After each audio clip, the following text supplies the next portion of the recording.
see. Thank you so much. The Adventurers Guild has been overwhelmed these days. No worries at all. We've always valued the strength of adventurers. Given the current situation, it's vital that we all work together. Since we're facing the same enemies, I'll send you the intel we've collected on the Abyss so far. Then we can take a look at how to coordinate our efforts. All right. Thank you so much. Hi, Catherine. It's us. Got any new commissions? You two have come just in time. I've got some good news. The Pyro Archon has finished assembling her forces and stationed them all across Natlan. Given how the Abyss has ramped up its activities lately, we can no longer afford to act only after receiving news of an invasion. So the Pyro Archon suggested that the Scions of the Canopy and the Adventurers Guild focus on collecting and disseminating intel. That way, we can stay informed of everything that's happening across the land. Once we receive word of enemy activity, we can notify the nearest camp and the stationed forces can take immediate action. Yes, precisely. This should also allow us to focus on gathering information rather than running around and trying to tackle everything at once. So please also take a chance to relax, you two. You've been working hard these days, and this will be a good opportunity for some well-deserved rest. So that's the plan. Whew, we can finally stop and take a break.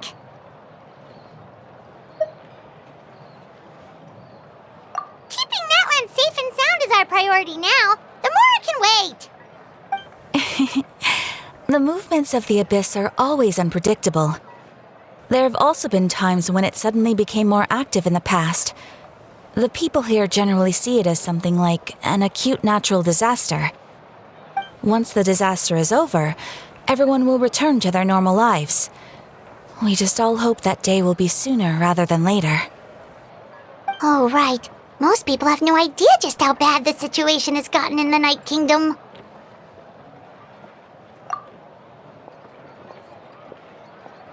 Oh, hey, Kachina! Are you feeling better now?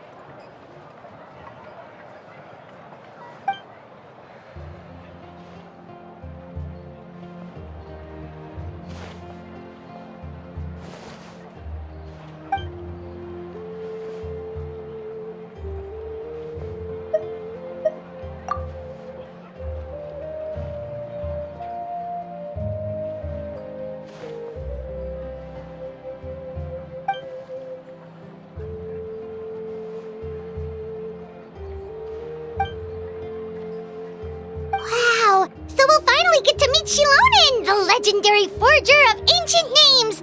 Paimon still can't believe anyone could forge those things.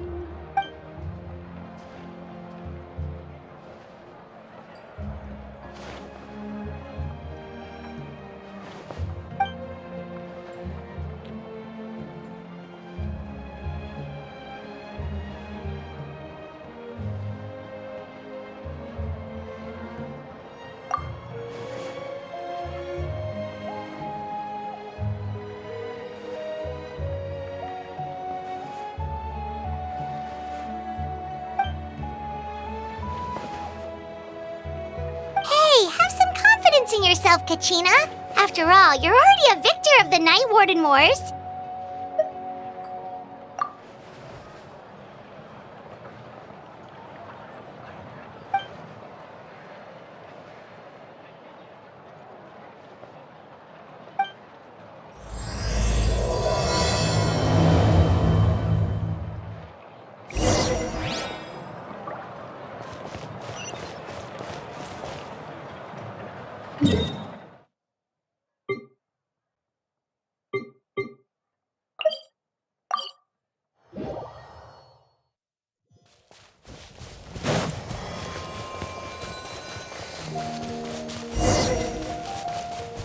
Woohoo!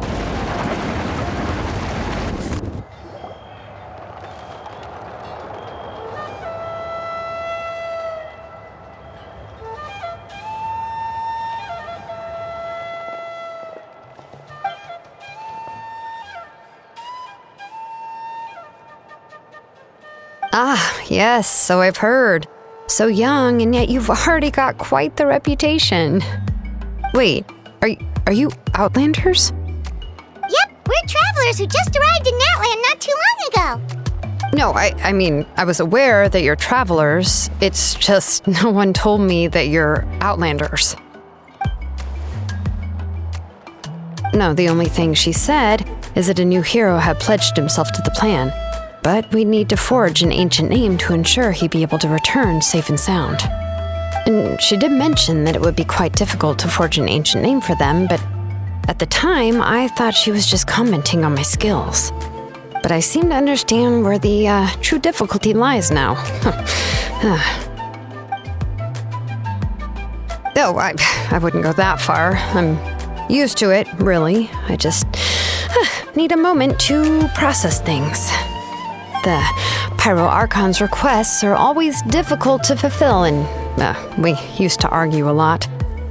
Honestly, it's probably for the better that she didn't bring this up at the time. Anyway, I can't argue with her if she isn't here, and it'd be pointless to take my anger out on someone else. But, just because I understand her rationale doesn't make me any less upset. After all, she must have known that forging an ancient name for an Outlander is an impossible task. It's impossible? As you probably know, an ancient name is a symbol of a hero's spirit and glory, which grows even richer and heavier as generations of successors inherit it. We forge ancient names by engraving the heroic deeds of an individual who will become the first hero of that particular name.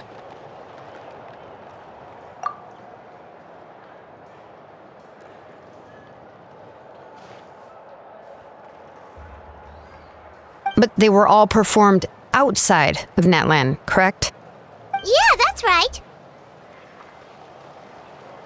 Then those deeds haven't been recorded by the Night Kingdom. To take it one step further, even if you had performed heroic deeds in Natlan, as an Outlander, your actions still wouldn't have been recorded by our lands. Only memories and experiences that have been acknowledged by the Wyab can be used as a basis for an ancient name. Even the greatest of craftsmen cannot create something out of thin air, you know. That's just how it is. Seems the Wyab don't want just anyone to get a name, huh? Mavuika, of all people, should know better than anyone, yet she's still entrusted the task of forging the ancient name to me. Oh, Paimon gets it. Nobody's happy being asked to do the impossible.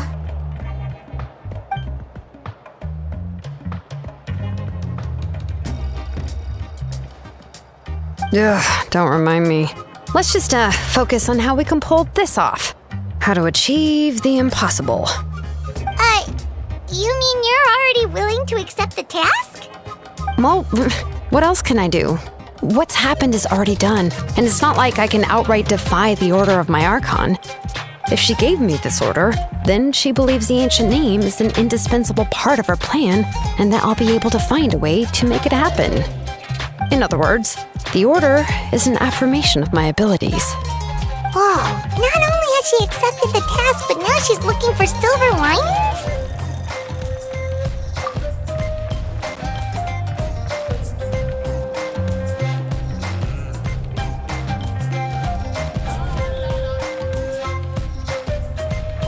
The key is getting the Wyab to somehow acknowledge the traveler's existence and record his heroic deeds.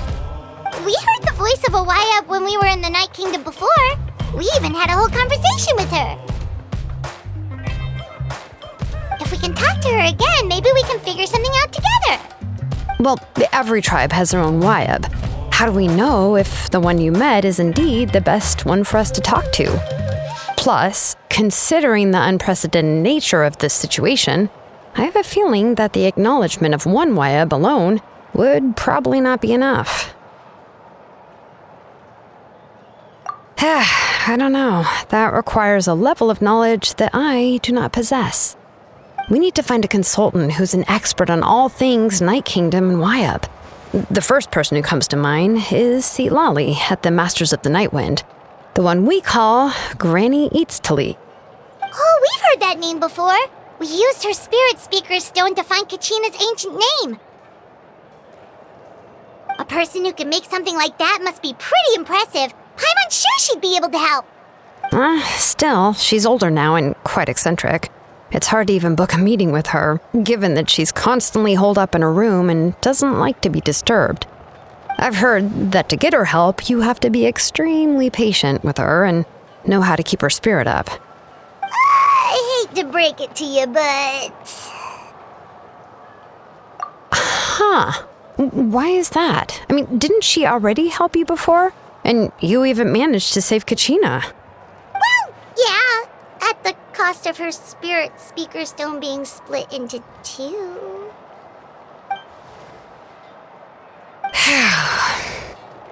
Great going, Mavuika. We're already off to a rocky start here. In that case, I guess your only option is to try to emphasize that this is an important order from the Pyro Archon. Hopefully, Citlali would still want to show respect to the Archon. I'll also write you a letter on your behalf. If you can find someone to deliver it and mention some good things about you, then that should help too.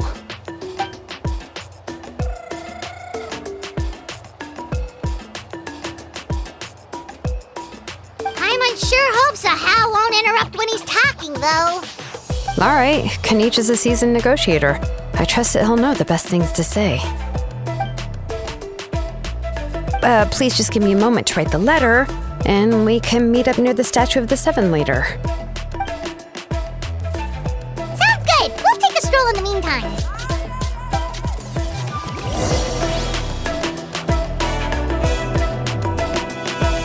Let's ride!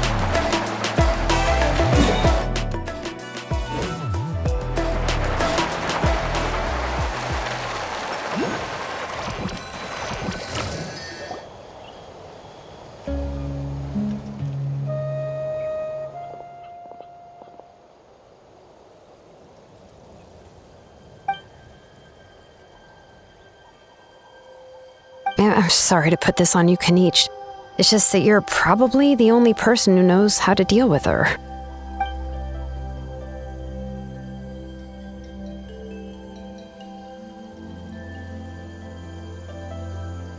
Oh, wait, so Kachina and the Traveler also know about the plan?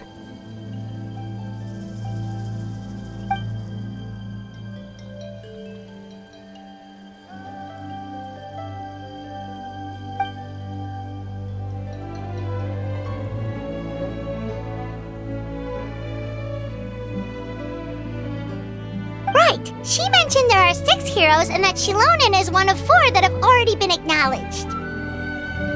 Oh, well, then I suppose there's no need to keep any secrets between us. Having companions walk by your side is perhaps the best solace when facing such a bleak reality.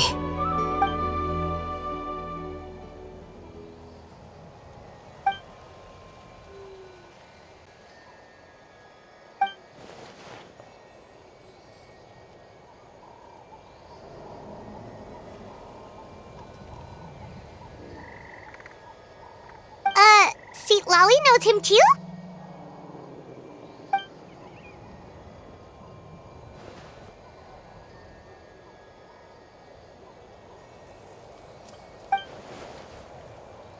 Given how the Masters of the Nightwind love to babble about dreams and revelations, they're already a pretty strange bunch to most. I've never met Ororon, but if they consider him the odd one, he's got to be pretty far out there.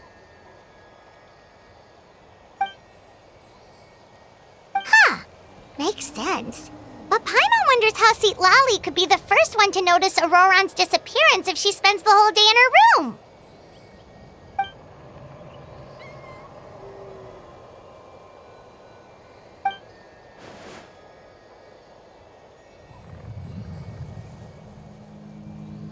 Huh, so if I'm following, you mean we'll help her investigate Ororon and the captain's whereabouts?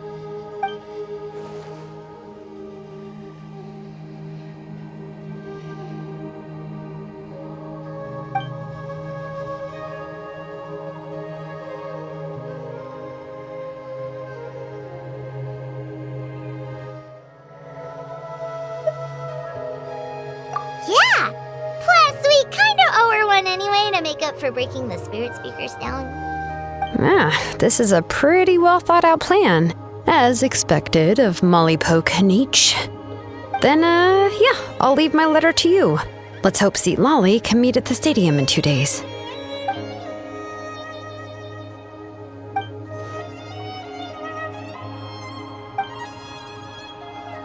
Okay, then let's part ways for now. I'll see you in a couple of days.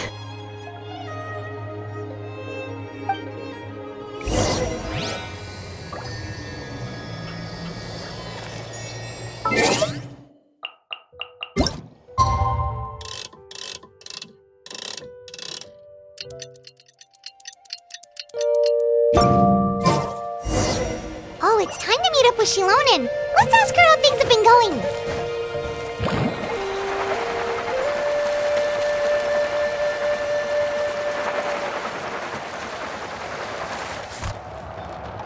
Hey, Xilonen, how's everything going? Oh, hi, Traveler and Paimon. I have bad news. Citlali did not reply to our request, although I suppose I'm not too surprised. Huh? You mean she didn't even bother to give Kinich a response? Guess she really does have quite the ego then. Yeah, well, she can be also quite eccentric, though she's one of the most gifted people around. Even the Masters of the Nightwind often struggle to work with her. My guess is that she probably has other reasons for not deigning us with a response. But let's go to the stadium and see if we can meet her there. If we do get a chance to talk to her in person, we can still try to work something out. That's true. Let's go!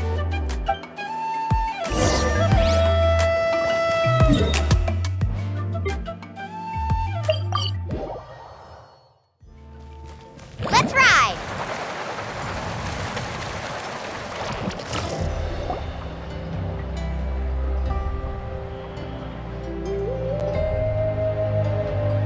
Paimon doesn't see anybody. Seems she's just not gonna show up, huh?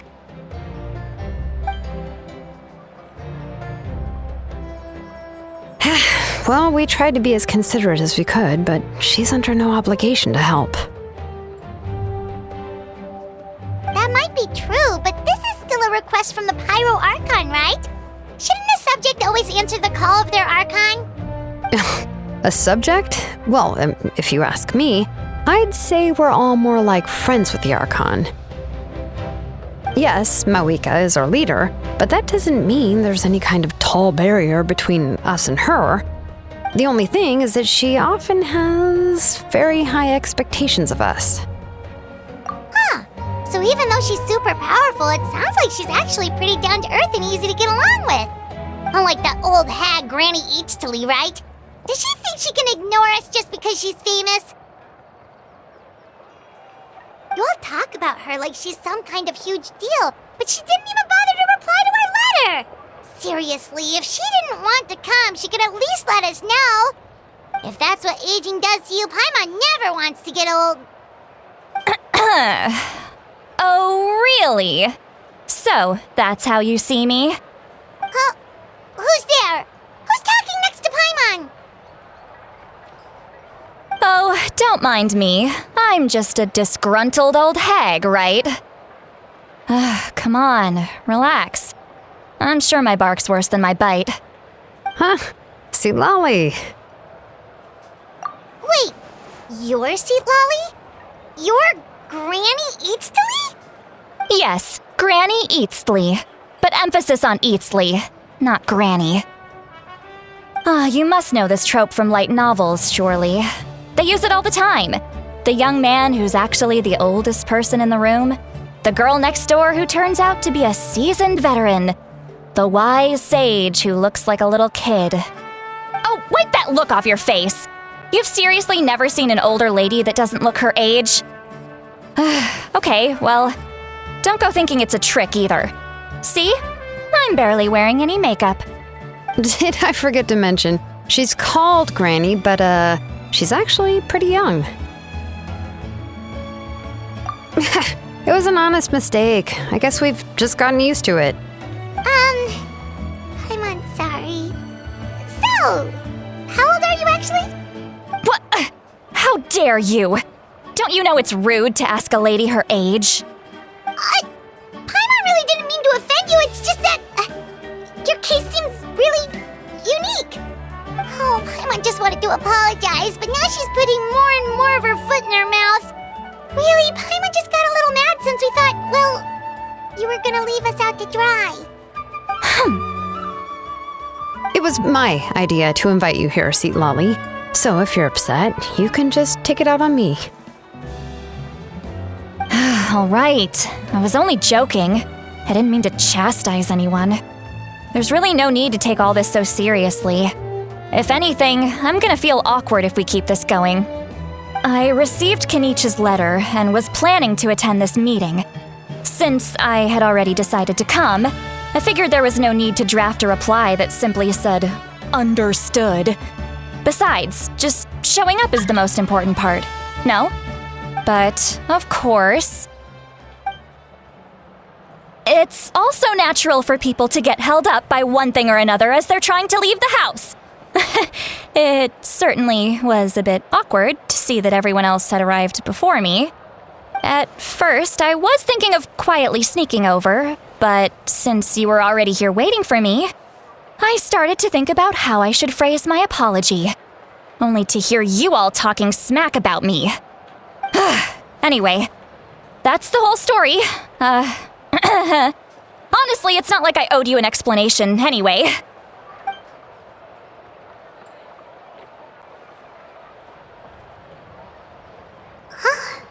What's with that expression? Was she feeling embarrassed just now?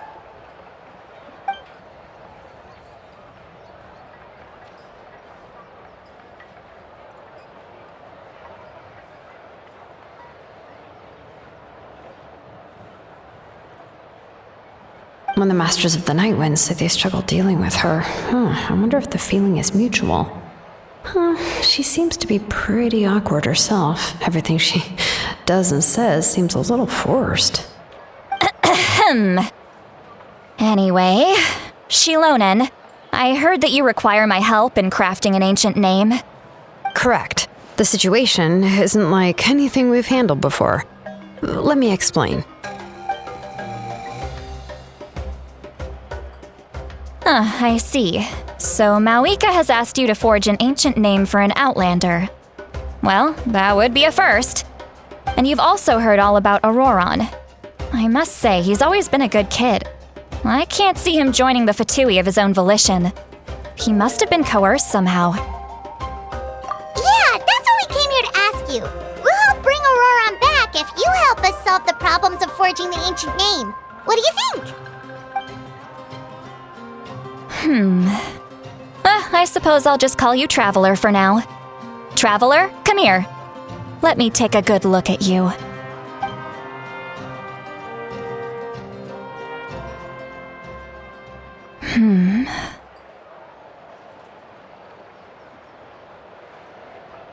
Wealth leads to unending conflicts between people. Yet you alone transcend the value of gold. Baleful thunder and wrathful waves bring terror to mortal hearts. Yet again and again, you've braved them to find new worlds.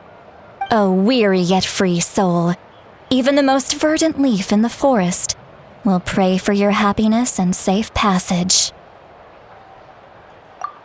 Those are all the things that I could see in you. You've experienced far more than even most mortals could dream of. You possess the heart of a sincere hero, along with the conviction to lift a torch above your head and walk headlong into the night. Huh? Don't move. There's something here. Huh? What thing? Don't scare Paimon. Is the Traveler gonna be okay? Shoo! That should do it. You've just returned from the Night Kingdom, so some fragments of souls were still stuck to your body. No need to worry. I've just cleared out the last of them. Isn't that kinda like having part of a ghost come back with you? It's nothing as serious as that. If left unattended, the most it could do is stir up some chaos in your mind, and generally worsen your mood. Well, in that case, better to get rid of them. It was nothing. Xilonen, let's follow your proposal. Once you've brought Ororon back, I'll take you to see the Lord of the Night. The Lord of the Night? But don't we need to talk to the Wyab of the tribes? Something this important is beyond their jurisdiction. Only the Lord of the Night can decide whether we can grant an ancient name to one who does not hail from our lands. The Lord of the Night is an ancient entity that rules over the entire Night Kingdom, constantly borrowing the power of the sacred flame to combat corrosion from the abyss. Oh, so you're basically saying it's even more powerful than the Wyab of the tribes. Well, that sort of makes sense, being the Lord of the entire Night Kingdom and all. Not exactly. It's not so much that one's more powerful than the other. But never mind. That's not important. It would take too much time to explain. Just listen carefully to what I'm about to tell you. The Lord of the Night is currently in a deep slumber, and we can only communicate with its consciousness while in a trance. In other words, in a dream. But I will need to prepare a few more things if we are to hold a ceremony to achieve the state of the trance. I'll make a list. Can any of you get everything for me? I can go. It'll probably be a long list, so better leave it to someone who knows all the local vendors. Sounds good. Then we'll go with Citlali to track down Ororon. Phew, the Fatui are nothing to scoff at, so please, be careful during your investigation. If you need any help, just come find me. Yep, we'll be sure to play it safe.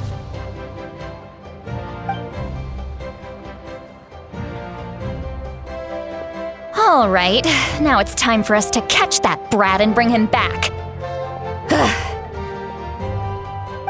I'm sorry I made you wait earlier. It was actually because I decided to swing by Ororon's place to look for clues. He has always lived alone, and I found a broken jar in his house. There was also something off about his phlogiston aphids, which I assume is because their keeper has been gone for quite some time. And interestingly enough, I saw some slash marks in the house that did not match any of our local weapons. My guess is they were left by Snezhnayan arms. Oh, sounds like the Fatui broke into his house and took him hostage. But why would they kidnap a kid who just spends his days living in the country and raising aphids? He's only in his 20s. What would they want with him? That's not to say that I believe he's totally innocent, of course. Since he's the only one who was kidnapped out of everyone in Natlan, he must have done something to attract their attention.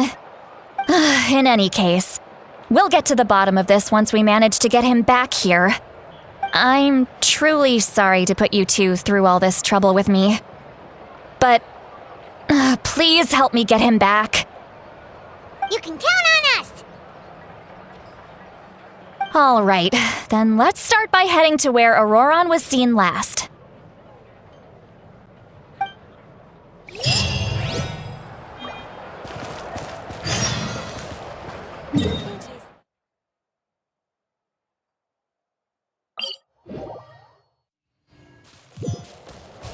Faster!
This is the spot.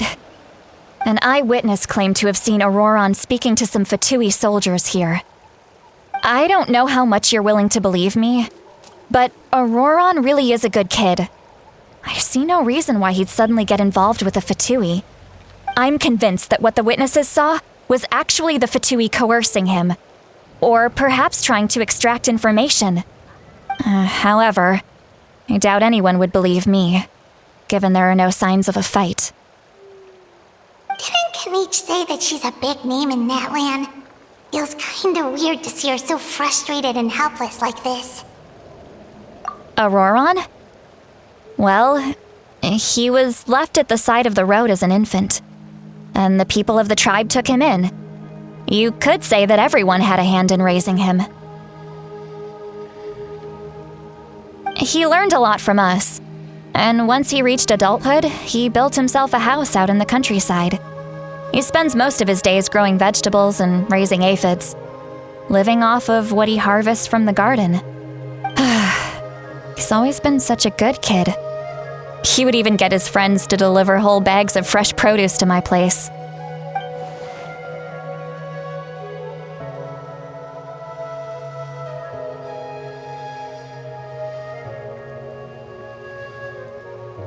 Oh well, let's keep looking. He can answer all of our questions once we find him. He's been raising phlogiston aphids for a long time, and since they were disturbed, they secreted a special type of phlogiston. We can use that substance to track his movements. Let's follow the phlogiston trail. Huh? What trail? Paimon doesn't see anything. Oh, right. I forgot your eyes don't naturally perceive such things. Here, give me your hand.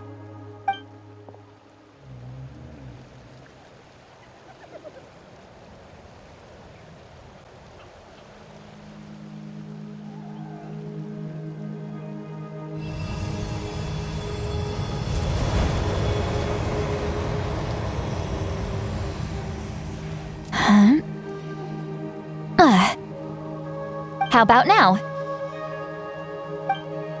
What do you see?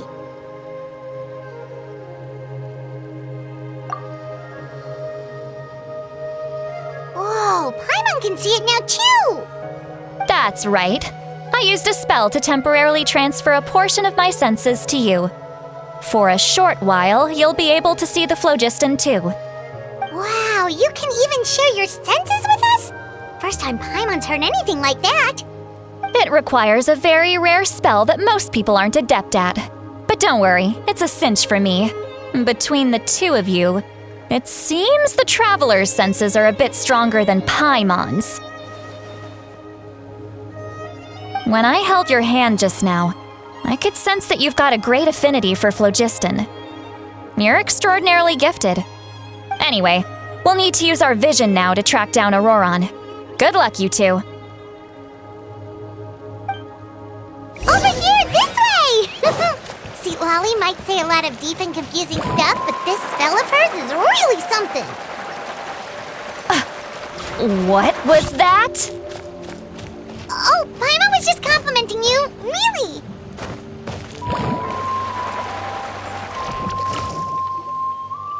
What does she mean by deep and confusing?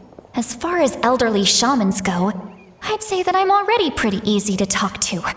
Is there any other old hag who's as fluent in the language of the youth as me? But is my way of speaking still not trendy enough? I've already tried my best to match their speech patterns. But given the looks on their faces just now, or perhaps I'm still not fashionable enough? But that can't be, right? Don't tell me they're still getting the impression that I'm super old-fashioned. Huh?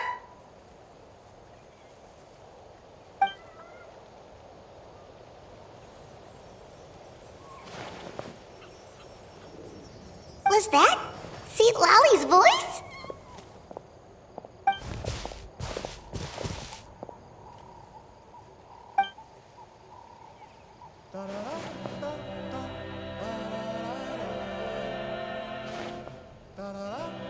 Now that I think about it, it's a good thing I found some helpers this time. Some things are best done with the help of friends.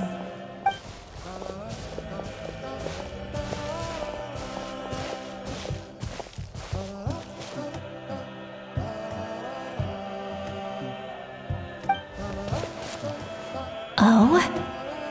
They appear to be feeling quite confident. Looks like our work will go smoothly.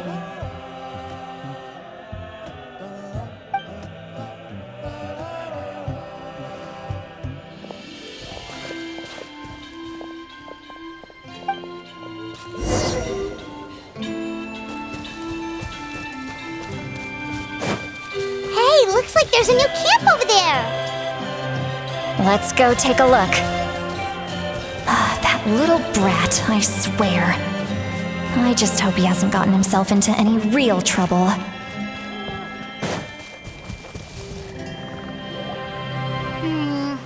Yep, judging by Paimon's experience as a guide, it definitely looks like people set up camp here.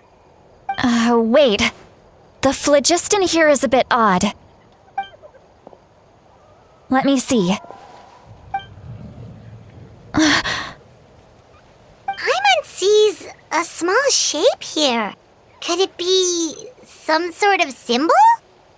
This is a distress signal for the Masters of the Night Wind. Only someone from our tribe would recognize it. So Ororon was indeed being threatened. We've got to find him, fast. Leaving such a subtle mark implies that he was trying to be discreet. In other words, he was probably under the Fatui's watch. If they notice us, we can just charge in and fight them to the death.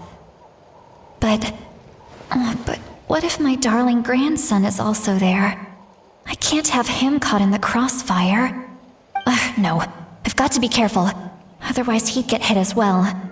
How annoying. No, I've got to stay calm and keep my composure.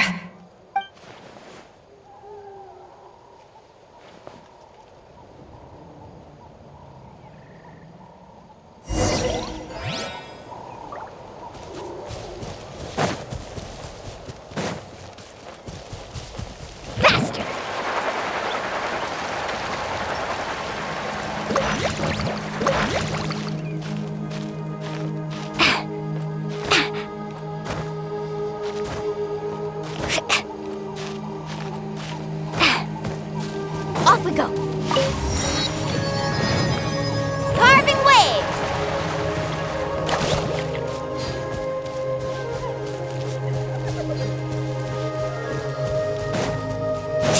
Let's ride!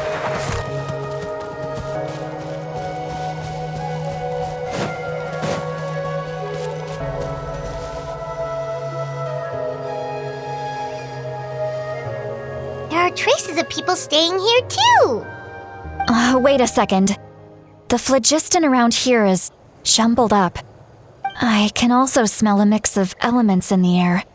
Pyro, electro, and some other elements as well. Kinich told us that you were super amazing. No wonder you can sense so many more things than us.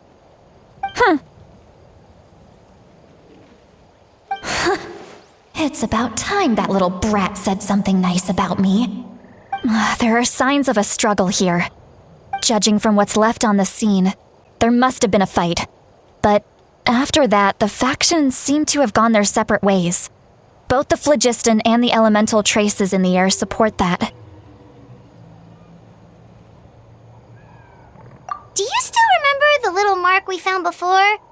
Paimon's thinking, what if Ororon wanted to leave another distress signal, but was caught by the Fatui?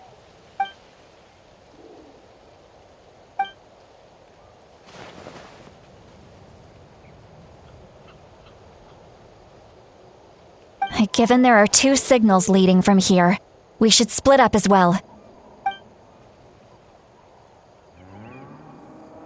I'll take this direction, and leave the other one to you. Let's meet up again later.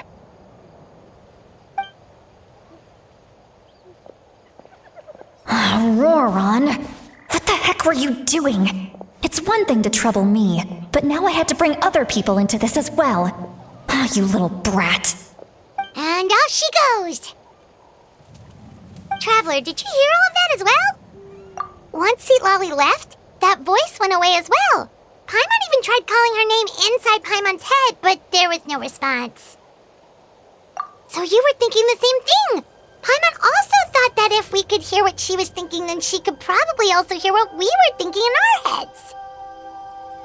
She did say that she was quite adept at this spell, and it doesn't sound like she's had any trouble with it in the past. Huh, maybe we're a special case and can hear her thoughts as a side effect. If you think about it, she's really got a lively inner world. It paints quite a different picture from Paimon's first impression of her.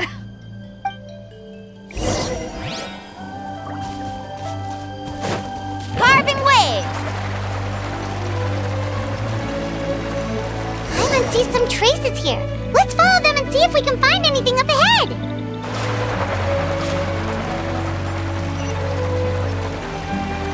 Off we go.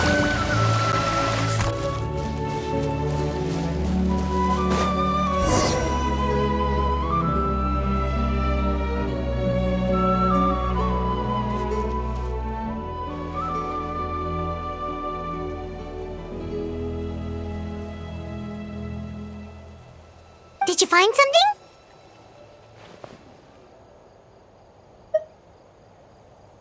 Huh.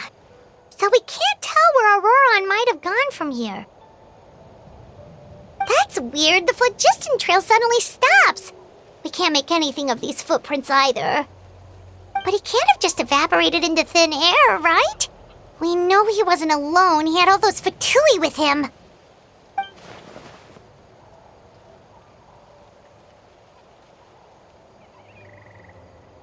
So, you can hear the sounds of the wind from beneath the earth.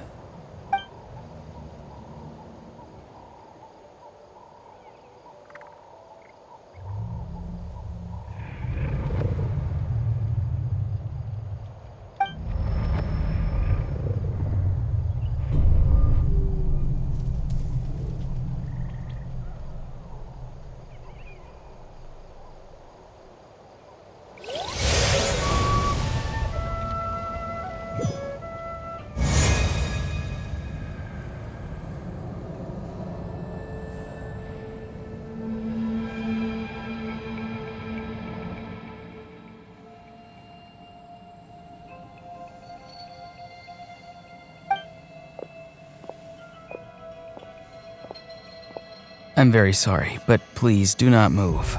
I have no desire to hurt you. I apologize that our first meeting has to take place like this. It's just that you're much like one of those animals with ears that perk up as soon as it senses danger in their environment. And given your combat proficiency, I would not have been able to gain an advantage over you if you were anywhere else in the world. However, you're now in the Night Kingdom, a familiar domain to the masters of the Night Wind. Hello, traveler. I'm Ororon, the one you've been searching for. Ah, the Fatui's custody. I see, so even Granny has told you that I was coerced by the Fatui.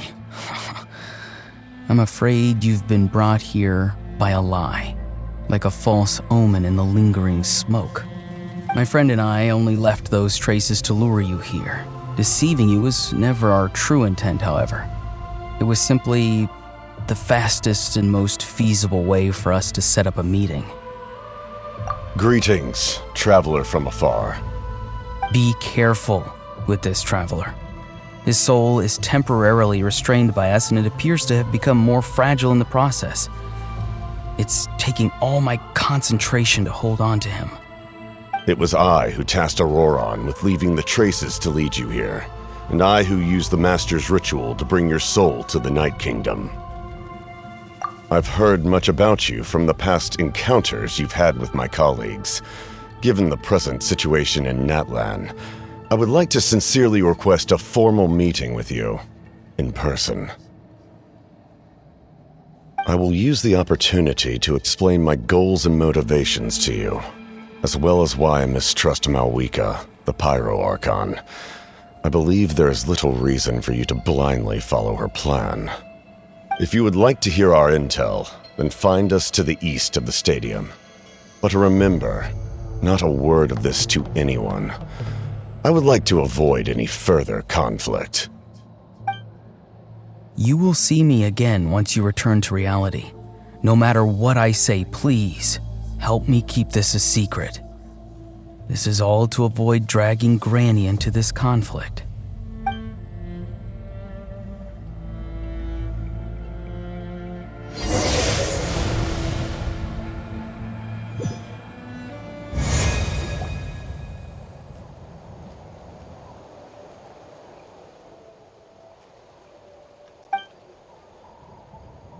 Hey, what happened just now? You suddenly collapsed and stopped responding!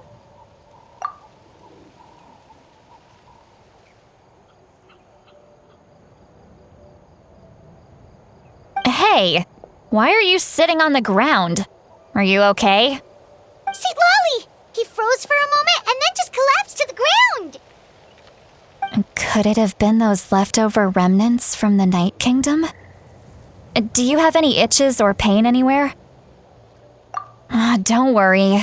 We can take a short break. Sorry, I know I asked for your help. But had I known you were feeling unwell, I wouldn't have taken you on this trip with me.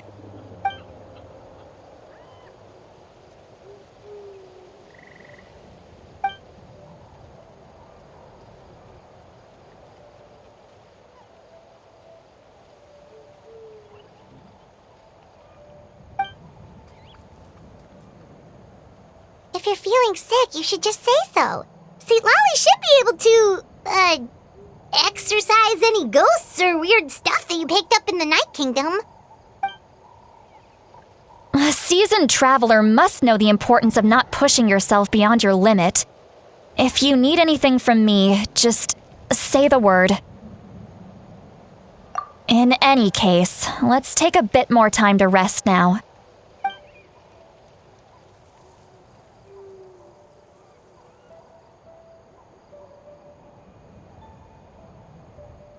Need to be more careful next time.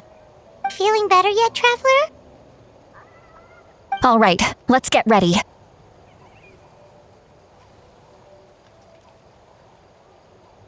I followed my phlogiston trail earlier to a stronghold guarded by soldiers.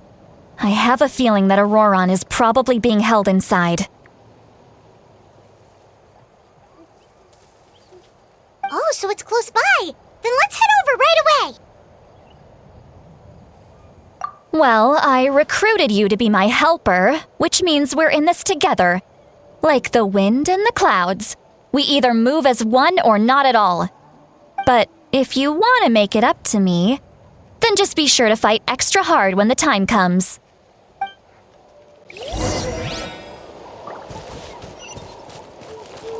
Let's ride!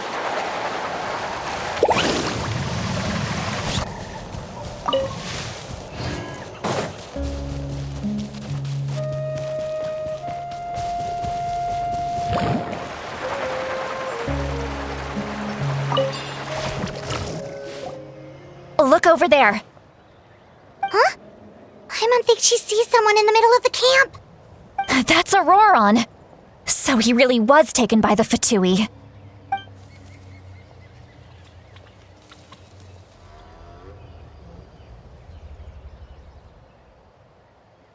All right, we'll take the lead.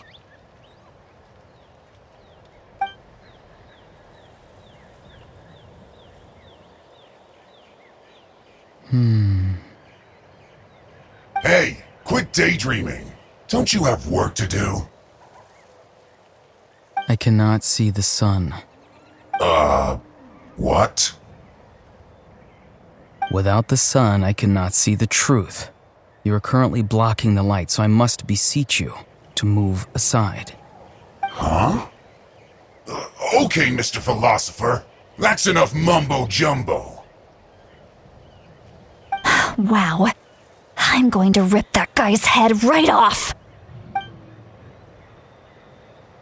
Citlali's struggling to control her temper now. Are you ready? Let's go kick their butts!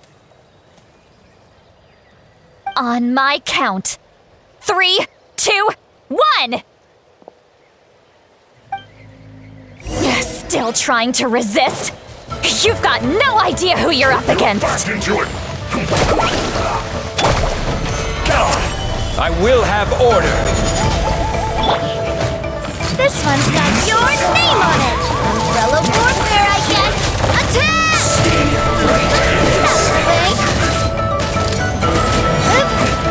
Umbrella warfare, I guess!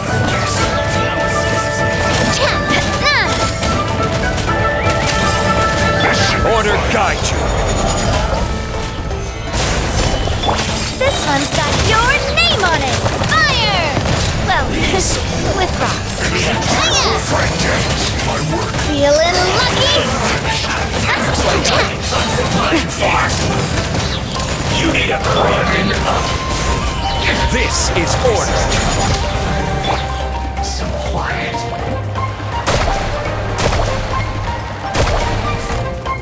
Need a surfboard? You need to hurry up! Stabilize! This was well done! Feeling lucky? Cook this through. Ororon! Granny! Paimon knows she's called Granny Eats to Leave, but it's still kind of weird hearing someone actually call her Granny. And greetings to you too, Gramps. What did you just call him? Gramps? Is that not right? You're Granny's friend, are you not? You seem to be approximately the same age as her, so I figured you've got to be Gramps. How many times have I told you? It doesn't work like that. There are a lot of people who look about the same age as me. You can't go around calling everyone Gramps or Granny. Oh, wait. He's not a child, is he? Don't tell Paimon he's one of those people who look like an adult but are actually only 8 or 9 years old. Oh, your words have pierced my heart like a thorn vine. Given how hard those thorns are to remove, I may just need to find a pair of tweezers. Why are you so upset? You can just say yes or no. Of course I'm not a child. It's just Granny always taught me to show gratitude where it's due. And since the Masters of the Night Wind raised me collectively, I basically see everyone above a certain age as an elder I should look up to.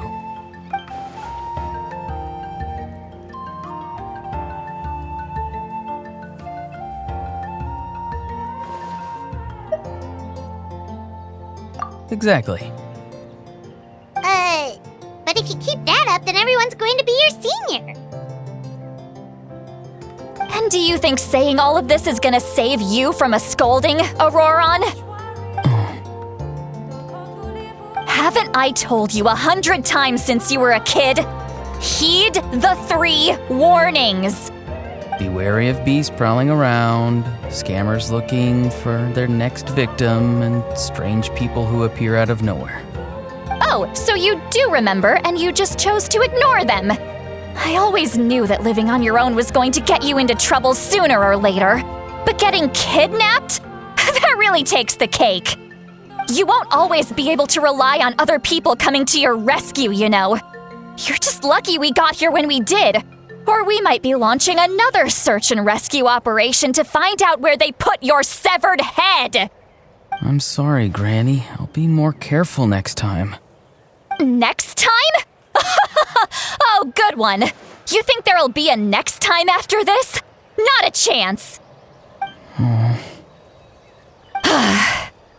They didn't hurt you, did they? No, they just asked me a lot of questions about Natlan's terrain and made me draw a map of the ley line distribution. Okay, now answer me honestly. Were you the one who helped the captain escape after his battle with the Pyro Archon? Yes. So why did you do it? Because they said they would need my help from there on out. They also said that if I refused, they'd just come to you, Granny, and they'd already figured out a way to make you do their bidding. Hey! I'm no ordinary Granny! Would they really dare to come after me? And you! Did the gods give you a brain just for you to not use it? Did you really believe everything they said at face value and not stop to think? Thankfully, the Pyro Archon only asked that we find the mysterious individual from the Masters of the Night Wind and didn't slap your name on a wanted poster. Don't think for a second that she doesn't know what's happening. Even if the truth that you see will soon manifest into reality, there is still no need to preemptively panic. Have you forgotten the words that I've taught you? I'm sorry. Forget it. We can submit the details of this camp and the defeated Fatui as evidence of your innocence. Let's clean this place up and get back to the city. Ororon, you better remember this lesson well and seriously reflect on your actions. Also, once we return to the city, come to the speaker's chamber with me. I'll need you to explain everything. Sounds good. Should I bring some of my homegrown vegetables as well? Your vegetables? Yes, I grow a lot of fresh produce in my garden. I hope the Pyro Archon won't be too picky about the selection. Now's not the time to be thinking about that. If you do come face to face with the Pyro Archon, the first thing you should do is... Recite the 3 warnings. Huh? No! You should emphasize that you were not in cahoots with the Fatui! How exactly did the Masters raise this guy? Oh, right.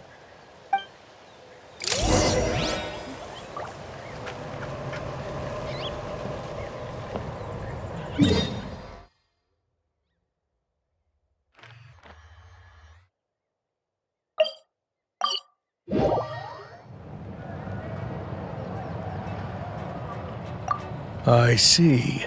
So Ororon came to the captain's rescue because he promised to help him in exchange for Citlali's safety. That's right. I'm sorry. Now that you know Ororon was only trying to protect another member of his tribe, could I ask you to petition the Pyro Archon for her forgiveness? We'll give her a full report. We'll let you know once she's reached a decision. Will I need to stay here? Technically, yes. But if Miss Citlali is willing to serve as your guarantor, then we can release you from custody. Sure. I'd be happy to do that. I don't have any more time to waste here. I still have other things to do. Understood. Thank you very much. Mr. Ororon, please report back to the speaker's chamber as soon as you've received notice of the Archon's decision. I understand. Thank you. And thank you too, Granny. Whew. Well, at least you won't need to hide your face anymore. Traveler, Paimon, thank you very much for your help. And don't worry, I haven't forgotten about my side of the deal. Once Ororon is settled, I'll go talk to Xilonen and get started on forging an ancient name for you. Oh, thank you! You scratch my back, I scratch yours. It's as good as done. You can just go twiddle your thumbs or something while you wait for the good news. Bye for now. Come with me, Ororon. We've got to find you a place to stay for the night. Goodbye, Gramps.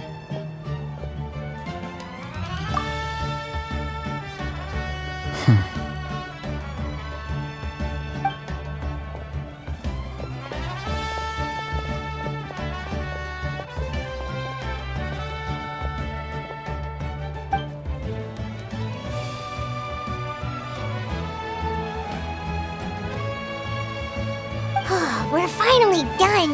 All right, it's time to find some grub. Huh? What is it, Traveler? What? That captain?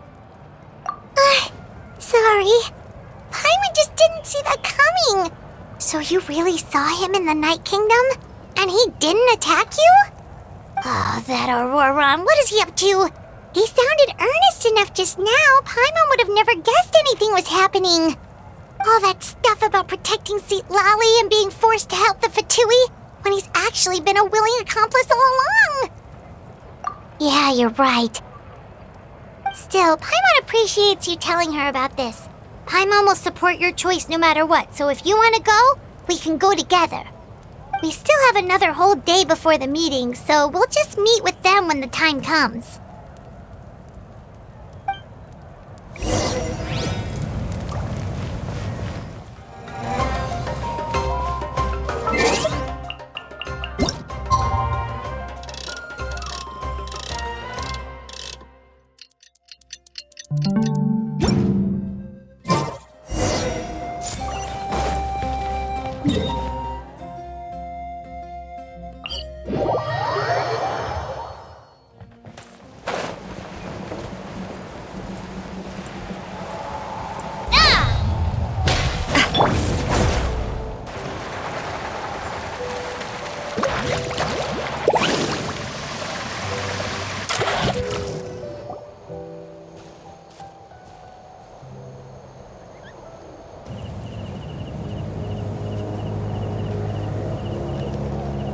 Weird. Paimon doesn't see anyone. Oh, please don't let this be a trap.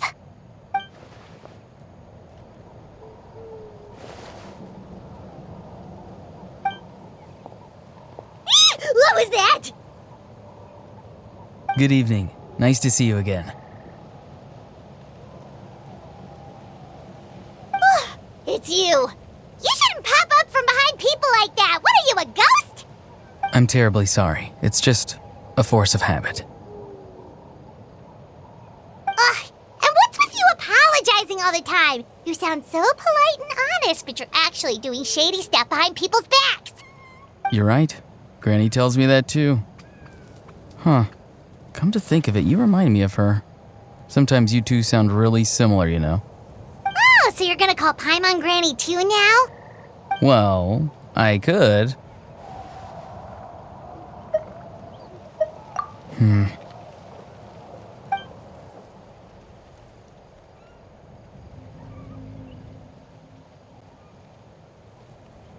It's all clear. Over to you. Excellent. The fact that you showed up proves that I was right about your character. Yet, there's been a lot of talk about you. Child told me that you're passionate about the unknown and willing to take risks. Rather than facing you as an enemy, I would much prefer to bring you to my side. If we allow the current state of things to continue, we will inevitably clash, and that's a scenario that I'd very much like to avoid. I've long heard of your exploits across the nations. Though you have crossed swords with my colleagues many times, I know that you are by no means an unreasonable person. And once you've learned the truth that the Pyro Archon Mavuika would never willingly share with you, you may just find it in your heart to consider my proposal. I assume you've already been informed of the Pyro Archon's plan. In order to defeat the Abyss and save Natlan, she still needs 2 more heroes to appear. Wait, how did you know that? Never mind. Guess that's not important now. I've long kept a close eye on her plan. To be frank, it's an exceedingly risky plan. Will the heroes really appear? And even if they come to her, will their power be enough to drive the Abyss back?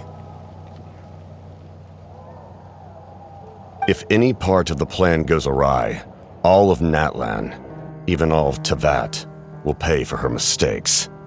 Now, you may have been led to believe that this is the only plan available to her. But what if I told you she's had another emergency plan all along, the details of which she has chosen to keep hidden from you? An emergency plan? Yes. A way to keep Natlan intact, even if her original plan fails.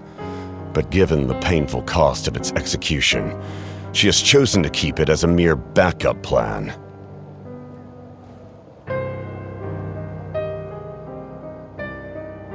Whether this stems from hesitation, fear, or even naivete, I cannot say. But Natlan cannot afford to wait until she comes to her senses.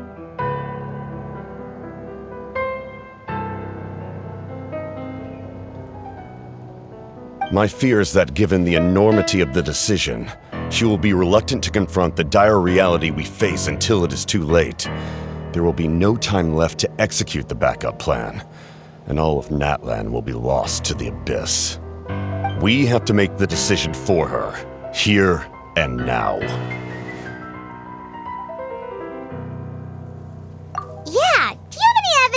all this? Just telling us a bunch of scary stuff isn't enough, you know. Besides, wasn't it you who tried to seize the Gnosis for the Tsaritsa's plan?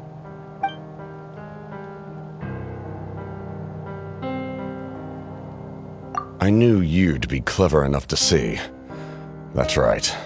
I did not seek the Gnosis for the Tsaritsa. Since I was defeated in battle, I must put to rest my thoughts about the Gnosis. But even so, my desire to save Natlan remains unchanged. And now, I have found a new way to solve the crisis. We can implement it immediately if we reach an agreement. Someone's here. Huh? The captain disappeared!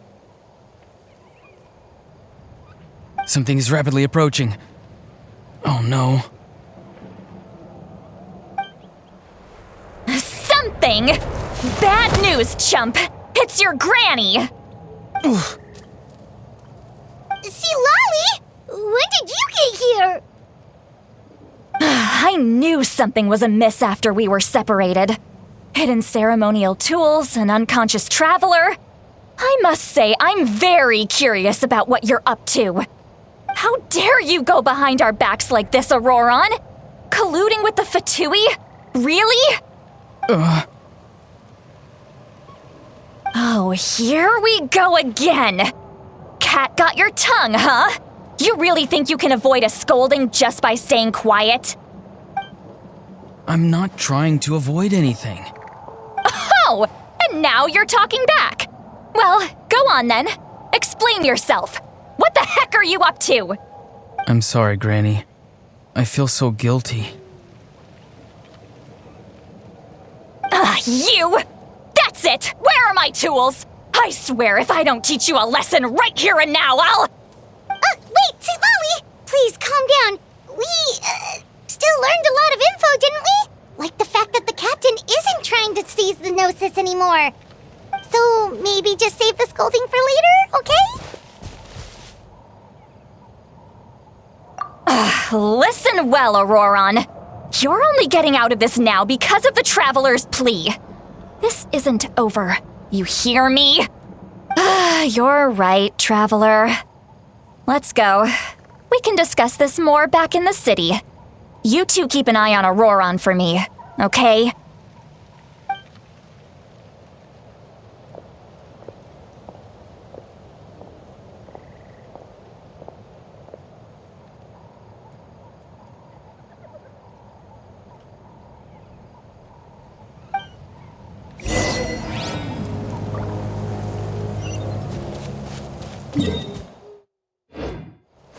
Let's ride!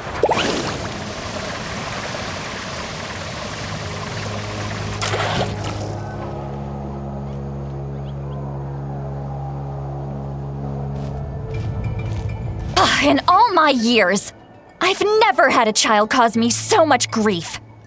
Do you seriously not see what's at stake here? You've got a head on your shoulders, Ororon. Use it! Why did you help the captain? And I want the truth this time. No answer? Think you're being smart? Then let me ask a different question. What does the captain want? What is his purpose in Natlan? Really? You're just going to stonewall me?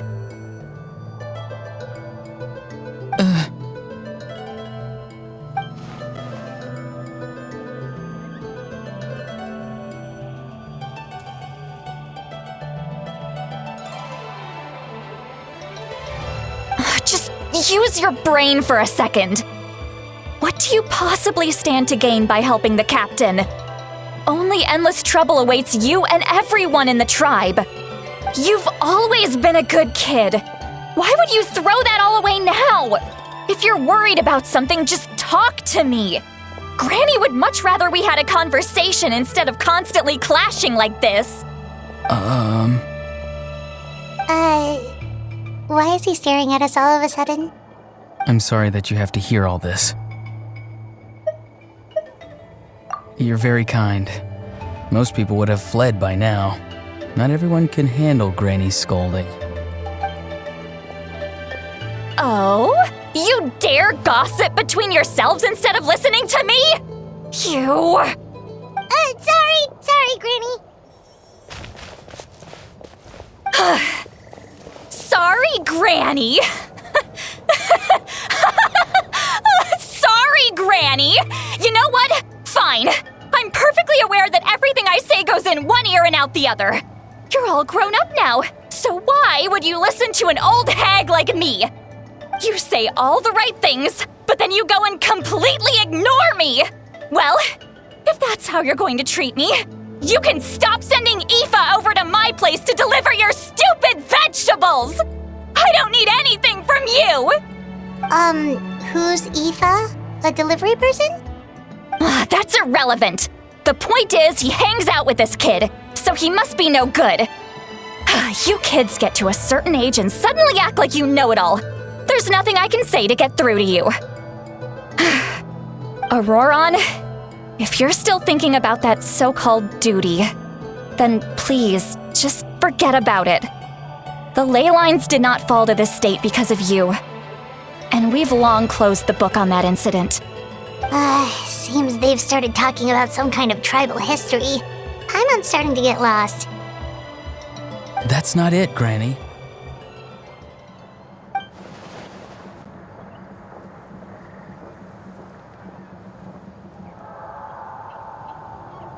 I know you tend to get down on yourself when you're upset, but I can tell I really hurt you this time. All I can say is I'm sorry. His voice. Ororon! Where have you gone?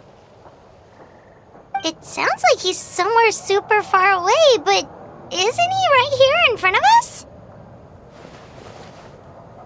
I'm really sorry. It's up to all of us to do everything we can to save Natlan.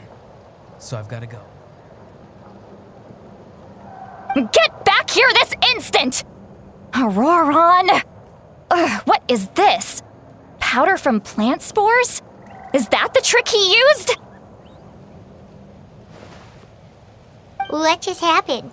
How was he able to suddenly get so far away like that? It's a trick of his. If you grind spores into a powder and spray it in the air, it can be manipulated to create an illusion. He pulled it off flawlessly. He must have put a lot of time into perfecting it. Don't tell me that's how he's been hunting in the fields these days. Couldn't he have picked up something more useful? Little brat. That's it. The next time we meet, I'm definitely going to break his legs. Whoa, that's a little extreme. But still, why does he feel like he needs to run from us? If his goal is also to protect Natlan, then can't we work together? I'm sorry for interrupting your conversation with them earlier. But even if you'd been able to hear them out, there's no guarantee you would have gained anything substantial. Ororon probably did everything he could to get away because he knew I'd get the truth out of him sooner or later. That brat. I swear.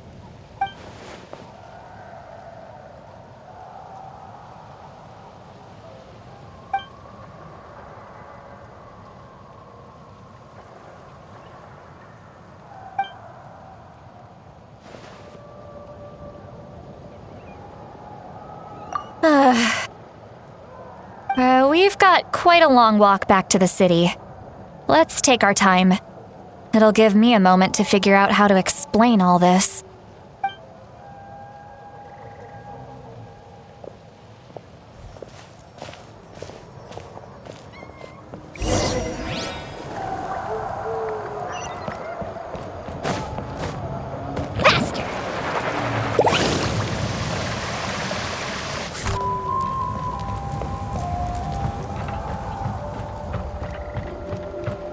Let's ride!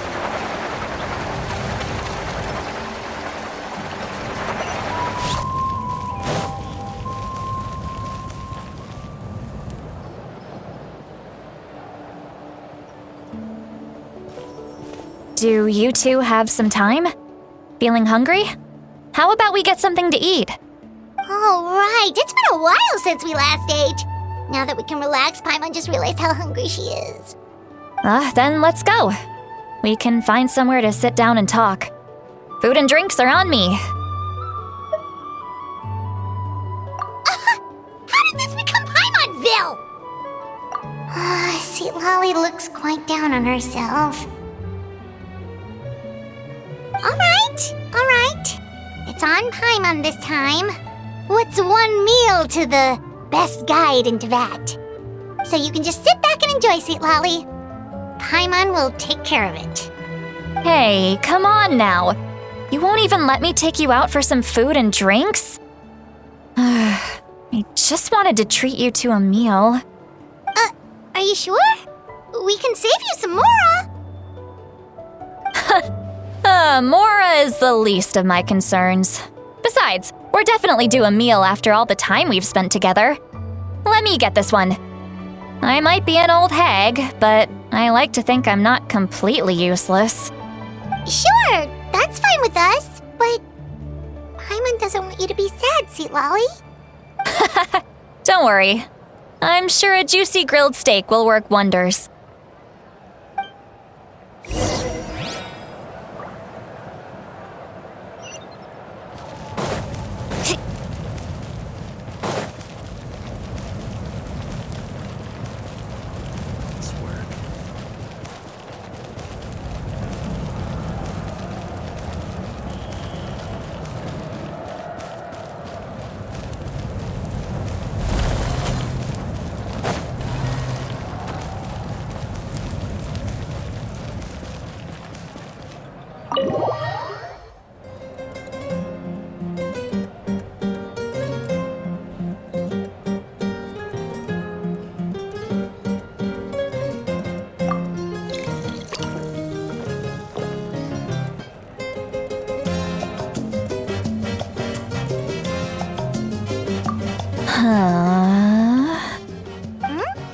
What are you looking at? Do you see two people standing by the door? They look like spitting images of each other. Are they twins?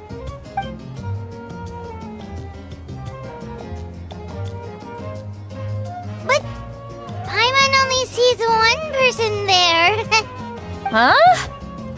How could that be? I guess my mind isn't as sharp as it used to be. Give me another bottle, boss! Do you think she's drunk?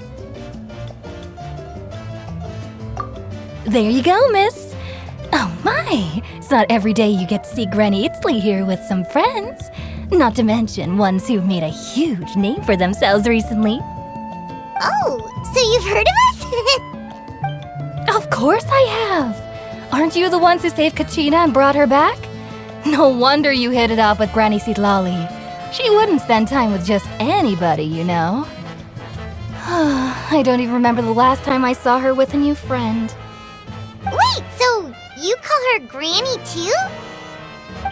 Well, given our ages, it'd probably be more accurate for me to call her my great-great-granny. She's one of the most famous people at the Masters of the Night Wind. Most days, hardly anyone even dares talk to her. Huh? Gossiping about me right in front of my face now, are you, Chonka? Oh, please, Granny, I wouldn't dare. I'm just beyond happy to see you bring over some new friends. After all, any friends of our regulars are sure to be great customers too.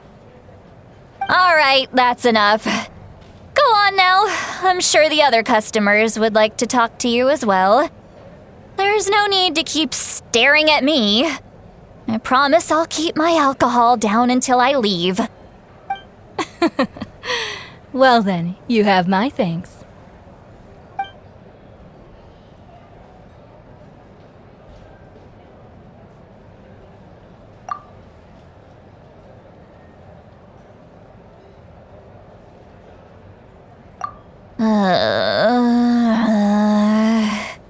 Citlali?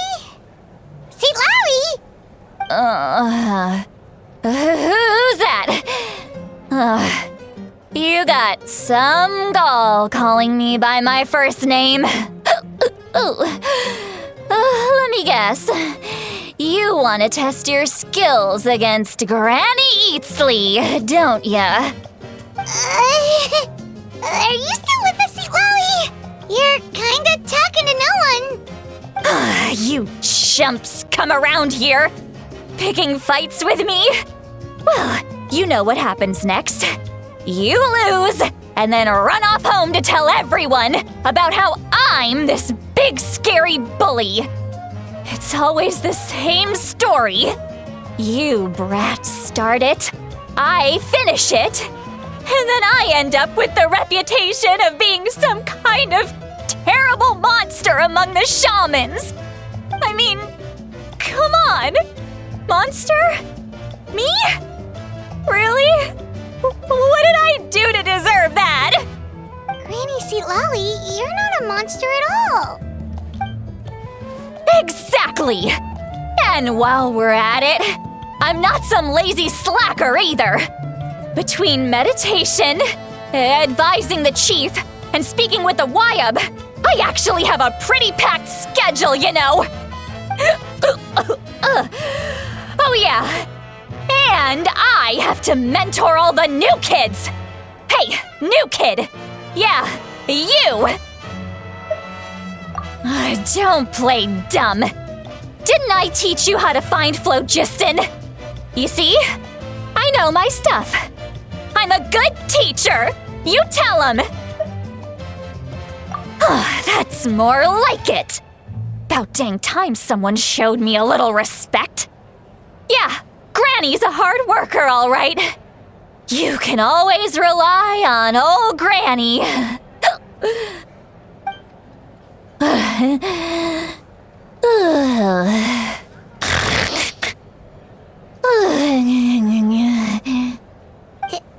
Did she just fall asleep with her eyes open? Oh, jeez. Behind this pitch-black curtain, a chapter of hatred reveals itself. Behind the smoke, the lingering smoke. She's meditating again. She does this whenever she's had a few too many drinks. Her mind's actually racing at this point. It's quite the opposite of sleep. Is this another specialty of the Masters of the Nightwind? No, I'd say it's an ability that's unique to Citlali herself. While she can easily pick up everyone else's skills and tricks, few have been able to master hers. Warning, warning. Red, the color of danger, has now arisen within that pair of eyes. Huh?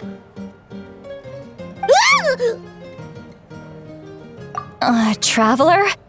Paimon? What's wrong? I'm gonna hurl. Hang on, just keep it in. Phew. Okay, it's passed. That was a close one. You had Paimon worried. Paimon really thought you were about to barf all over the table just now. How embarrassing. I'm sorry you had to see me like that.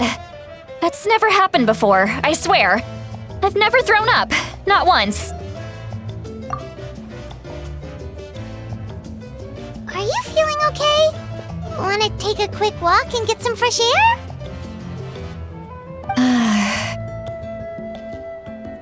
There's so much that I want to say, but I can't. Why not? Of course you can. Just say whatever's on your mind. Please, Paimon, it's not as simple as you think. We've only known each other for a few days, right? What would you think of me if I were to start dumping all of my complaints on you after we've only just met? Oh, Paimon gets it. You're hoping that we wouldn't think less of you no matter what you're about to say. No, that wasn't my point at all! Seriously, don't you youngsters know anything about shame? I'm talking about shame! I've lived all these years and still can't get rid of it! Surely, you know the feeling too? Actually, about that. Huh? Tell me what? Yeah, this is as good a time as any.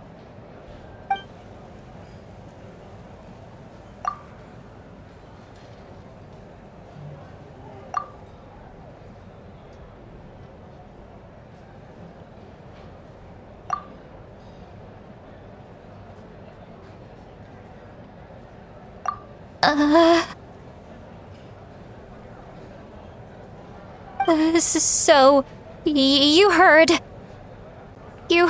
my... It's okay, Citlali. You had every right to complain about those things. I can't take it anymore! Why do these things happen to me? Hearing me mumble under my breath is one thing, but hearing what I mumble in my own head? That's too much! It's just like when you're rolling on the floor in your pajamas, but you forget to lock the door, and someone bursts in to deliver cabbages and sees the whole thing! So that, happens to you a lot. It happens to people in general, okay? Doesn't matter if you're 200 years old or 1,000 years old. Everyone rolls around in their pajamas sometimes. I was just picking something generic.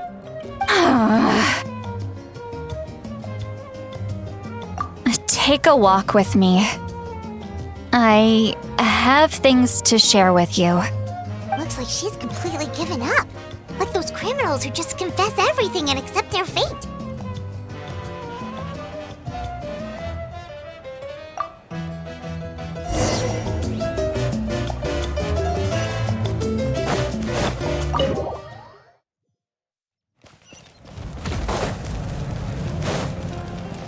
Faster!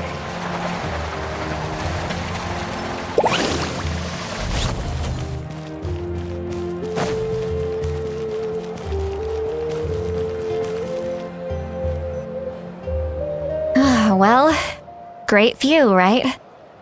I love coming here by myself. Wow, it's beautiful!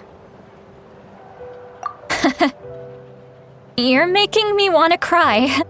Oh no, what do we do? Please don't cry! I was an expression, okay? A figure of speech. I'm just... embarrassed. Here you are thanking me. Even after you helped me all this time. Let's just have a casual conversation. It's easiest that way. Really? You don't seem like the kind of person who keeps things casual. Well, I guess I used to be more of a stickler for the rules. And you're right, I don't usually open up to the people of my tribe like this. I'm just an eccentric old hag to them. That story's been passed down so long, it might as well be true. But you're just a regular person. The kids of my tribe would have a heart attack if they heard you say that. Granny Eatsley is a powerful figure. Be careful around her. That's what they'd say. Well, you are powerful. Are they afraid of you? Some are. Others are mad I always come out on top. A few decades like that, and people stop knowing how to deal with you. What about you? Are you scared of me? We don't find you scary at all. That's because you're not from my tribe. You don't know how many delusions of grandeur I've destroyed just by existing. I make people realize that no matter how hard they work, they'll never become a living legend like me. Oh, not to brag or anything. Maybe it's hard to believe. Just pretend I never said anything. We believe you. Xilonen has full faith in your abilities, and Ororon didn't seem scared of you. He thinks of you as his granny, right? Yes, but Ororon's a special case. Mavuika already told you about her plan. And you've given so much help to Ororon and me. You deserve to learn the full truth. Ororon's not like other people.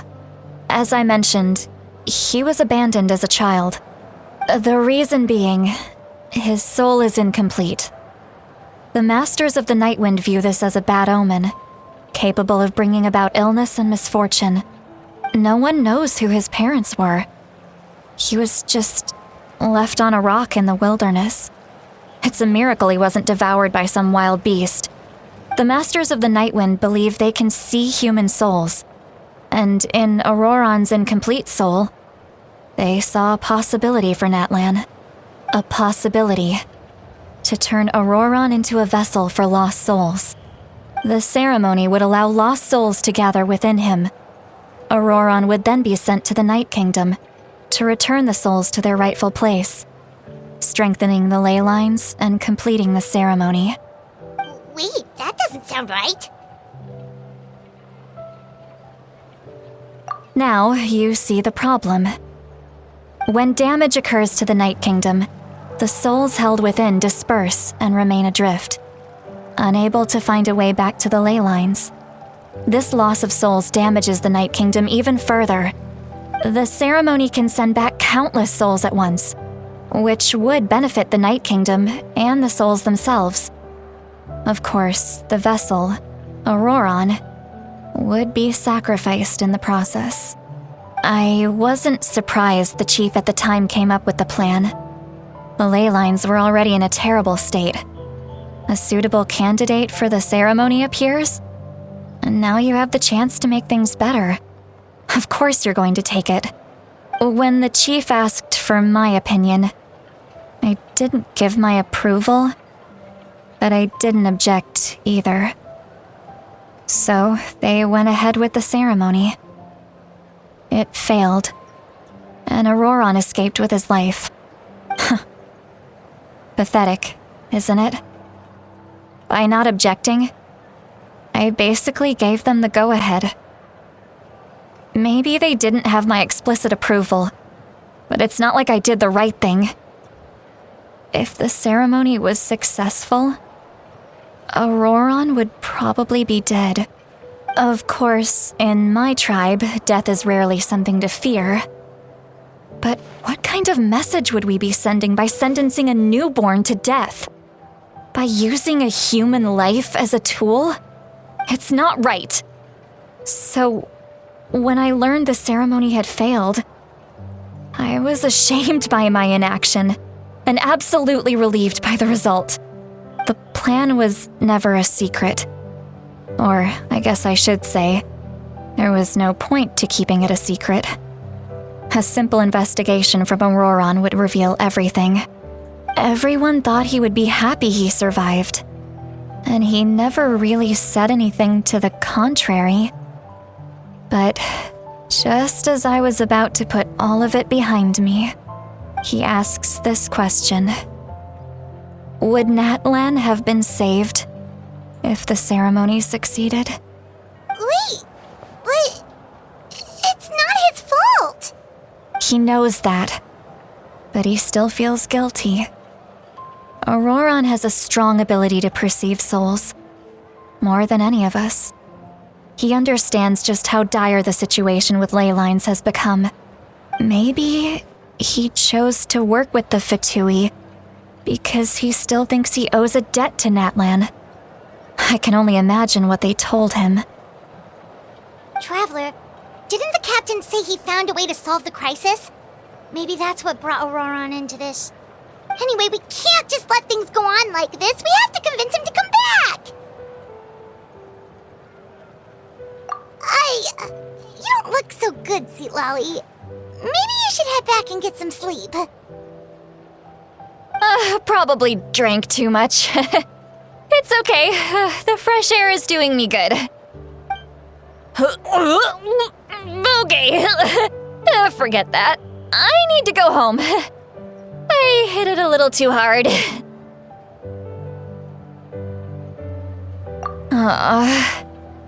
You've helped me so much already. How do I even begin to thank you? Hey, we're friends, aren't we? Besides, you already said you owe us a favor, so you don't need to worry about us. Good point. Well, I'll go home and get some sleep. We can figure out our next move in the morning.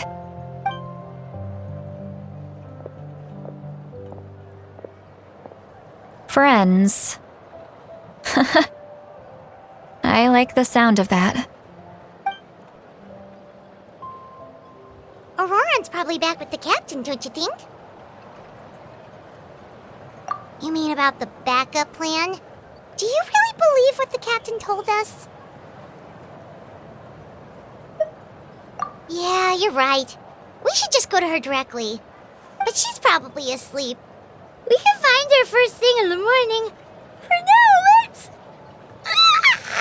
go to bed.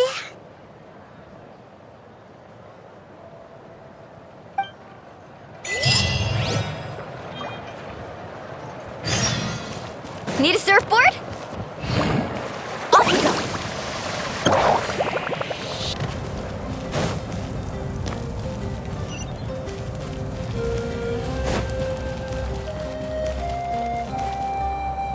Need a surfboard?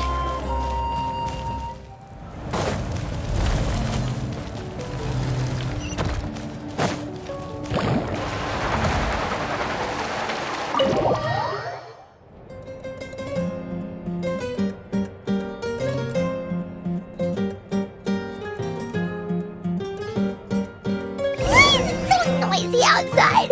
Paimon still half asleep. Well, guess we should see what's going on.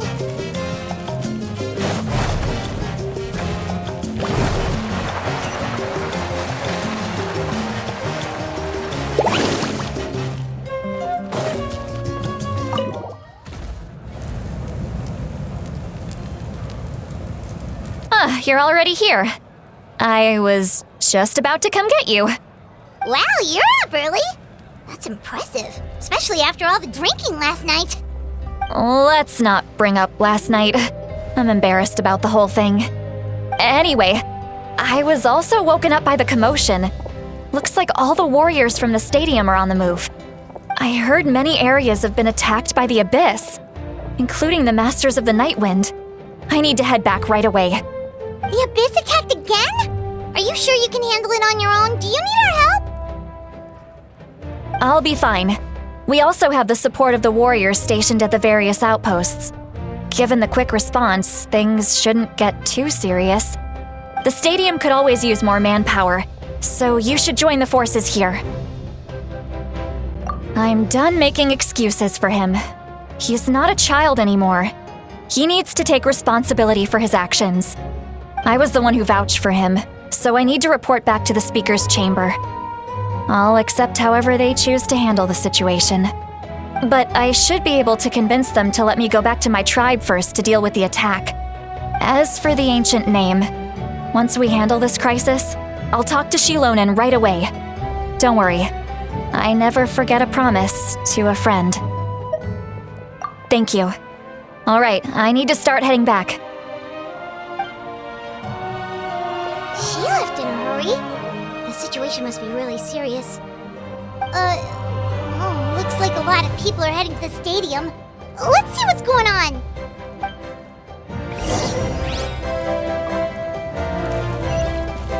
Carving waves!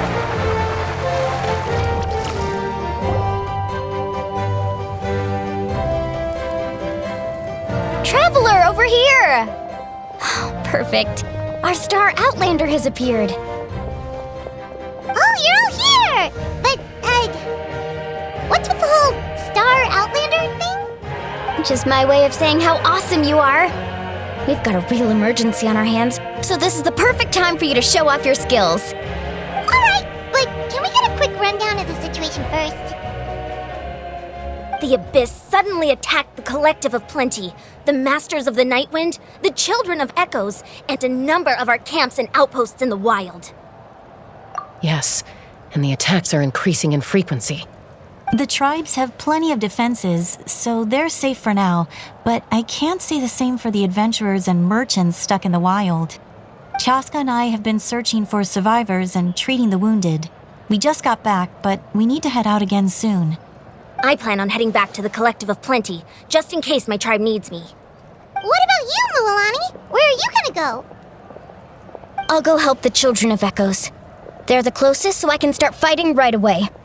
What about you guys? We could go together.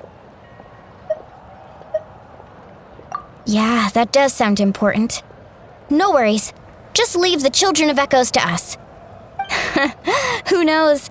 Maybe yours truly will have the Abyss on the run by the time you're finished. That would be pretty great, actually.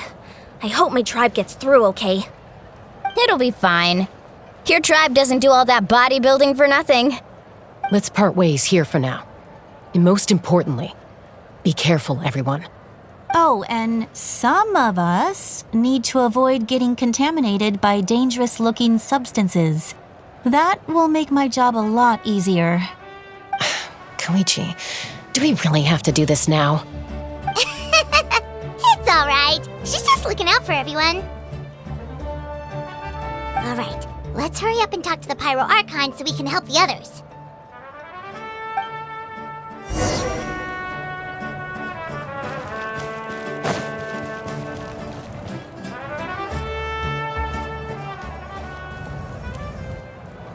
Oh, it's you two.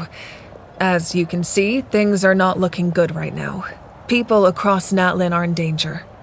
Look, I'm very interested in your recent adventures, but this is not a good time, so we'll have to keep our conversation short. That's alright, we're also in a hurry. We're gonna go help the Children of Echoes after this. What?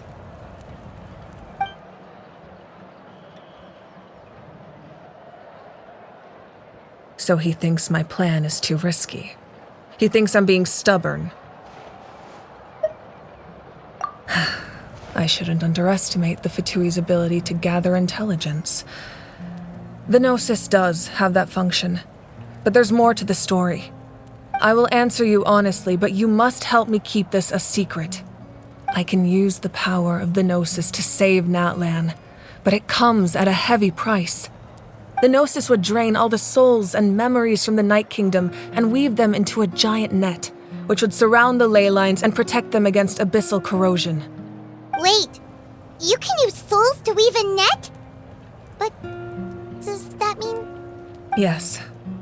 It means sacrificing those souls in the process. Souls are just another form of life. The cruelty of this method is self-evident.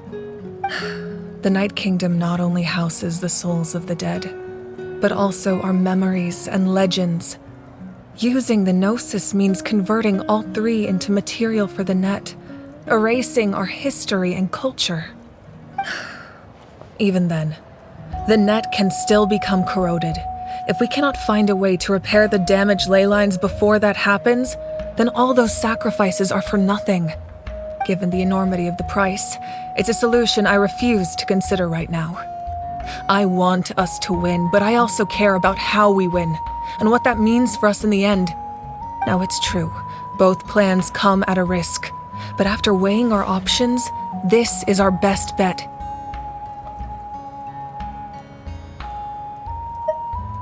Natlan is unique among the nations of Teyvat. Given the ever-looming threat of the Abyss, the Pyro Archons had to account for the worst-case scenario. Having a contingency plan is our duty, not just to the people of Natlan, but to all who live on this continent. Still, this has always been a well-kept secret. I'm very curious how the captain learned this information. Oh, one more thing? The captain said he found another way to solve the problem. Could be equally as extreme, though. Without the Gnosis, he should have no other option. But I see no reason for him to lie. Seems like our only path forward is to track him down, so he can answer that question for us.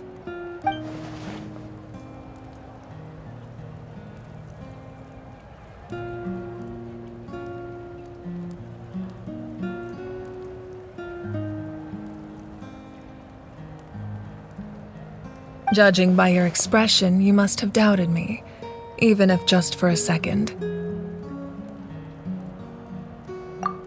even a little! We would never... Wait, what are you talking about, Traveler?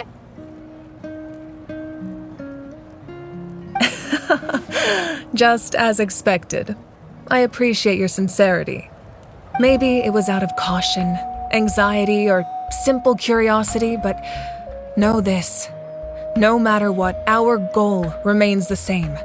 We both want to save the people of this land. So now that you have your answer, do you still doubt me?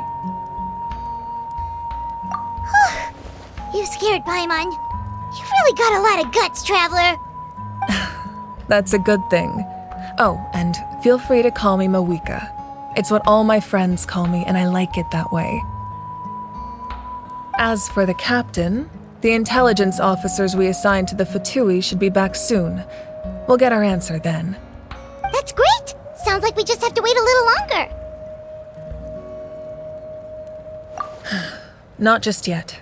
Even though the Abyss is attacking several locations at once, I'm confident the warriors stationed in those areas can handle it. Don't worry. I just need to finish coordinating our available manpower, then I'll take a small team to handle the difficult locations. Wait, you're going to fight in person? Didn't you give up your power? That's true. I'm far less powerful than a god in my current state. But don't forget, I was an experienced and powerful warrior before I ever became the Pyro Archon. No matter how you look at it, my duty is on the front lines.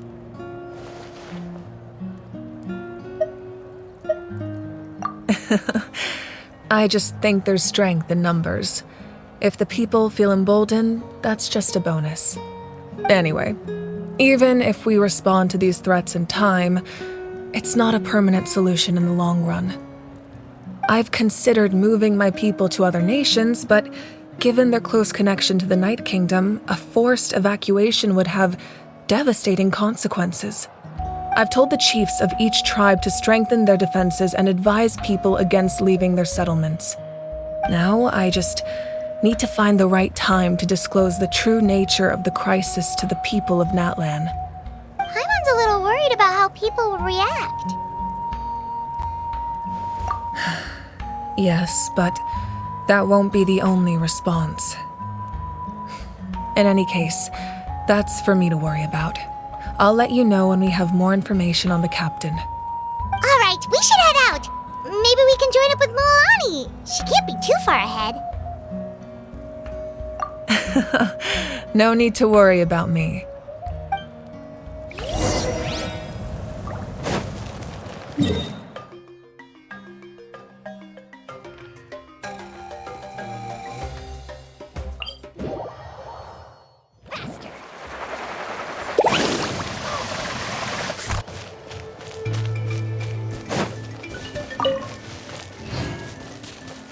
Let's ride!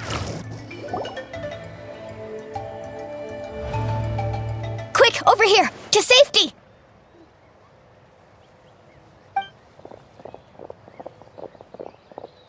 Kachina, how many people do you have left?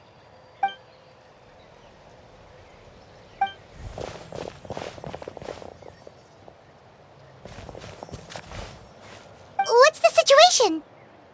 There's a trapped caravan that needs our help. We need to rescue them as soon as possible. We'll go together.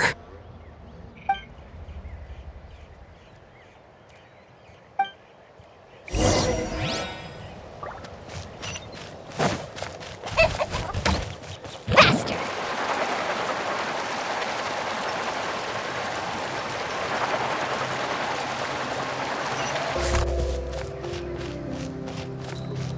Need a surfboard?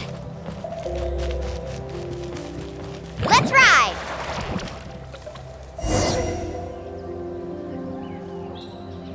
Stay safe. We've got this. Let the mountain's veins boil! Bring it!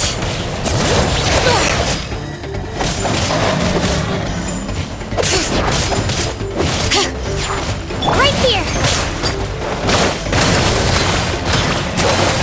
Drilling down! Woohoo!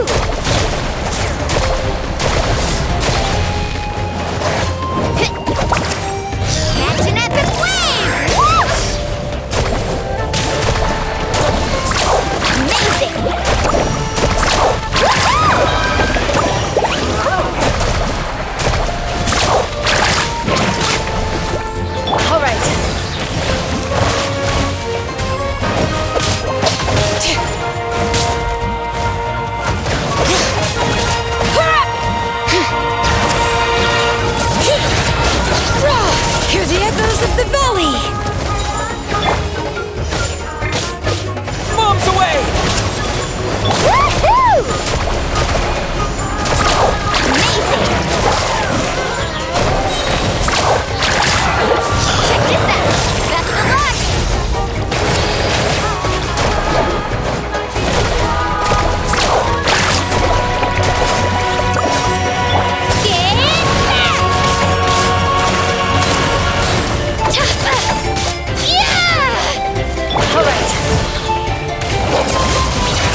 I really thought I was done for. I can't thank you enough. Don't worry about it. We're just glad you're okay. Let's see. Your goods look fine too. Guess the Abyss isn't after Mora. That should be the last abyssal pylon near the Children of Echoes.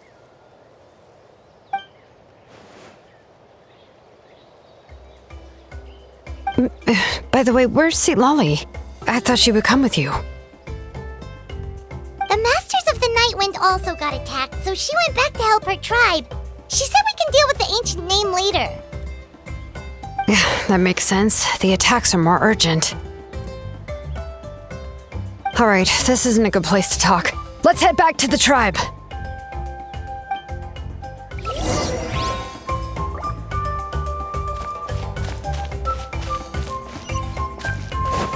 Umbrella warfare, I guess. Faster.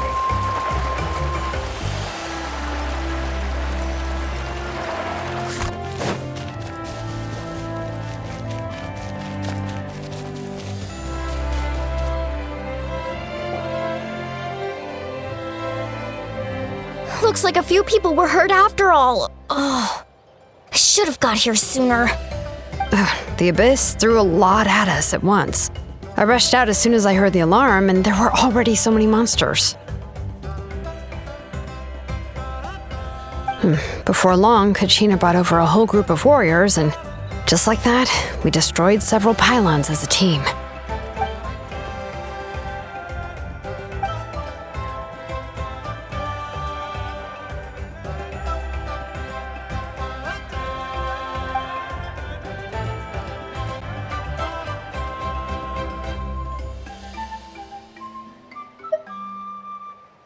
You mean the situation in the Night Kingdom, right?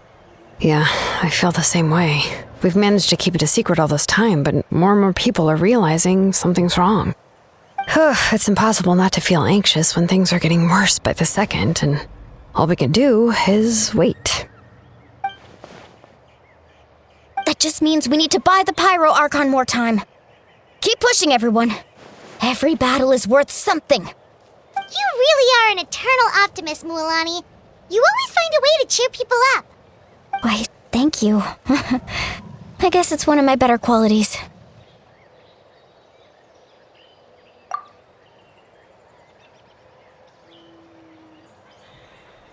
So, specifics aside, the Pyro Archon confirmed the Gnosis can resolve the crisis, but it comes at a huge price.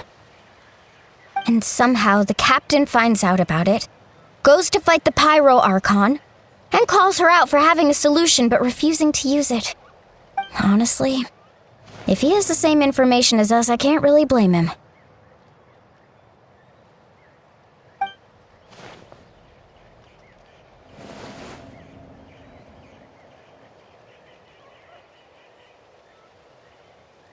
We talked to Mavuika before we left the stadium.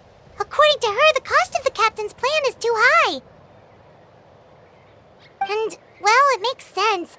If that was truly the better choice, she would have picked it.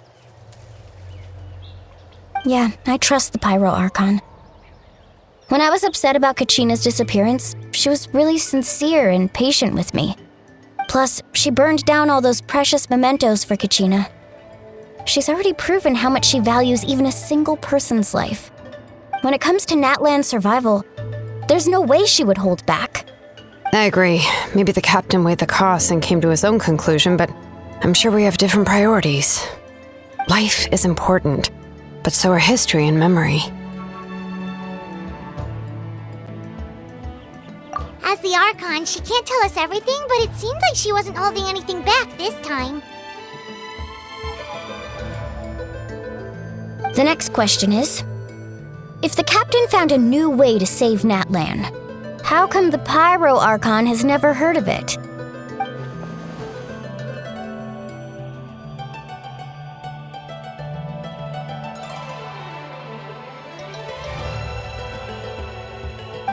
This is all super confusing. We still don't have enough information. Once we figure out what the Fatui are doing, we'll have our answer. Let's head back then. Mavuika said said her intelligence officer should return soon. With how many Fatui there are, someone's bound to give something away. Sounds good. I have a few theories of my own. With a bit more information, we just might get to the bottom of the whole thing.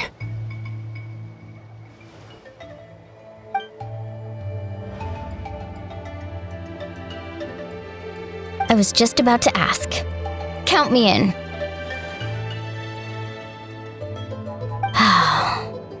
If I was just a bit faster, we could have prevented a few people from getting hurt. People who could help us in the next battle. It's all a chain reaction.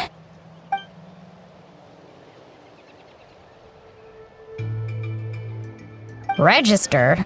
Nah. I'll just follow you around. You know, go where you go, do what you do.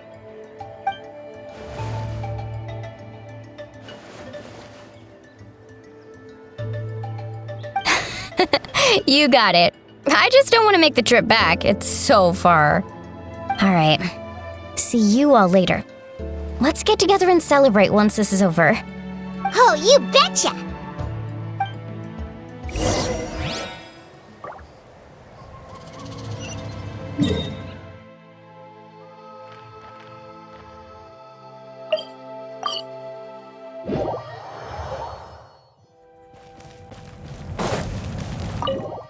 Mavuika! Oh, Chasca and Koichi are here!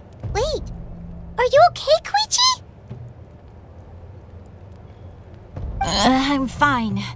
No need to worry. They ran into the Fatui while out on a mission and decided to follow them. The Fatui? Calm down and let me explain. Here's what happened. Watch out. It's the Fatui. Were they attacked by the Abyss? No, wait. It looks like they're protecting a group of travelers. Over there. Do you see? You're right. That's a traveling group from Natlan. Could they be trading for something? Let's keep observing for now. We're glad you're okay. Given the appearance of abyss monsters all over Natlan, you should cancel your journey and seek shelter at the stadium or one of the tribes. Thank you so much. I wish there was something we could give you.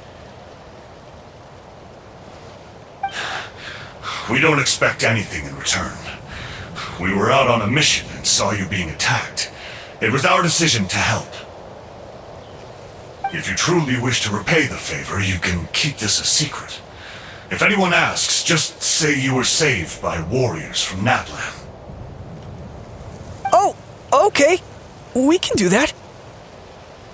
But... We're not asking you to cover up our activities. We haven't done anything illegal. Our captain simply wishes to remain undisturbed. Nonetheless, the decision remains yours. If we wanted to keep you quiet, we would have employed a harsher method. Got it. We'll get going now. Did you hear that? They mentioned a captain. Isn't that who the Pyro Archon is looking for? Exactly. We could be onto something big. Still, there was no trade. They were just helping people in need. I didn't sense an ulterior motive. I didn't believe the captain when he said he wanted to save Natlan. But based on what we just saw, it's possible he was telling the truth. Maybe we've been wrong about the Fatui this whole time. It's too early to say. Let's follow them and see what's really going on.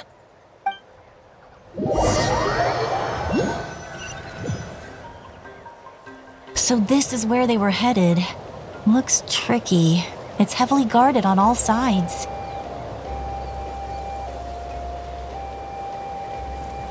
Koichi, wait for me here. I'll go in and check it out. Oh, no you don't. How are you planning to get through all the guards? Look, I can use this terrain to my advantage. With our tribe's special way of getting around, I doubt they'll see me coming. We still can't see anything on the inside.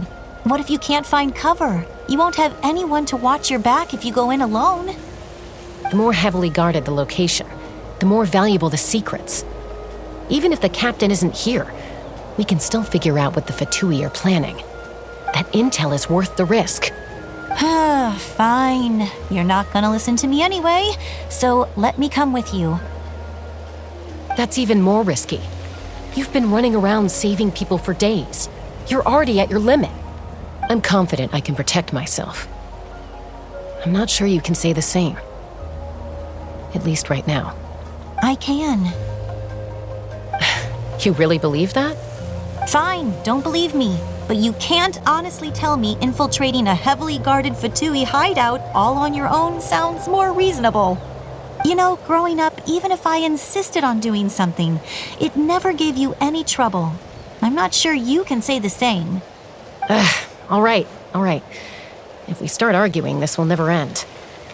We can't let this opportunity go to waste. Guess that means I win. Don't worry, you're not the only capable young person from our tribe. I can handle this. All right, same plan as usual.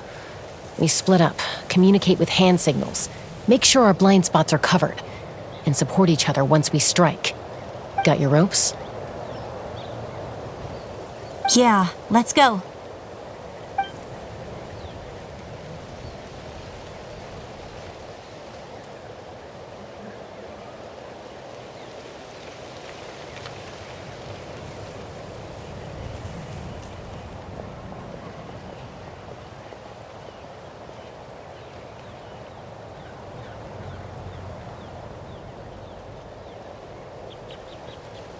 The Fatui have eyes all over this place. I should wait for Koichi's signal.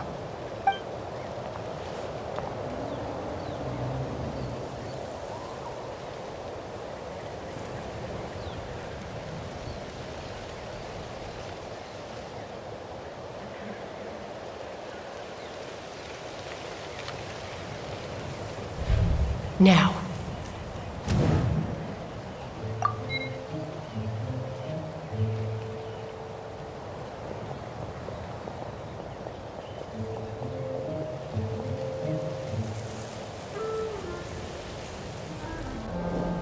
Not sure how many chances I'm gonna get. I need to act.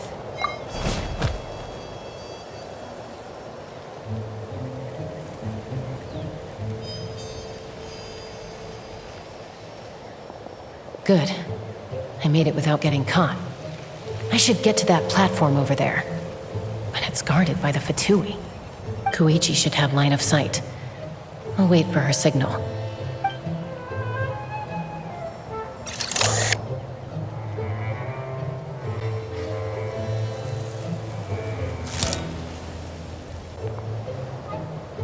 That's it. Now's my chance.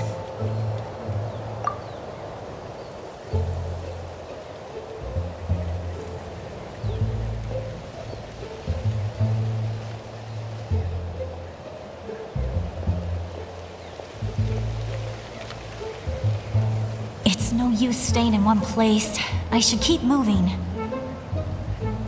Looks like Chasca is helping me by keeping an eye on the Fatui movements. I'll wait for her signal.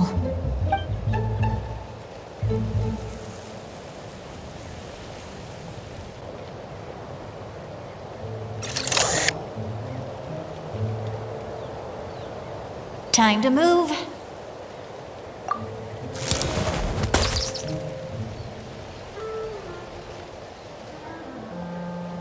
Whew!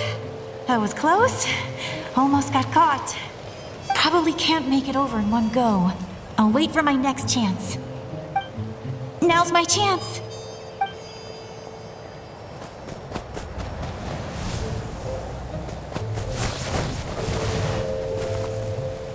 I made it! That'll show my sister. Let's see. The Fatui's occupying all the best locations. If we could just get past them somehow.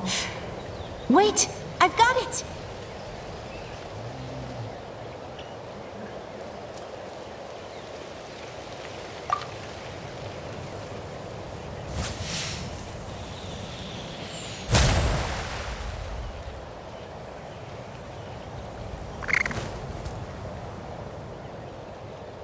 Huh? What's that noise? Did something explode? Oh! It stings! What the heck is that? What do you think you're doing? I could ask you the same thing! Good, they're arguing. Looks like they just needed an excuse. They've probably had enough of this job already. The people on the hill over there left to help their comrades. This is our chance.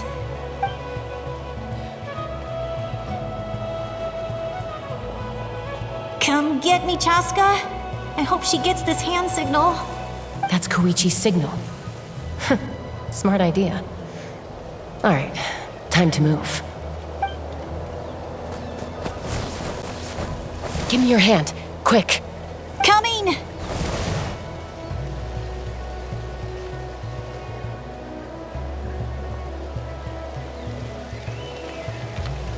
I checked, and this way is completely clear.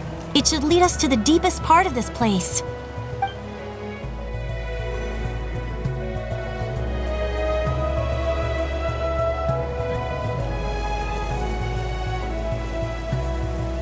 Well, I was pretty helpful, right? You know, everyone usually jumps at the chance to work with me.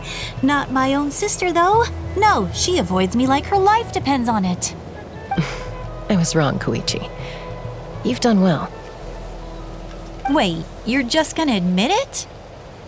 Now I look like the mean one. Let's focus on the task at hand. We're in the heart of enemy territory. The more time we waste, the more dangerous this becomes. All right. If you're not gonna take the bait, then I'll drop it. Looks like the Fatui are here to dig something up. I'm surprised they mobilized this many people. I doubt it's because they're interested in our culture and history. It seems like they're looking for a dragon relic called the Source Mechanism. The device is ancient. Barely any information survives to this day. And even people from Natlan don't know how to use it. Why would this be the Fatui's target? Not bad. Looks like it's in good shape. This should be what our Lord's looking for. Took us long enough. Come on, let's get this thing back. Back? Back where? Should we keep following? You really want to keep going? Of course. We make a good team, don't you think? No reason to stop now. What was that sound? Uh-oh. We've been spotted. Time to go. Falling rock incoming! Watch out for your gadget! What? You'll regret that! After them! Once we got them off our tail, we went back to observe some more. They'd collected several identical pieces of something. It looked like they were waiting, though. So we decided to come back. So, Koichi got injured trying to get them off your tail? She pushed herself too hard and collapsed on the way back to the stadium. Well, I didn't cause you any trouble while we were fighting, right? So my perfect record remains. You've done very well. I could make a comment on knowing your limits, but it's not my place. I know. I'm already reflecting on my actions. So, our current intel suggests the Fatui is after the source mechanism. The device is a complete mystery, even to us. What does the captain want with it? I have no idea.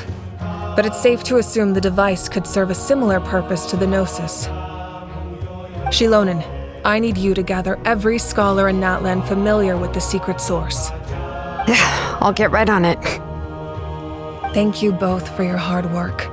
Koichi, it's time for you to get some rest. Oh, and there are gifts from your patients waiting at the speaker's chamber. I've prepared a small gift of my own as a token of gratitude. I'll send it to your home along with the others. My patience. That's so nice of them. Guess that means I'm doing something right. You don't need to give us anything, Archon. We were just doing our duty for Natlan. I should take Koichi home now. Well, if Koichi doesn't want her favorite Saurus crackers, then... I accept. Thank you, Archon. What am I gonna do with you? There's some for the rest of you as well. They're one of my favorites too, so don't be shy. I'll start investigating the source mechanism right away. If I learn anything, you'll be the first to know. Yummy snacks!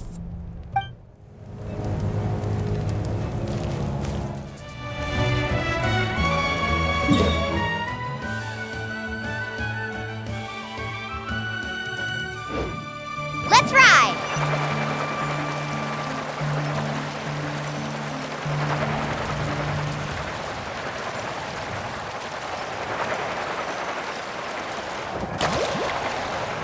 Off we go!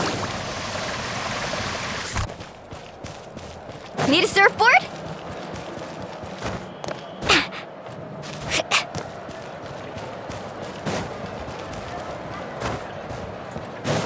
Faster!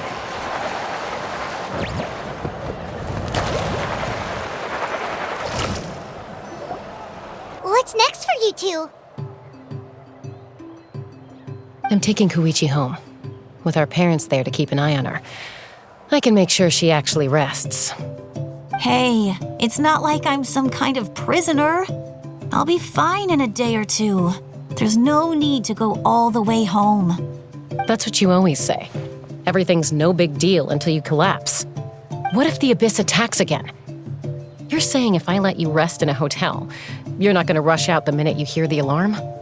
I won't. Triple promise I won't. Mm-hmm. Fine. On the off chance something like that were to happen, I might. But I'm a doctor. I have a duty to help people in need, no matter how hard or tiring the work gets. I guess you're right. But I don't have to like it. This reminds Paimon of when we first met! Except you were the one trying to stop Chasca from doing something dangerous. I'd do the same for anyone trying to put their life in danger. As a doctor, I don't want people to get hurt because of a rash decision. Then try to see things from my perspective. You clearly want to protect your patients. So can't you understand why your own sister would feel the same way about you? The two of you are the same, you know? I disagree. I understand the risks and costs of my decisions. Who wants to be like her?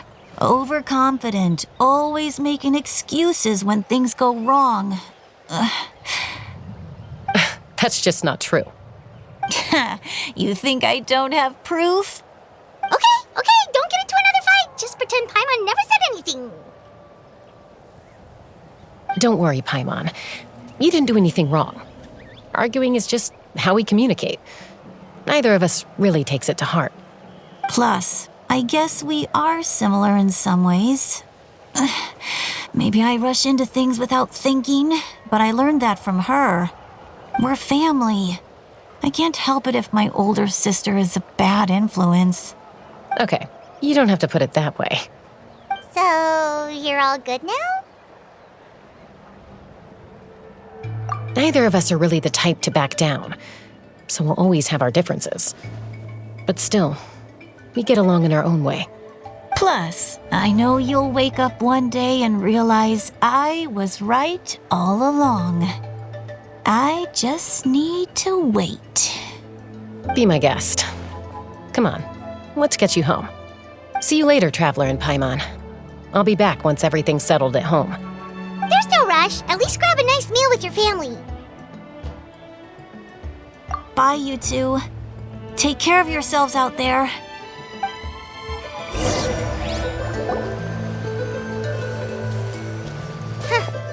Those two will probably make up for real at some point, right? Well, we've learned a lot. Let's go over everything that we know so far.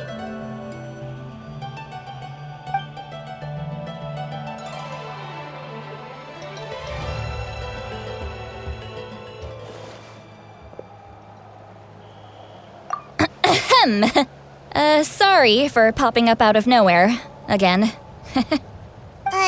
Why do you look so awkward? Oh, is there something you need from us? Okay, I won't beat around the bush. Oh, and I'm sorry for interrupting your rest. I'll treat you to some charcoal grilled steak to make up for it. Awesome! Just give us your orders! Hey, friends don't order each other around. I'm just here to share some news. Remember what we talked about before parting ways?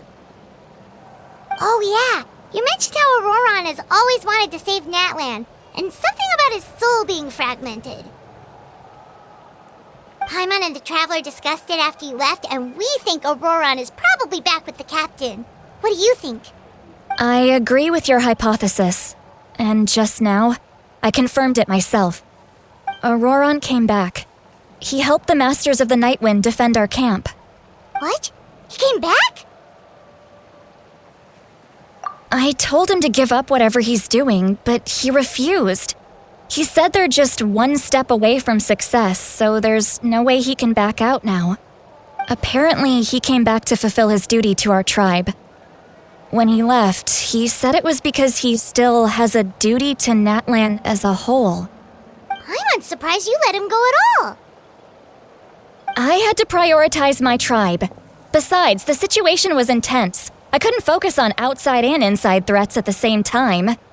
Plus, he was on guard. He knew I would try to go after him, so he made sure to keep his distance. I kept an eye out for a good opportunity, but it never came. All these years of calling me Granny, and I couldn't do a single thing for him in the end. Don't say that! Your tribe all raised him together, right? That couldn't have been easy. You're right. Seeing him come back reminded me of when he was little. Running around the tribe, dropping by random houses right and left. He's not only a child of the Masters of the Nightwind, but a child of Natlan. It's only natural for a child to want to do something for their family. Besides, Ororon is my apprentice.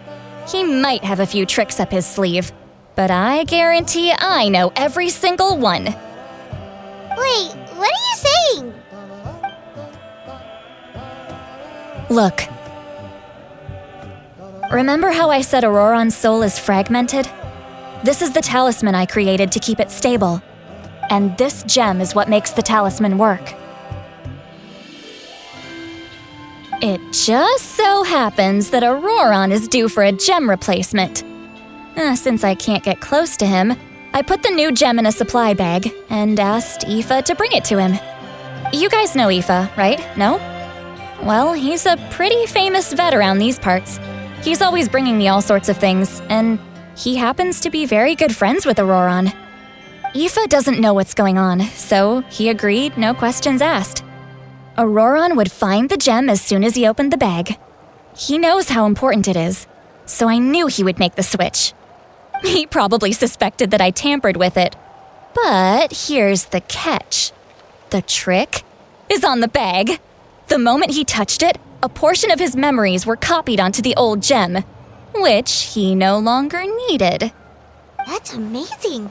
You can do something like that? Most people can't, but I can. That trick he used to bring you to the Night Kingdom isn't anything special, by the way. My technique is much more subtle. He won't notice anything. So in other words, we have a whole backup of Ororon's memories in this gem. The kid thinks he can take me on? Like I wasn't the one who taught him everything he knows? That's amazing, Citlali. Let's take a look right away. Once we get to the bottom of this, we can finally track him down. I know he thinks of me as his grandma, but do you think he'll get mad at me for this? You can be honest. That's a tough question. Paimon doesn't have a grandma, so she's not the best person to ask.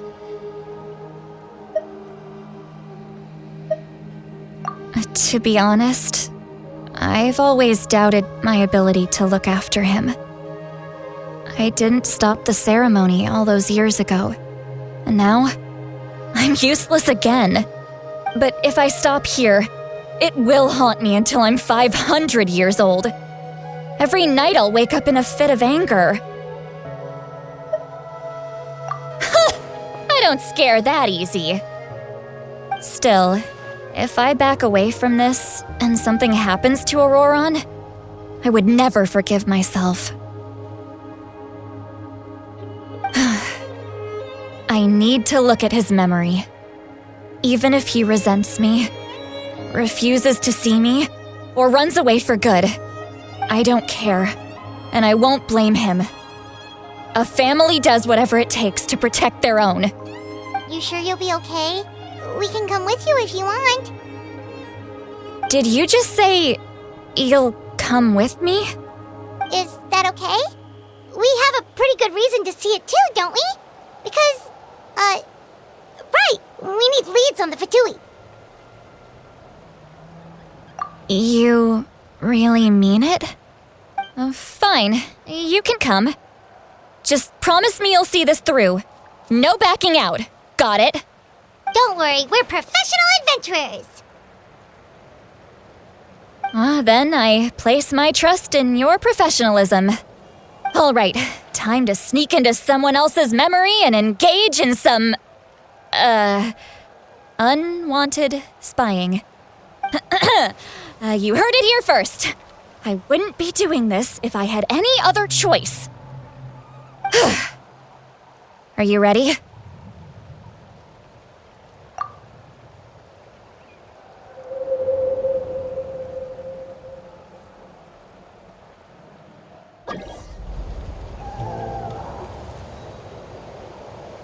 Look how good you're doing. You'll grow into nice big radishes in the future. And you? Aoife says you're taking up too much space, but I think you're a good tree. What do you think? Hey! How's it going, Ororon? Good. How are you, Uncle Okanbi? Can't complain. What you up to? Naming your vegetables again? No, just some idle conversation. Sounds fascinating. What did they say? They told me you were coming and that you would take some produce with you. Only if you're offering. By the way, I ran into Aoife yesterday. He told me Chasca's fostering a saurian at his place. Said the thing trampled over a part of your radish garden. I hope you two didn't get into a huge fight. No, don't worry. I'll find a way for him to make it up to me. I've already wrapped your share of the produce. Here you go. You really knew I was coming. That's pretty amazing. Light up the smoke and you can see the path through the shadows. That's what everyone says. Hey, have you seen that strange group of people that just appeared out of nowhere? Appeared out of nowhere? I don't think so. It's the Fatui. Their leader seems like a big deal. He didn't bring many men with him, but they're all elite warriors. It seems like they're looking for someone, but I wouldn't go around asking too many questions. If you run into them, be careful.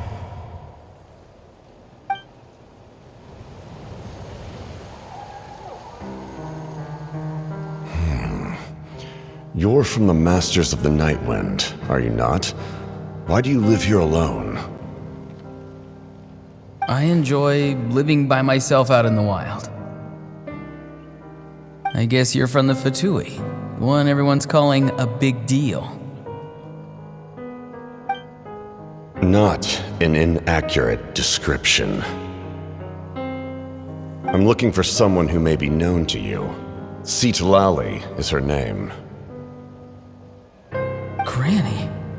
What does an Outlander want with her? I've heard the name. You have business with her?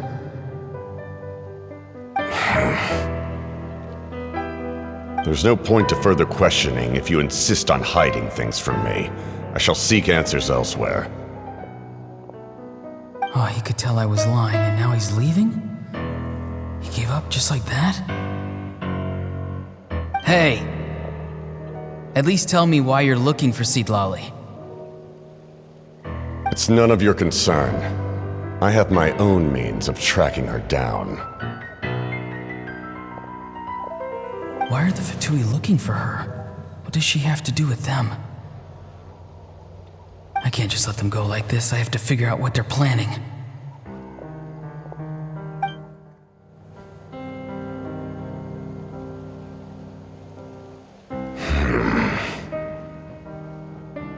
They've just been studying the ley lines and asking for leads on Granny.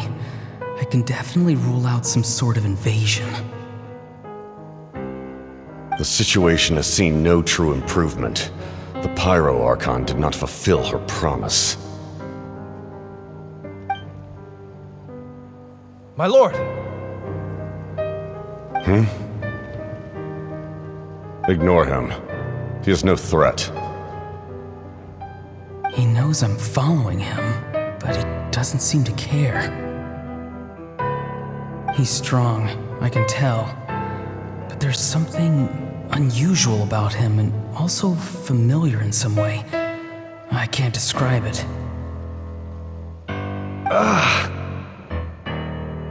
What is it? My lord, I feel dizzy. A ley line disturbance. Certain presences have been forced to wander outside their rightful realm.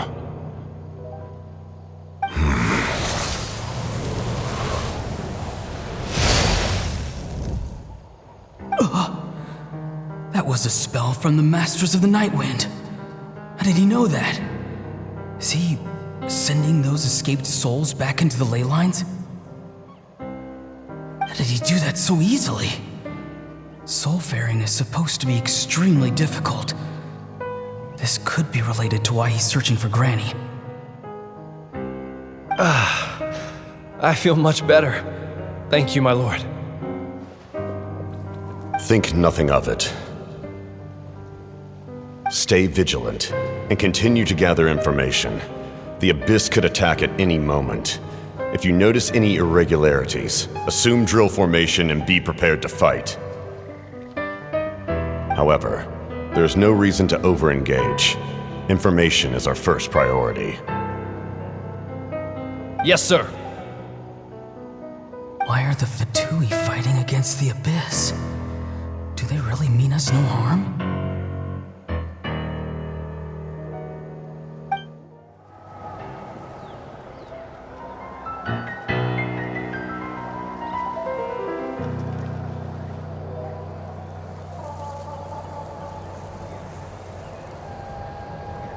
I've been following him this whole time and still they ignore me? Do they really not care? It seems like his subordinates referred to him as the captain. Never heard of him before. And now he's headed to the stadium. That's unusual. Oh, what is he gonna do? You two, with me. Everyone else, wait here as instructed.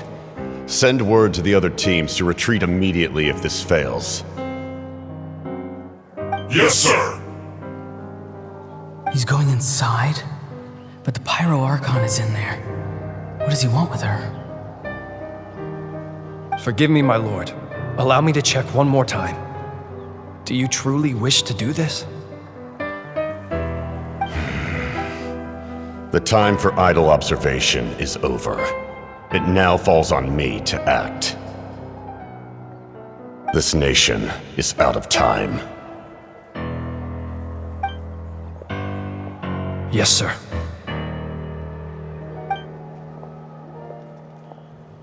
He just walked straight into the stadium. What is he gonna do?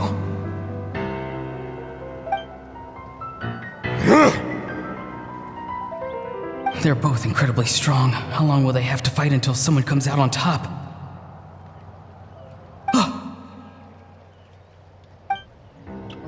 Wait, this feeling.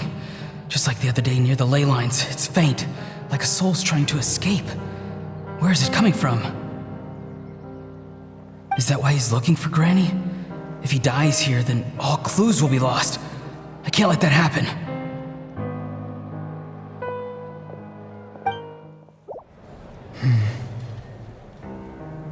As for you, I must confess, I did not expect that little trick of yours to save the day.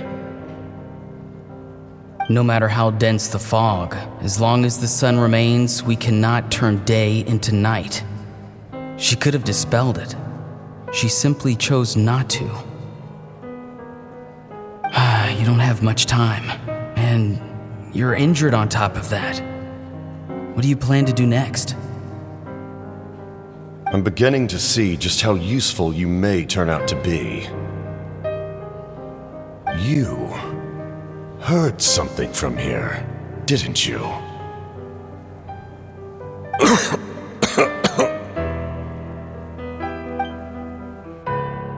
No need to force yourself. I've never seen anyone match the Pyro Archon in battle before. I didn't expect you to intervene at such a critical moment.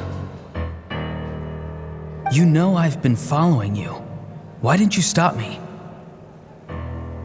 When walking in the forest, it is only natural to encounter wild beasts. However, not every beast has the courage to come out and bite.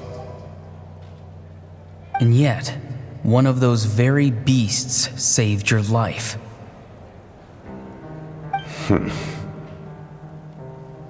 Then speak. What do you want? I didn't save you because I wanted something. My soul is more perceptive than others. I can sense that the ley lines are extremely weak. I don't know what the Pyro Archon is planning. Can she really save us? The questions you asked her just now, well, I've had very similar doubts. So I felt like I had to help you.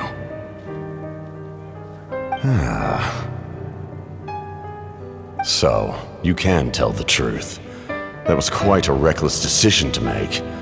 I'm not sure you realize that. There's no turning back for me now. What I did back there is going to get me in a lot of trouble. You attacked the Pyro Archon in broad daylight, and I used my spell to save you. A single glance was likely all it took for her to recognize my tribe.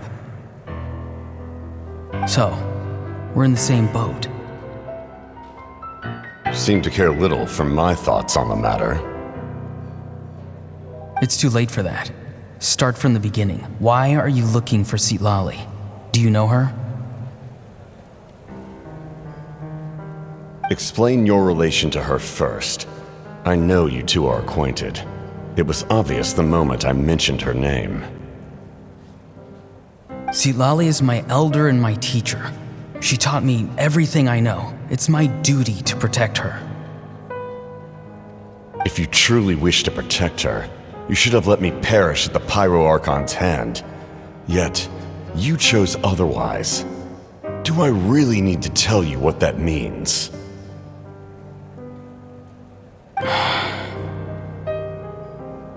I want to do something to change Natlan for the better. Something I can accomplish with my own two hands. You're stranger than anyone I've ever met. But maybe, just maybe, you can show me the way. Strange? Citlali is said to be the legendary Granny Eastli, someone capable of communicating with the Wyab, and the Wyab are the key to information on the Night Kingdom. Why do you need knowledge on the Night Kingdom? That is not something you need to know. Don't forget, I saved your life. Do you not believe the Fatui capable of betraying a debt? People can lie, but souls cannot. I can tell there's a weight to your soul, a sense of justice. You may not live among your tribe, but you certainly know their tricks. I apologize for my rash judgment. You are more capable than I imagined. Let's go. We'll see if you have what it takes to join my plan. I see. Interesting approach. Worth trying, I think. Rather than weaving a net to protect the ley lines, this method would address the root problem by reconstructing the ley lines themselves.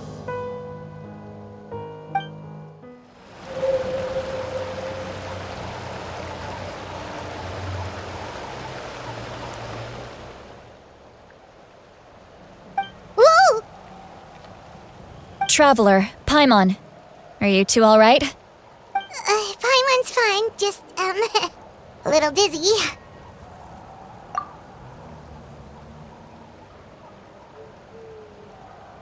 Of course. I'm so mad at him. After everything, he still can't let go of the past. For some reason, he thinks he owes something to the people who cared for him. Stubborn, self-righteous fool. Where's that gonna get him? Now that he's all grown up, he thinks no one can tell him what to do? He thinks he can just run away whenever he wants. I'll show him. If he tries to run one more time, he's got another thing coming. Maybe stubbornness runs in the family. Like grandmother, like grandson, as they say. Is that supposed to be a compliment? That kid's got nothing on me.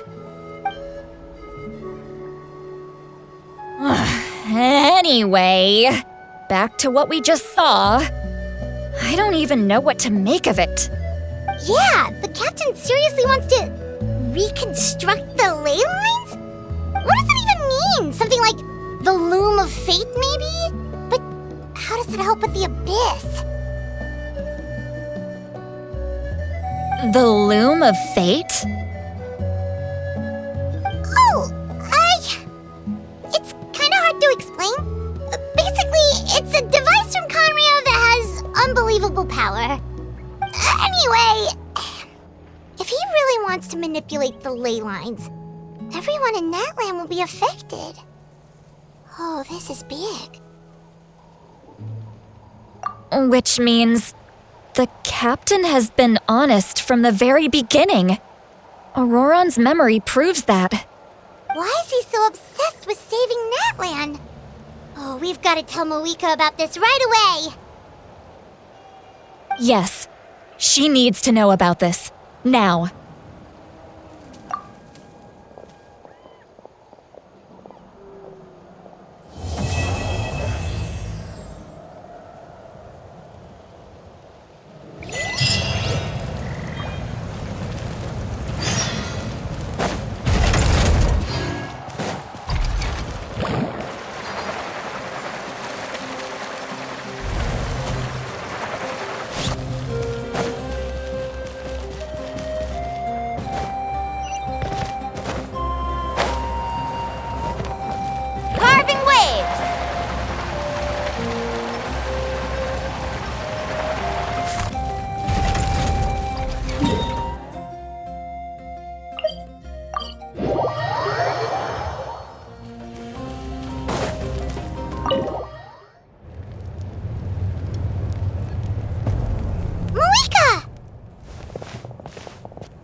Traveler, Paimon Citlali. Perfect timing. I've located the captain. Really? That's great! We also just took a peek at Ororon's memories and discovered something huge! All with his granny's permission, of course. Or no, actually it was... Calm down, Paimon. I'll take it from here.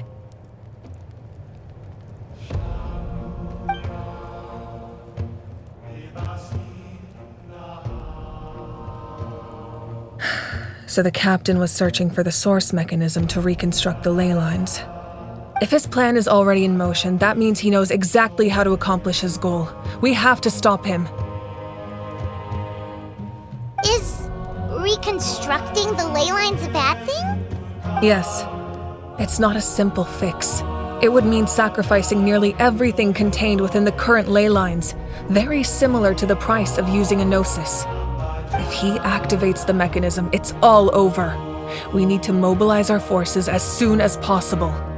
But what forces do we have? Kinich, Xilonen, you two, and myself. All other warriors are working to push back the Abyss on the front lines. But that's barely any people! Not to mention you lost your power, and they've got the captain on their side! Oh, maybe we really should get Citlali to break Ororon's legs. That won't help us with the captain, I'm afraid. In any case, the Masters of the Nightwind are in urgent need of manpower. Citlali, I was hoping you could head back and help defend the tribe. All right. I understand where I'm needed. I'll head out right away. Don't worry about your grandson. We'll figure something out for sure. I'll leave him to you all then.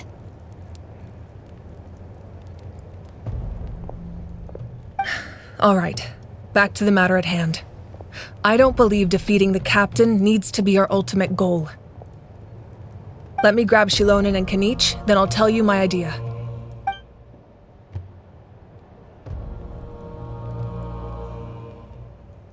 As you all know, Ororon is working with the captain and we need to stop their plan. The captain is a formidable opponent, but that shouldn't deter us. In any case, a head-on confrontation isn't the best way to solve the issue. Their plan hinges entirely on a single element, the source mechanism. If we leverage our forces, we can destroy it, and then success is ours. We'll head out together. In the event that a confrontation becomes inevitable, I'll stall the captain while you advance.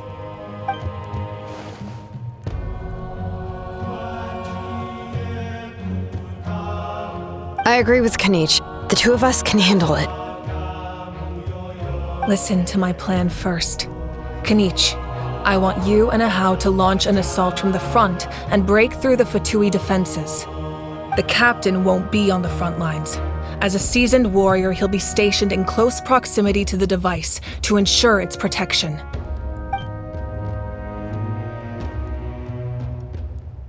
No. The purpose of the frontal assault is to gather the Fatui forces in one place. That way, it's easier for the rest of us to avoid them. Xilonen, I need you to do what your tribe does best and dig a tunnel from the outskirts of the ruin. Once we get close to the device, we just need to destroy it.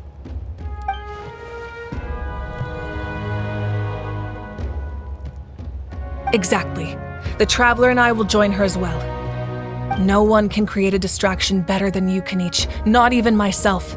By combining our strengths, we just might manage to break through the captain's defenses. Understood.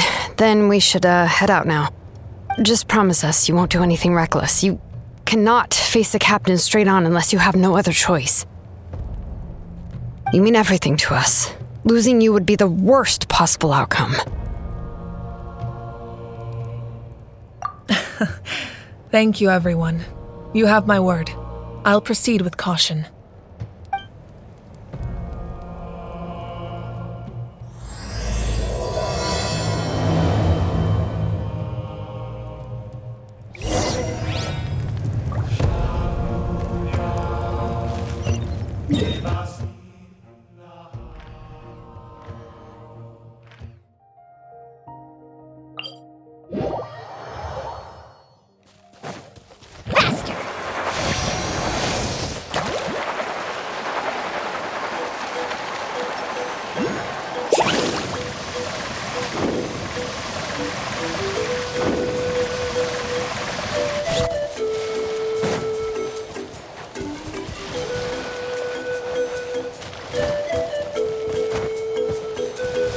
Let's ride!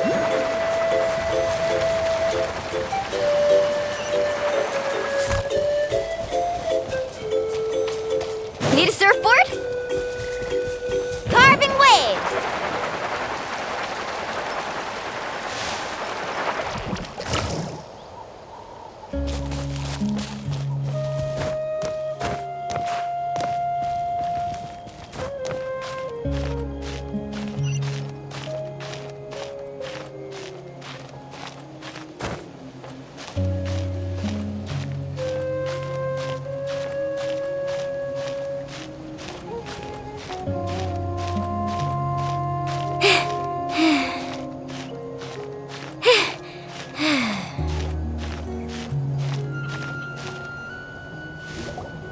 All right, this is the place. Their tunnel must be behind that gathering of Fatui guards. Any of the nearby mountains could be a good infiltration point, but if we want to stay under the radar, we should approach from the side. There are only a few Fatui stationed around the perimeter. We should take care of them first so they can't alert anyone.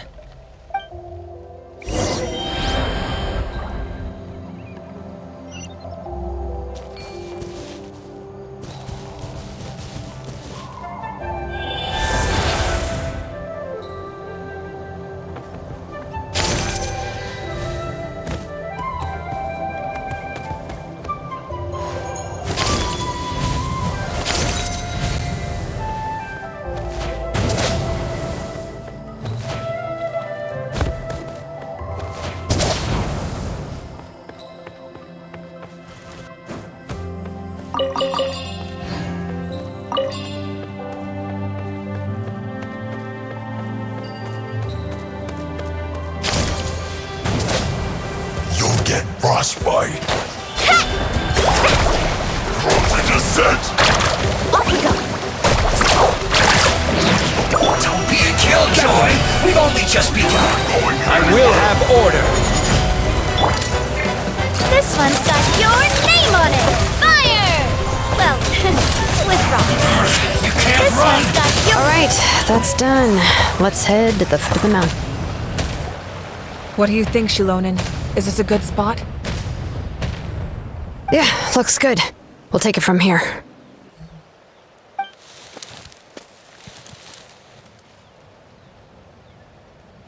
I can see the inside! Perfect. We'll keep going. The rest of you should head back. Things are about to get dangerous. All right. Please, take care.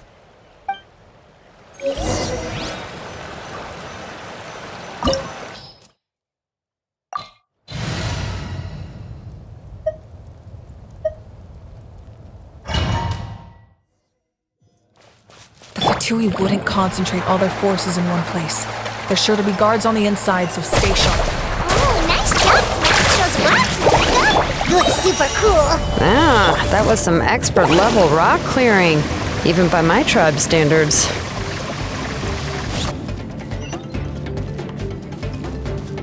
Need a surf? That must be the Fatui tunnel over there.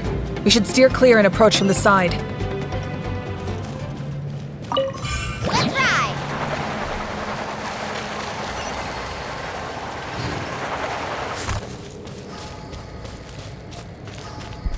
Off we go.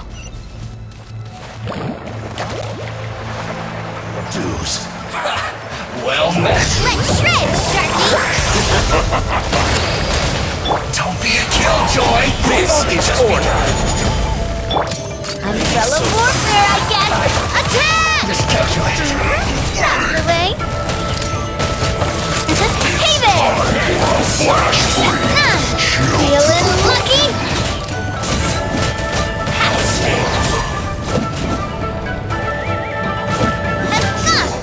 Can't run from debt.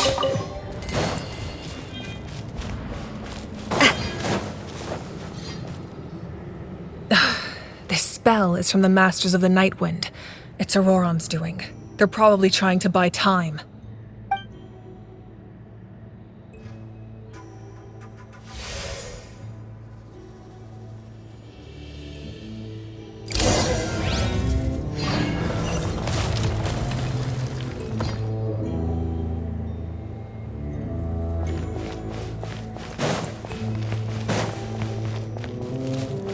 These wheels are relics from ancient times. We should try to restore them. These mechanisms probably control that wheel, right? Let's give them a try.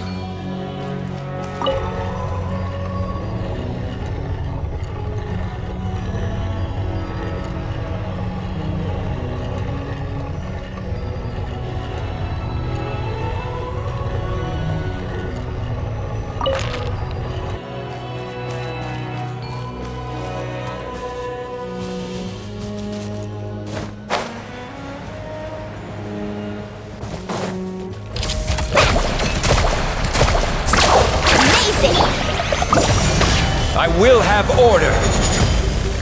This one's got your name on it. Fire! Feeling lucky?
This must be it. There they are! Oh, the captain's here too. Perfect. Looks like they focused their defenses over there. Oh, they're here. Huh. I thought the Pyro Archon would choose a frontal assault. It doesn't matter. They're too late anyway. Stop! It's too late. We need to turn it off! I won't let you do this!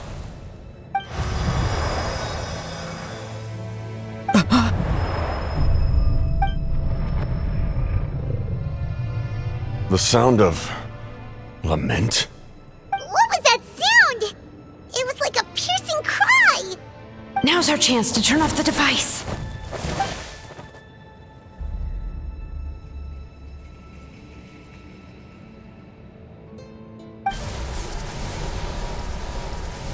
Oh, Ororon? How did he just... His movement movements have gotten a lot faster. Was Ororon always this good in battle?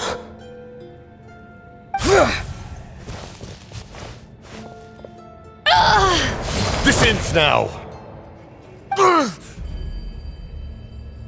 Huh? Something's wrong.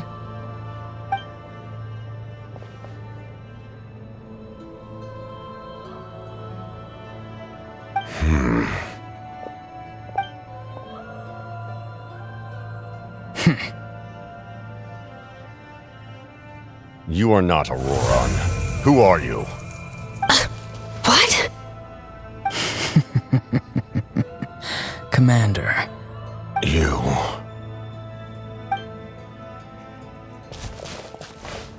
So, you still recognize me, Commander? I'm glad. Although, I believe you have some more pressing concerns at the moment.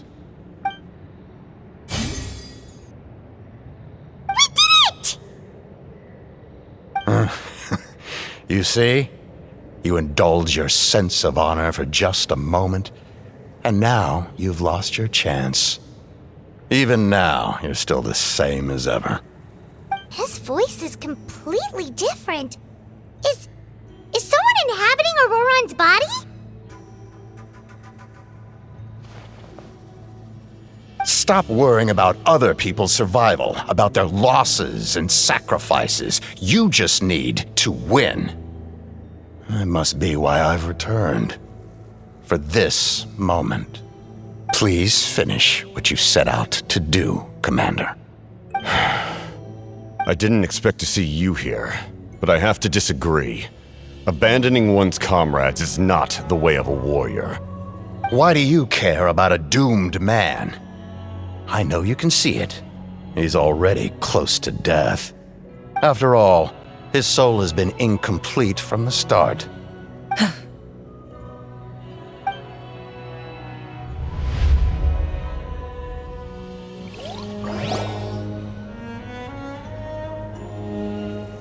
Someone said I'm close to death. Is it because of that noise just now? The piercing cry came from underground when I activated the device. What's down there? Natlan's ley lines must be hiding some kind of secret.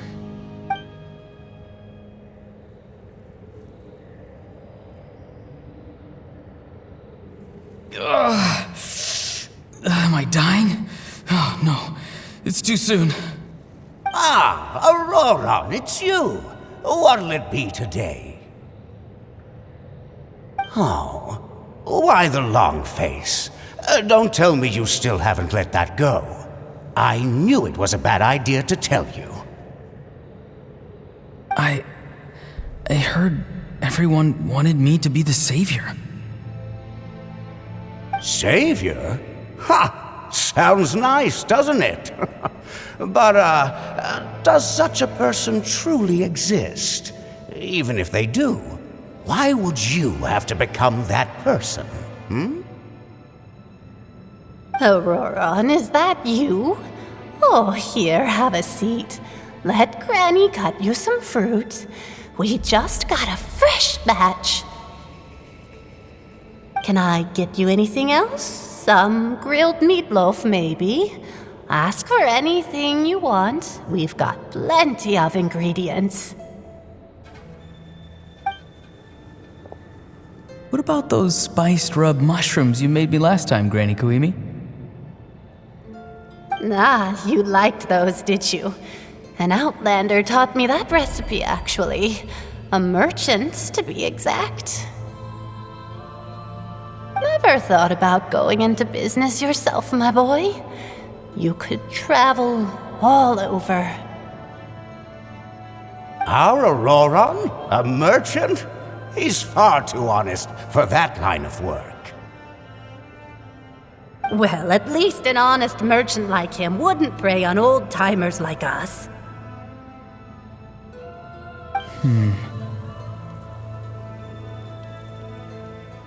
Everyone said a true savior does not really exist, but then why did my birth open the door to the possibility? Why give people false hope? Maybe I don't need to sacrifice myself, but Surely everyone is born for a purpose. So, what's mine? If I had succeeded back then, would the world have become a better place? What's the meaning of my existence? Done spacing out, Ororon? Did you finish your homework? Yes, Granny, it's just... Will learning all this really make me as strong as you? Of course not! I'm a special case. Other shamans study their whole lives without reaching a fraction of my abilities. Because you're a genius, right? You could say that.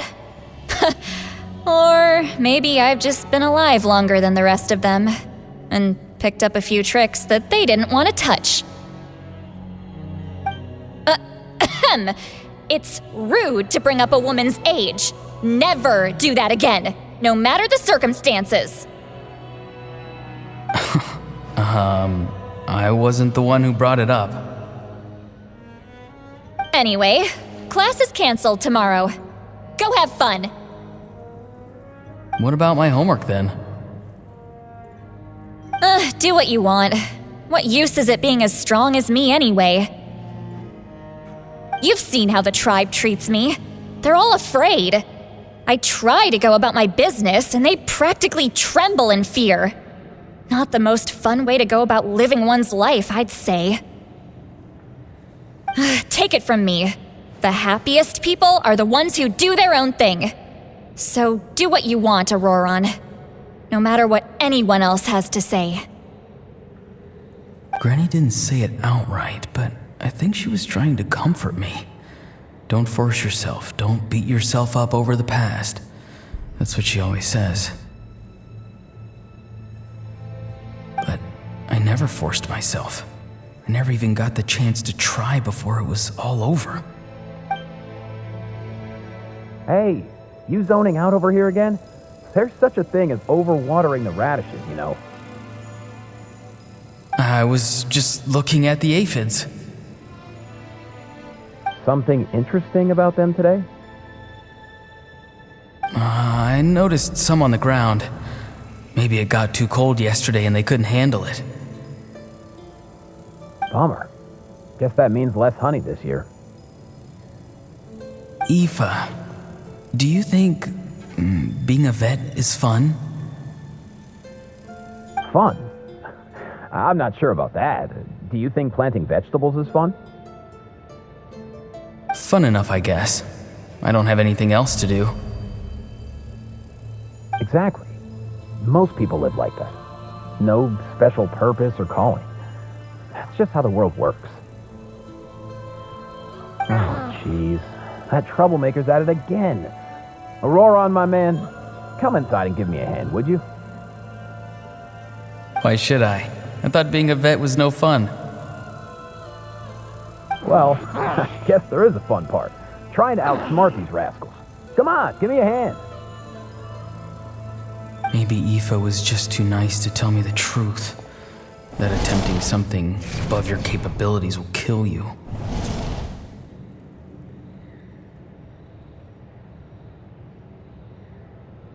My soul is unstable. I only survived because I had people to help keep me in one piece.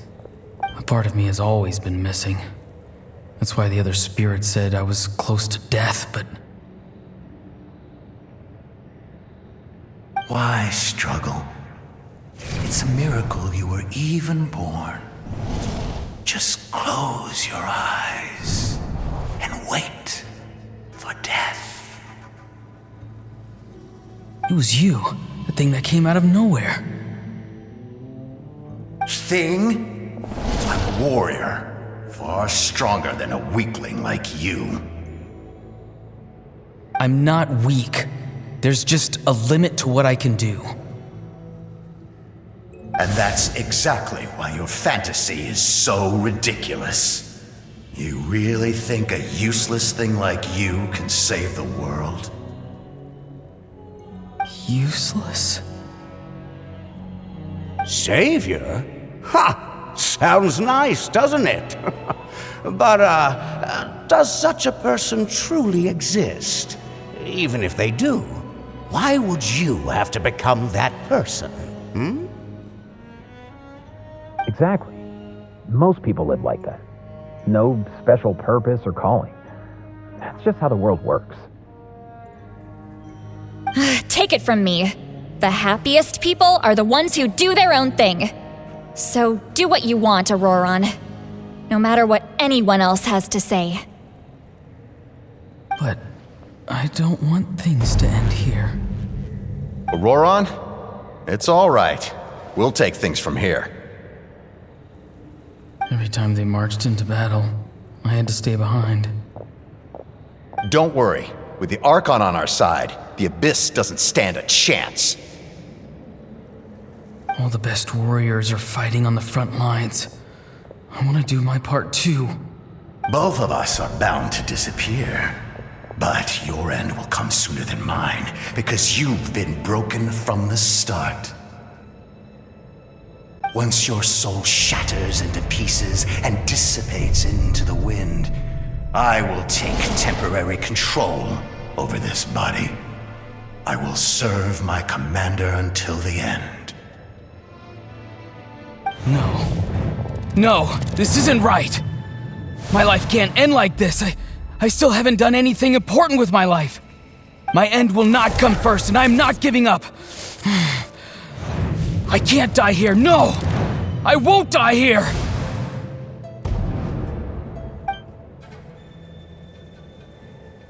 Ororon!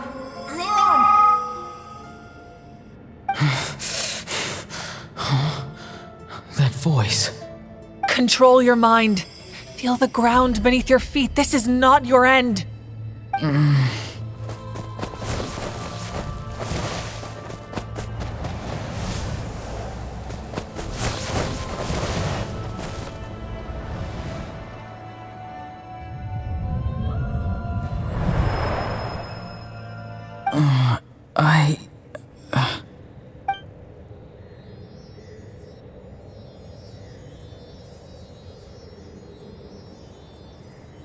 His eyes are open! He's alive! Well done. You managed to do the impossible. What do you mean? Don't try to talk. Focus on holding yourself together.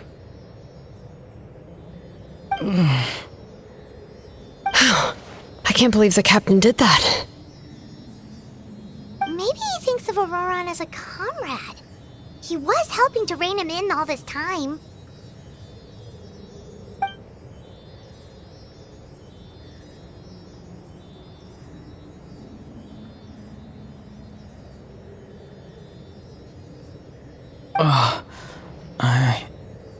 I'm fine now. Damage to the soul is a tricky thing. The pain almost consumed you for a moment, but you managed to hold on to yourself. That's no easy feat. The worst appears to be over. I'm sorry for causing so much trouble. We can talk about that later. Our plan. It failed, didn't it?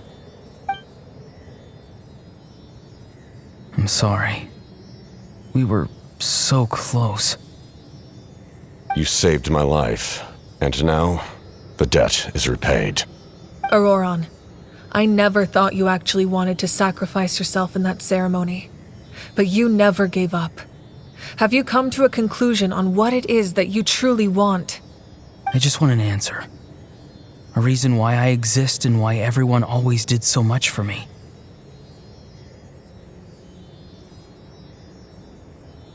No one is born a hero, and no one should be treated like one from birth. I had a chance to do something important back then, but I failed. All I want is to find some more ways to make up for that. The answer you seek now lies before you.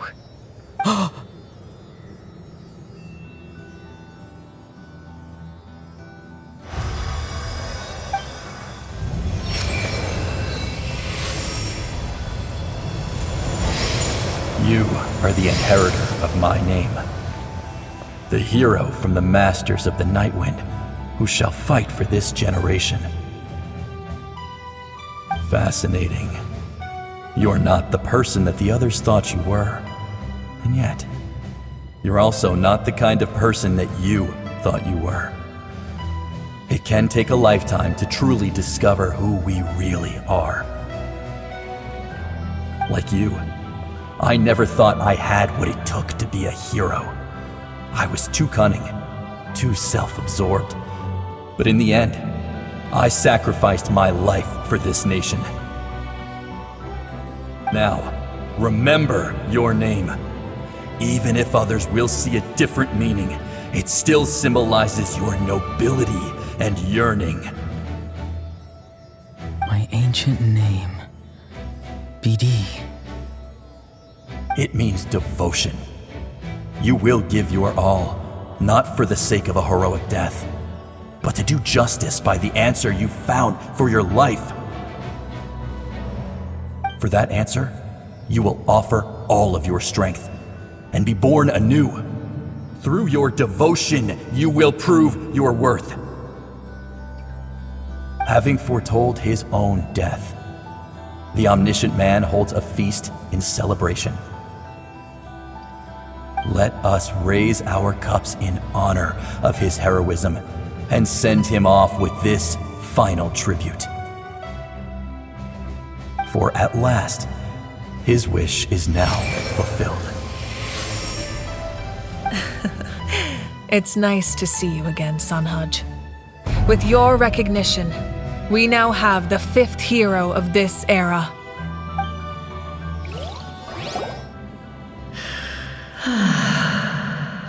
I am happy to see your plan advance one step further. It seems that my cry did not cause irreversible damage. What is that voice? Just as I thought. The Lord of the Night has awakened.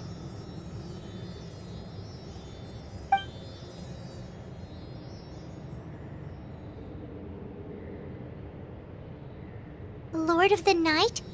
As in the one who rules over the Night Kingdom? I preside over a realm of souls. Due to my limited power, sleep is the only way I can extend my existence. When you activated the device, I awoke and could not hold back my cry. It is a sound that agitates souls. Most of you are unaffected because your souls are intact. But with a damaged soul, the effect on your friend was heightened, and his soul almost shattered as a result. And yet, his soul remains in one piece. He managed to overcome this obstacle through sheer strength of will. A truly impressive feat for a human. So, was that what caused all his strange behavior earlier? No. An additional soul was affected. It tried to take refuge in the missing part of your friend's soul, but was ultimately expelled. However, this soul does not hail from Natlan or the Night Kingdom. Its origins remain a mystery to me. Activating the source mechanism was supposed to reconstruct the ley lines. Why did it awaken you instead? Because I was the one who originally constructed Natlan's ley lines, otherwise known as the Night Kingdom. The ancient battle between the Descender and the dragons destroyed the corner of the world, allowing the Abyss to invade. Natlan's ley lines took the worst of the damage. To aid the people of Natlan, the Lord of the Night used the fragments of the old ley lines to reconstruct a similar network. That's how the Night Kingdom was born. The first Pyro Archon, Xilonen, strengthened that realm and established the rules that aid our fight against the Abyss. The Ode of Resurrection and the Pilgrimage, both of which are practices that survive to this day. Oh, right! You said before it all came from the power of the heavens.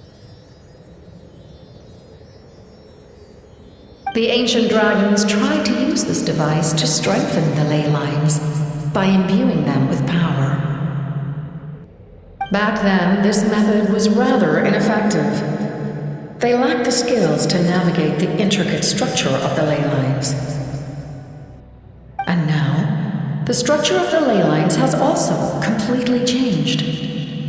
I am the only possible vehicle for the power generated by the device.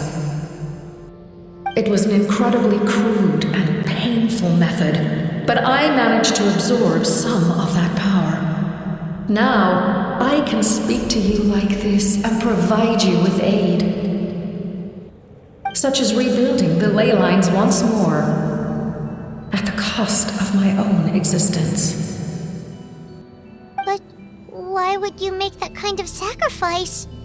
The people of Natlan worship me and call me their lord. In the ancient past, before we died out, we were also known by a different name: angels. But adventurers like you are probably more familiar with our devolved form, Seelies. No wonder there are Seelies around here. A Seelie also helped us in the Night Kingdom. Few angels remain in Natlan, so the same is true of Seelies. Everyone rallied around me and offered their power to humanity to reconstruct the ley lines. Now, I have witnessed your determined pursuit for survival, and I have become your faith. I am very pleased. Mavuika, inheritor of Xilolen's will, and leader of Natlan. Despite all the obstacles and misunderstandings, I have awoken, and the efforts of this harbinger and the young hero have imbued me with power. Say the word, and I will once again work to fulfill my mandate, just as I did thousands of years ago. You need only nod your head. For the sake of your people and your nation, for the sake of overcoming the invasion from the Abyss, give me your orders. I will not. After reconstructing new ley lines, you will cease to exist. The rules of Natlan are founded in the Night Kingdom. If you disappear, so do they. Not to mention, all the memories and legends recorded within the old ley lines will disappear along with you. The people of Natlan will face memory loss, mental disorders, and cognitive issues. Just like the consequences of using the Gnosis, that is a price I refuse to accept. Humanity's survival is worth any price. Once the Abyss runs rampant, all that remains will be a land of corpses and ruin. And when the new ley lines are invaded again by the Abyss? What then? How are future generations supposed to survive?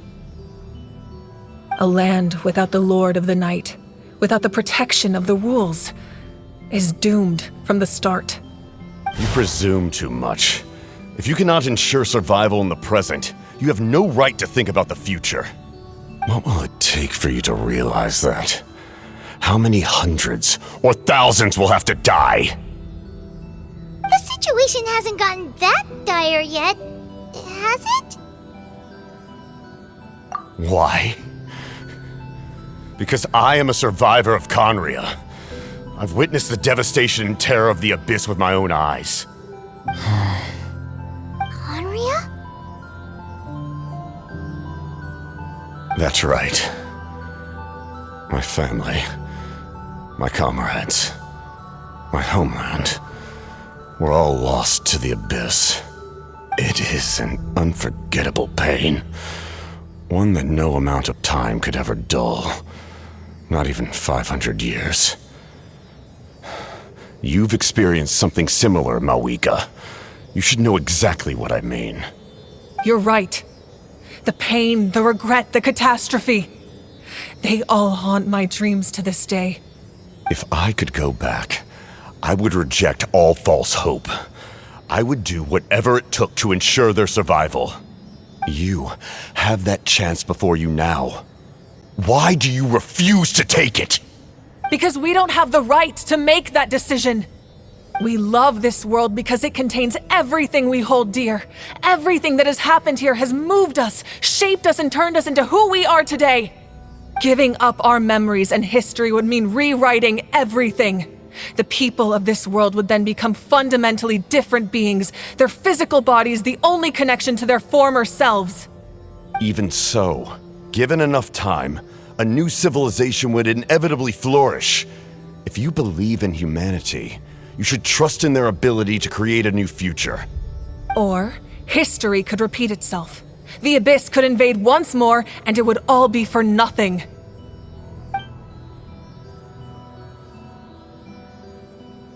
Can I say something? I once carried the hopes of many people, and I was also desperate to save our nation.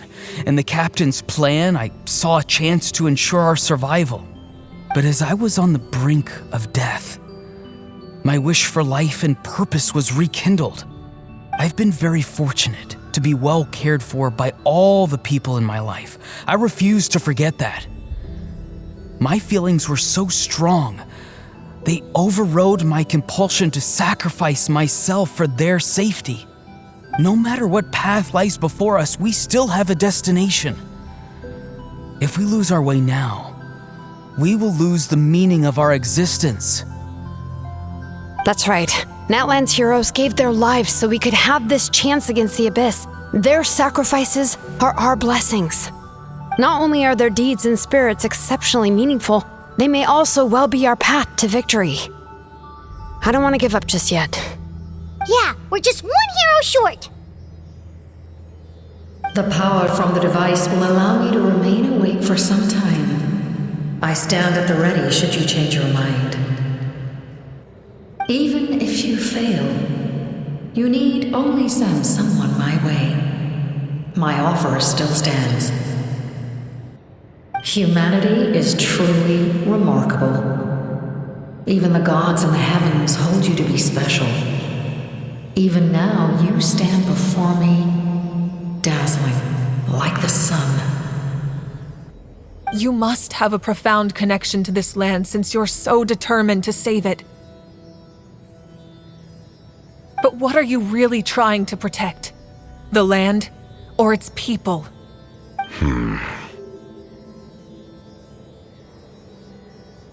Pretty sure he wants to hear what you have to say, Traveler.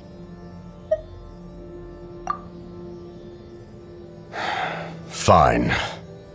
I suppose we can wait. Now that Ororon has inherited the memories of his forebearer, there's only one hero left. Your plan does have the potential to generate the best outcome. In the meantime, you shall have the aid of all the Fatui under my command. Thank you. Having such a powerful harbinger on my side is a big advantage. I know we may never completely see eye to eye on what it means to protect life, but for now, I'm willing to fight by your side.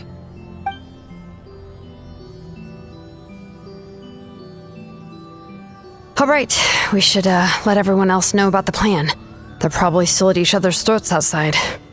Good idea. We need to explain the situation. Oh, guess we'll stick around then. I'll update everyone outside. Let's meet back up at the stadium.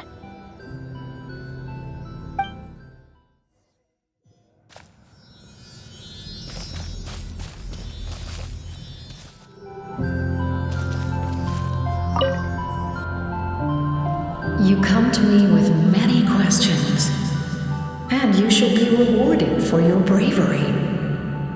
Ask, and you shall have the knowledge you seek. They do not like being mentioned by name by any living being, be it an ordinary human or one of the seven. They prefer to remain in the shadows as shades. The one you wish to know about? I call her the Ruler of Death. She helped Natlan establish the rules. It was also under her guidance that I created the Night Kingdom. It was an expression of love, as well as an act of reparation. She was seen as having significantly overstepped her authorities as a shade, which quite displeased the almighty heavenly principles. She succumbed to self-pity as a result, and no longer cared if others discussed her identity. Even so, her existence remains unknown to all but a select few. Self-pity? Please don't tell anyone I used that word. I'm just trying to speak plainly to conserve energy. You come to me with many questions, and you should be rewarded for your bravery. I'm not familiar with that concept. The device is capable of weaving and creating ley lines, you say? Even I cannot create something from nothing. I can only reconstruct the ley lines by reassembling the yet intact components into a new structure. If that power were available to the people of Natlan, they might have a new option against the Abyss. You come to me with many questions, and you should be rewarded for your bravery. Phlogiston is Teyvat's primordial form of energy. The heavenly principles used phlogiston as a basis for the creation of elemental energy, to develop a power to better counter the Abyss. Have you heard of the concepts of the light realm and the human realm? That explanation might take too long. Light refracts into 7 different colors, which we collectively refer to as a rainbow. Elemental energy is a similar concept. It's essentially the modern counterpart of phlogiston. You come to me with many questions, and you should be rewarded for your bravery. Ah, yes. The artisan from the Children of Echoes has yet to mention the matter to me. Probably because the young girl from the Masters of the Nightwind is absent. No matter. I'll reach out in a dream and tell them what needs to be done. Young girl? What? Did I say something wrong? You come to me with many questions, and you should be rewarded for your bravery.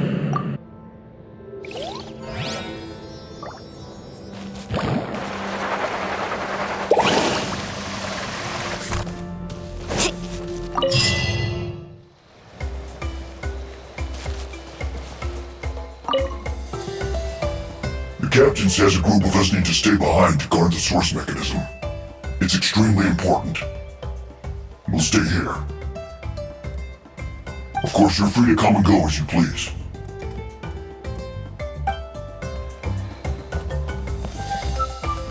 Off we go!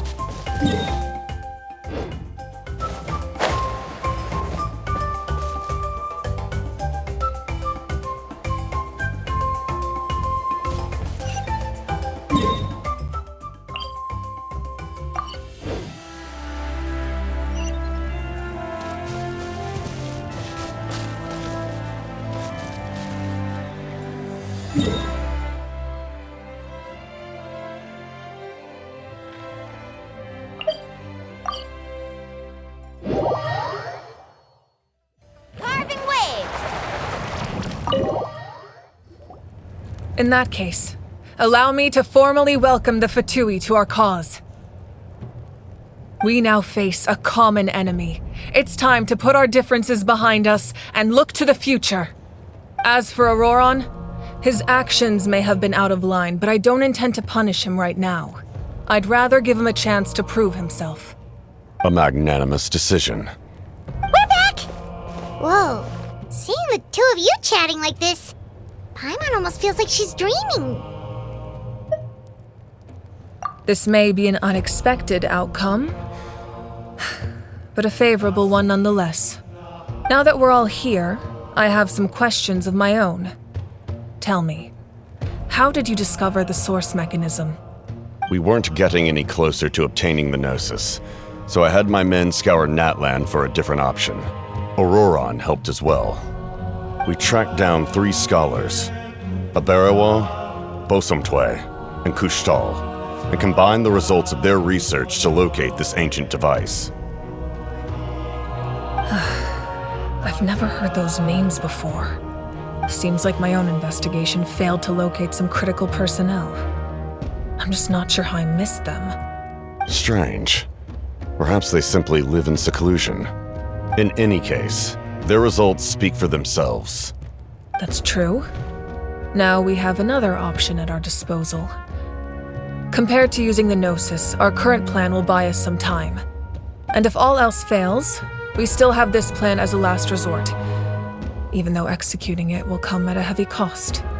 But that means making everyone forget their past! We should definitely try to avoid it if we can. Oh, actually, speaking of the Gnosis, how did you know what it could do? That story begins with the Cataclysm 500 years ago. I failed to save Conria from the rampage of the Abyss. When the situation became unsalvageable, I fled to Natlan with the remainder of my platoon, only to find that Natlan had fallen victim to the same tragedy. I defended this land for quite some time, and, in the process, met the chief of the Masters of the Nightwind, Aizu. I'm sure many people viewed Conria as the cause of the tragedy, but Aizu was kind to me all the same, and even helped me in my time of need.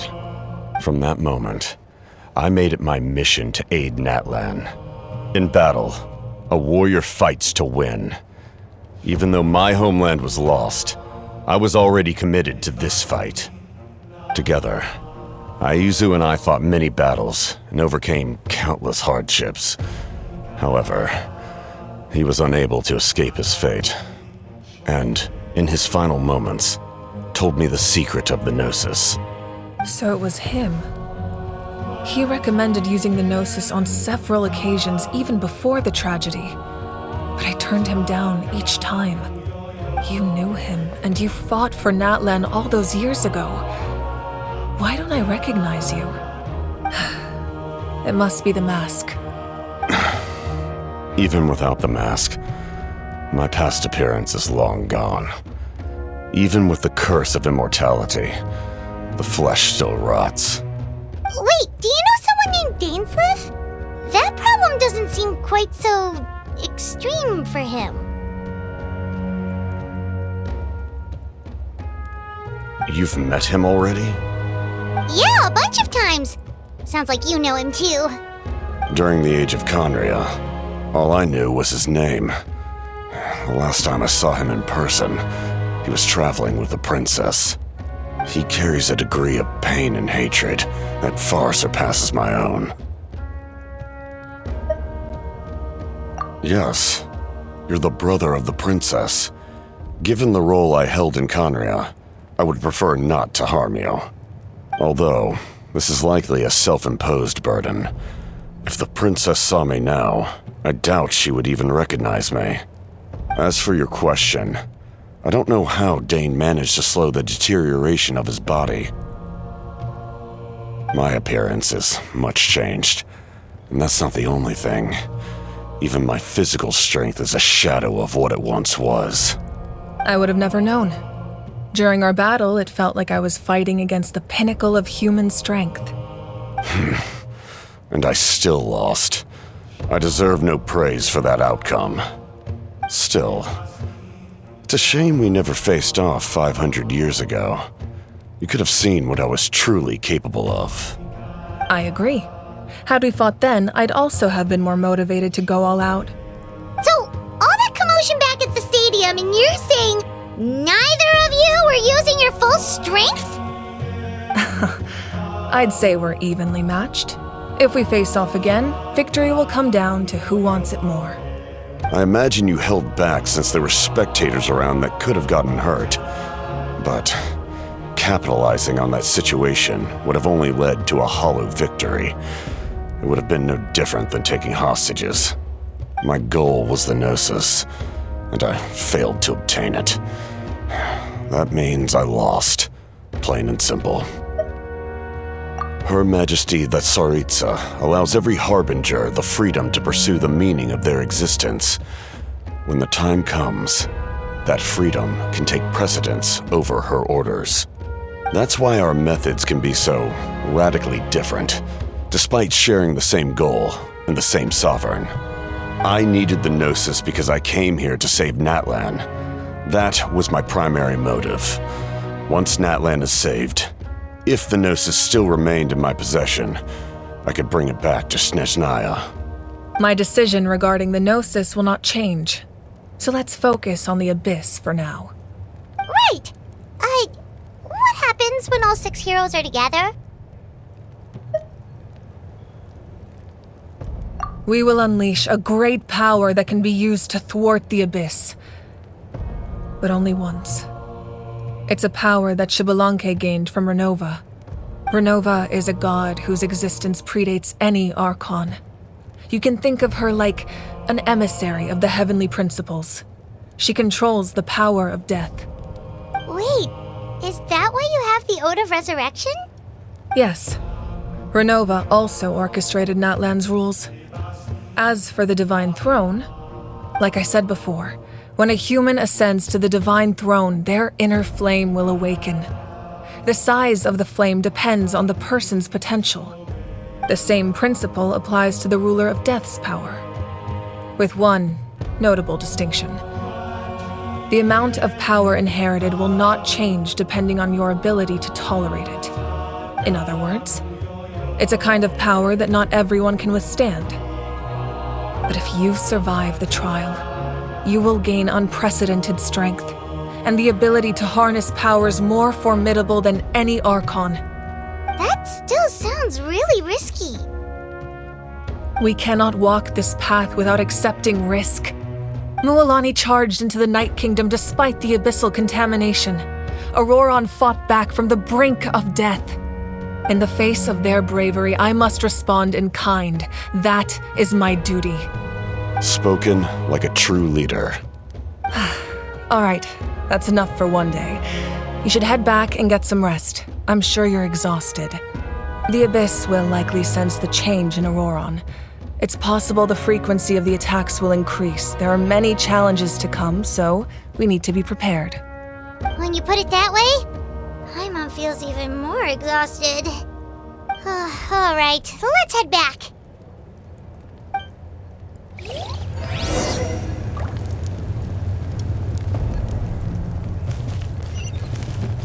Now that we're working together, we'll need to coordinate our efforts. I'll leave a portion of my forces for you to command. That will definitely help relieve some pressure. You're sure they won't object? It's an order. I will make that clear. Excellent. I appreciate your trust. Need a surfboard? Faster! That hurts. The monsters keep increasing in number. It's like something changed. It's definitely unusual, and we should all be careful. But don't worry too much. You have us by your side. If there's one thing the Abyss fears, it's strength. If they think we're easy prey, they've got another thing coming. Oh, someone's calling us.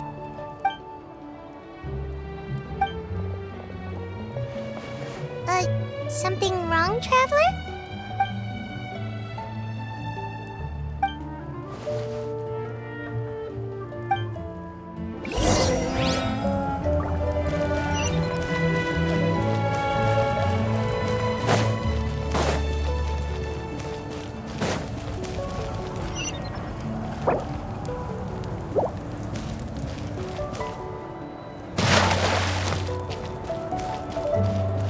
Off we go.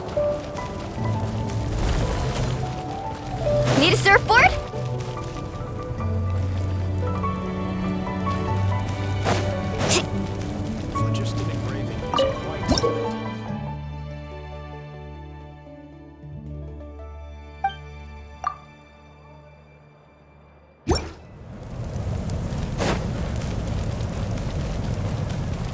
Carving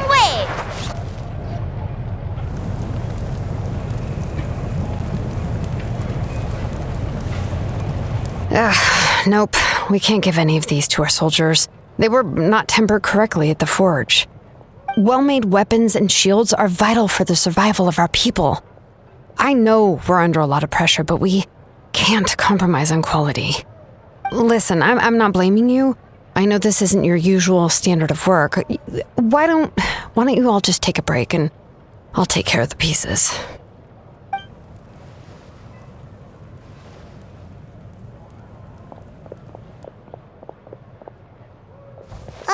Hey, Xilonen? Is something wrong? Nothing I can handle. Just some rushed defective goods, that's all. Even the most skilled craftsmen make mistakes under pressure, and if you two want to avoid the same fate, you should really get some rest. You must be exhausted too. Don't worry. I like it that way.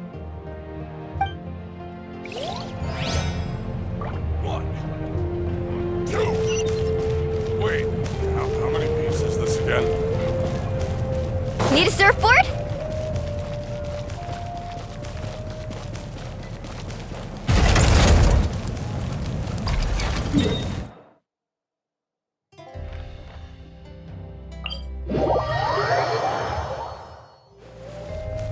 Off we go.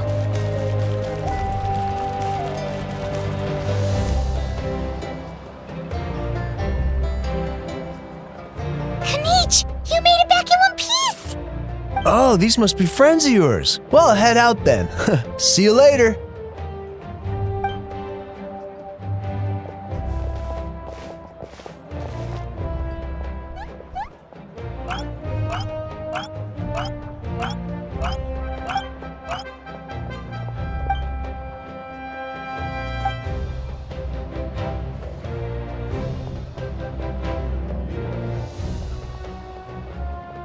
Yeah, a lot happened while we were in the ruin.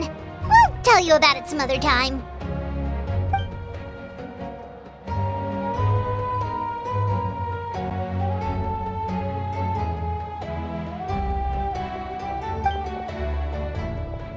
We won't keep you then. Let's talk later.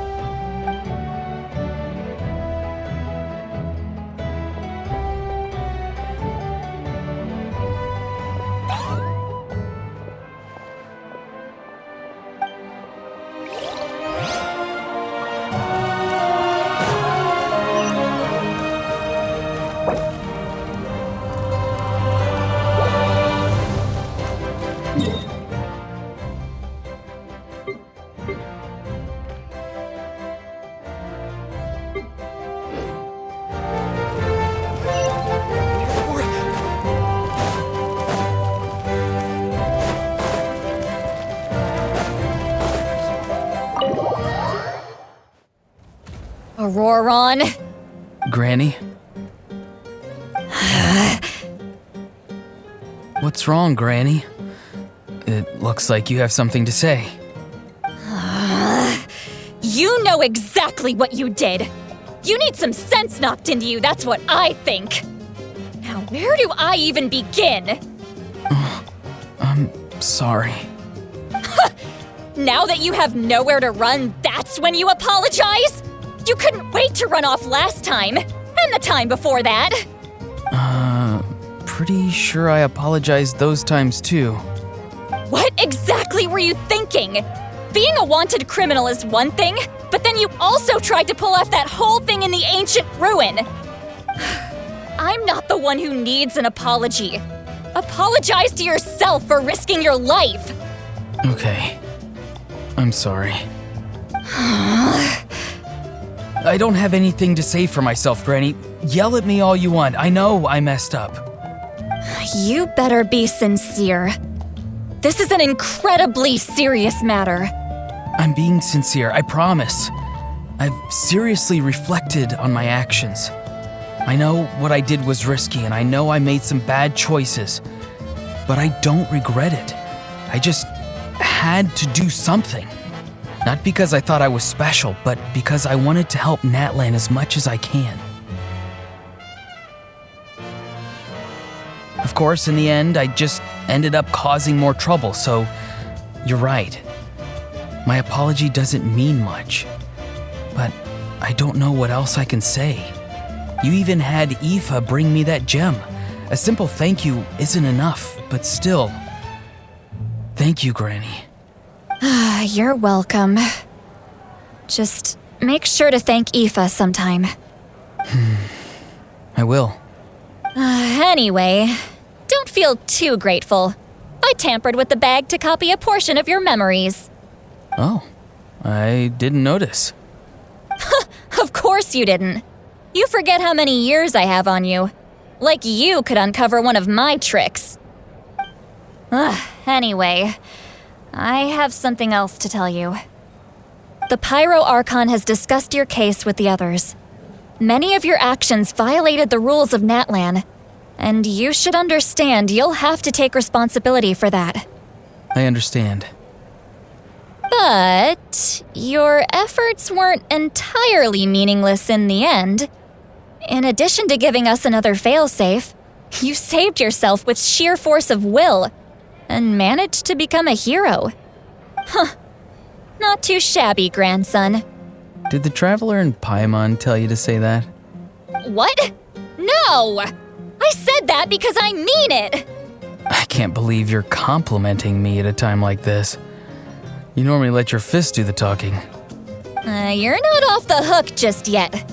I told the Traveler I was going to break your legs, and I meant every part of it. Could you not? I still need them to walk. Trying to negotiate, are you? All right, make me an offer. Given all the good things that I managed to accomplish, can you let me off the hook this one time? I promise to do better in the future. Fine. I can let this slide for now, but I'll be watching. We'll see if I change my mind. Oh, Traveler, Paimon. Didn't expect to see you here. Hello! Yes. Looking after these little rascals is rather exhausting. Taking care of the Traveler isn't easy either. Paimon's life is an uphill battle.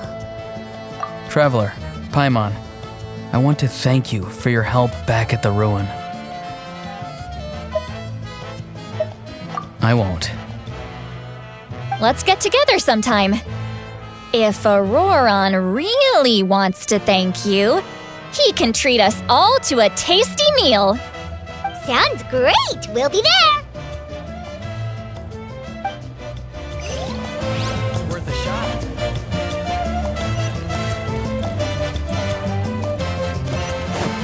Faster!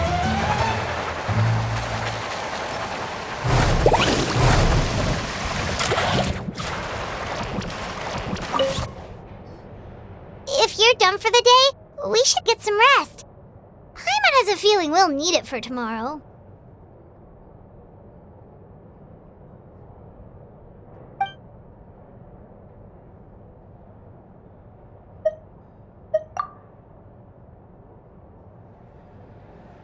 You ready?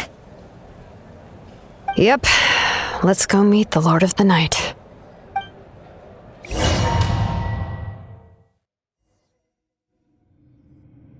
So, this is where you heard the Lord of the Night? Guess that means she really has awakened. Hopefully we made it before she falls asleep again. Fret not. I'm still here. For a weak life form, falling asleep is no less taxing an exercise than staying awake. I'm sorry for disturbing your rest, but there's something we didn't have the chance to ask you earlier. We need to forge a new ancient name for the Traveler. But we ran into a problem. He's not from Natlan, so there are no records of him in the Night Kingdom. I see. Mavuika must hold him in high regard. It would seem the two of you are not simply here on her orders. So, what say you? Do you believe this Traveler to be deserving?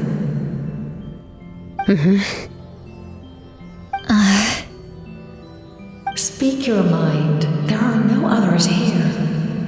You are both my children, both children of Natlan. I would hear your opinions on the matter. He is special. He saved Kachina and devoted himself to helping us avert this disaster. Natlan owes him a debt. But that debt has not been repaid, and with an ancient name, we can at least guarantee his safety.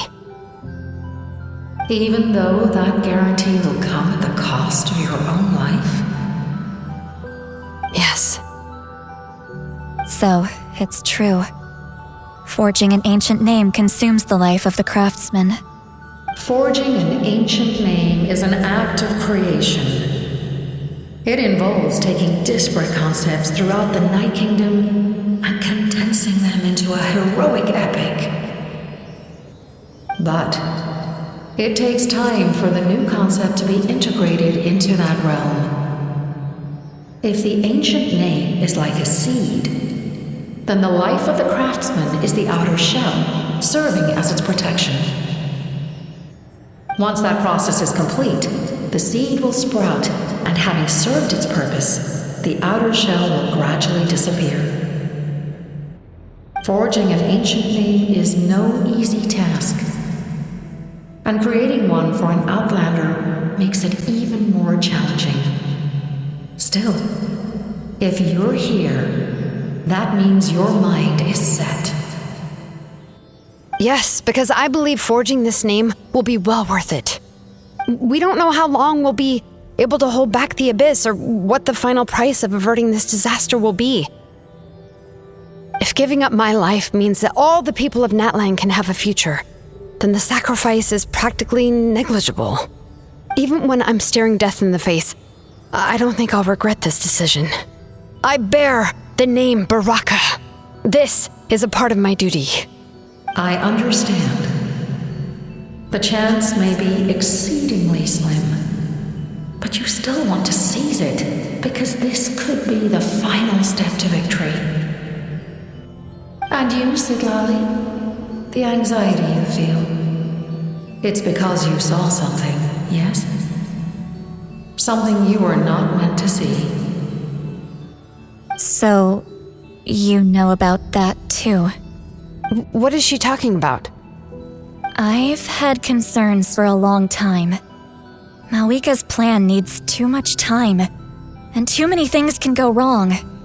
The Masters of the Night Wind have a ceremony that can be used to glimpse the future. It's just... using this power on the Pyro Archon has always been seen as a taboo. And you did it anyway? What did you see? Death. How? A key part of Mavuika's plan is using the 6 heroes to release the power Xabalanque obtained from the ruler of death. Considering its origins, the price of using that power is death. You're saying Mavuika is going to die in this war against the Abyss? Yes. I can't just ignore what I saw. That's why I need the Traveler's power. I need the power of a Descender. Don't forget, Citlali. Even if it may seem like someone is fated to die, the nature of death and fate are different. Fate indicates what will happen in the future. The time, manner, and place are all predetermined. But death is different. Death is a rule. The ruler of Death's power will allow Mavuika to triumph over the Abyss, but she must offer her own life in the process. The ruler of Death cares little for the time and manner of a death. She simply guarantees that it will occur. Fate may be able to influence the timing, but that is all the Traveler can change. Wait, you're saying we might be able to change when she dies, but not the outcome? I cannot help you with this, I'm afraid. It's beyond my capabilities. Mavuika knows about all this, doesn't she? Yes. I imagine she has long accepted this eventuality. Well, I can't. She's so strong. She never gives up, never rests until a problem is solved. She's not the type of person to just quietly accept her death. The Traveler shares that quality. That's why I think this gamble is worth it. Together, I know they can overcome the impossible, be it fate or death. We shall have to wait and see, but I will curb my expectations. My time is running out. It is my honor to witness humanity in this moment of absolute determination. We won't forget your contributions. Once we deal with the Abyss, we'll find a way to keep you alive. Thank you for saying that, but there is nothing you can do. How many years of life are enough? 10? 100? 1,000? 10,000? The Night Kingdom will disappear. The humans will continue to fight against the Abyss, and in the end, all will cease to exist. When you consider all of that, extending my life is meaningless. That's what makes us different. Even if our end comes tomorrow, humanity will still do whatever it takes to survive today. Exactly. Times like these always fill me with admiration and reinforce my commitment to the mandate I shoulder. My creator was right in esteeming you as special above others. Here. This is my gift to you and an extension of my will. It can record the traveler's experiences in this land, whether from the past or the future. With it, you can forge the ancient name you desire, and the traveler will also become a hero forever recorded in the memory of Natlan. Thank you. We're sorry to ask this of you when your strength is already all but spent. Really. Thank you so much. Your thanks are unnecessary. This is the least that an angel can do. Time for you to leave. It's getting dark. I can't sleep with all the noise outside! Forget it, let's go check it out.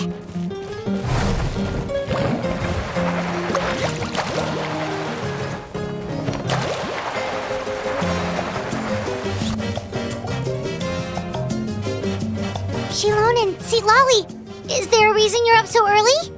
We went to see the Lord of the Night, and she gave us this. Like I said before, I couldn't forge your ancient name because there was no record of you in the Night Kingdom. But with this, we can finally record your deeds. Just keep it with you during your time in Natlan, and eventually it'll be full of your adventures. Really? Let Paimon see!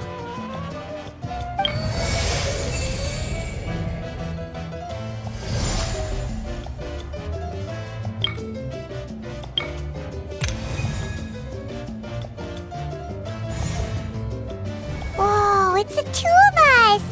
And a sun in the middle! Oh, and that must be... Kachina? It's not a concrete medium. It reflects the Lord of the Night's will, and shows what she wants you to see. Oh, in other words, don't worry about his form. When you want to check the contents, just take it out and have a look. Sounds convenient! It's also super light and doesn't take up too much space. This is a really awesome gift!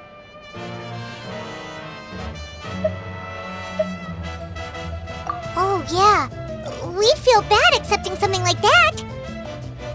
Oh, yeah, don't worry, you two. It's, like you saw yesterday, aiding humanity is the Lord of the Night's mandate. She would have willingly reconstructed Natlan's ley lines at the cost of her own existence. She wouldn't ask anything in return for this. Exactly. Just take it. Well, if you say so.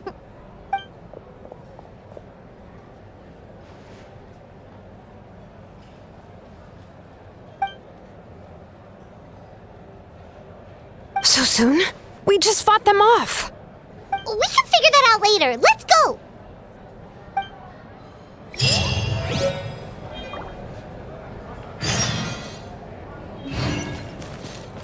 Faster!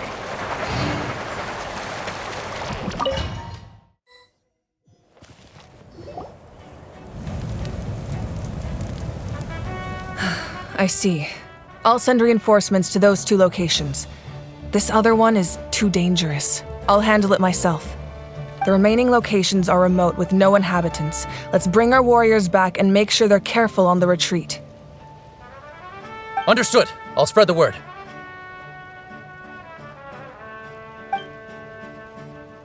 We're here. What's going on? Kachina said the Abyss attacked again? Yes, it's not looking good. Our forces have always been able to handle the sporadic attacks, but now there are more monsters than ever and the attacks are more frequent. What about the scale? What areas are they targeting? All of Natlan. Not just around the stadium, but even the remote areas of the Collective of Plenty are reporting attacks. Could this also be some kind of omen? If things continue like this, then... We won't last much longer, I know. What we're seeing now is the desperation of the Abyss. It knows we're only one hero short. I don't have the strength to fight it right now. This is its best opportunity and its final chance. You're saying we just have to hold out for as long as we can? It'll be a long fight. Our current focus needs to be on protecting civilians and conserving manpower.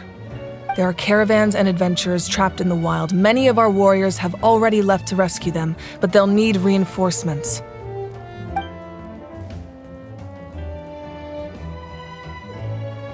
All right. Xilonen, Kachina, head to the camp near the Children of Echoes. Citlali, you're needed in the Masters of the Nightwind.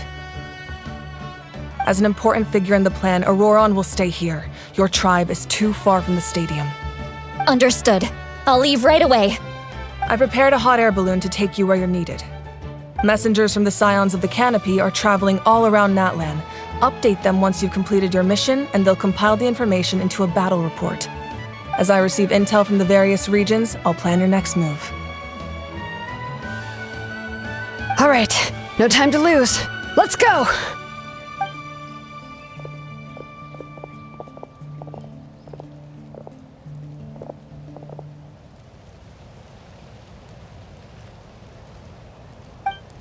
What about us? Where should we go? I received word that a small team escorting civilians back to the stadium was attacked. They won't be able to hold out for long. Can I leave them to you? Thank you. The hot air balloon is over there.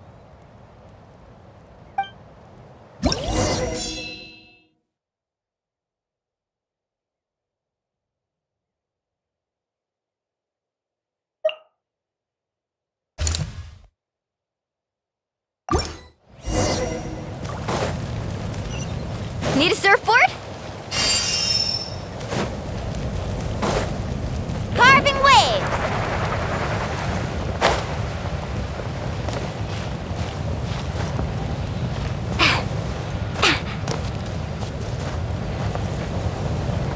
And we're off!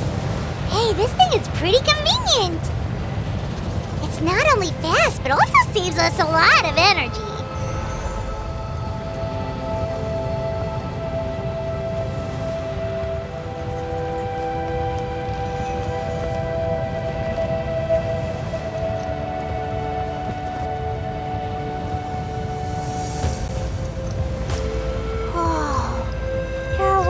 Fighting everywhere. Seems like chaos in the making. Good thing for those battle reports.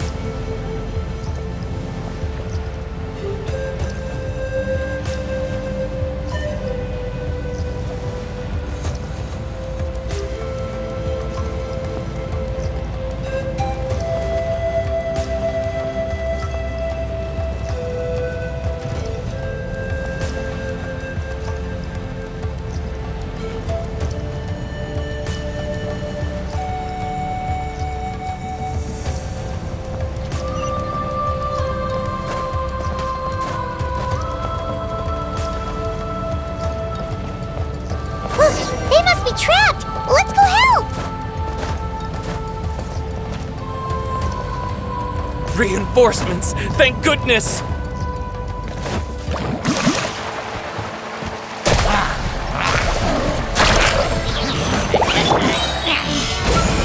Order Kaichi! Feeling lucky? This one's got your name on it!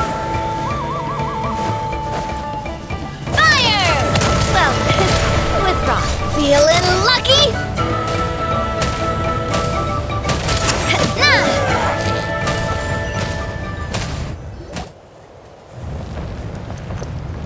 Thank you for coming. We were almost at the breaking point. There were just too many monsters. They just kept coming, wave after wave. I've never seen it this bad. At least we got here in time. You all should get going. I know, but it's not that easy. A lot of people were hurt in the battle just now. Our cart was also attacked, and now our supplies are scattered everywhere. That's not important right now. We need to focus on getting out of here alive. I know, but these were medical supplies. What if they need them back at the stadium? It's them! Over here!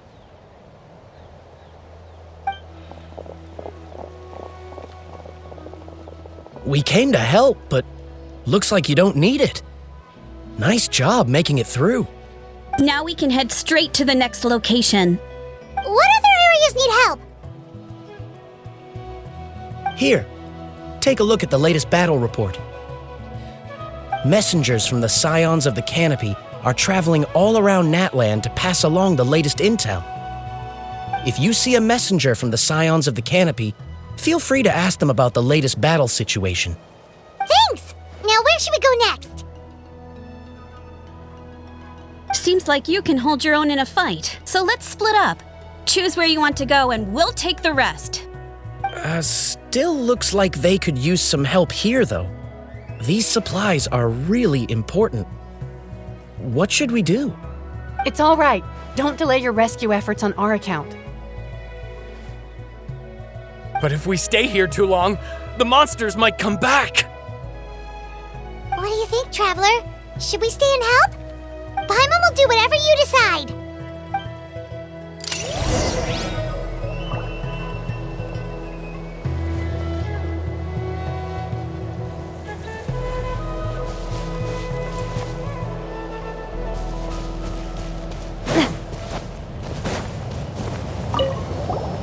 Do you get scared? Normal? You mean I'm not being a coward? Not at all. You're here, aren't you? Ready to fight even despite your fear. That's impressive. Oh, yeah. You're right. Thanks, you two.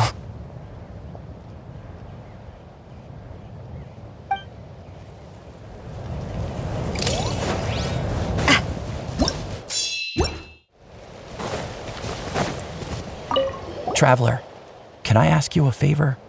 My mother's a doctor. When she heard about the attacks in the wilderness, she rushed out to help, and I haven't heard from her since. I'm worried. She's not a fighter, and I can't leave to check on her.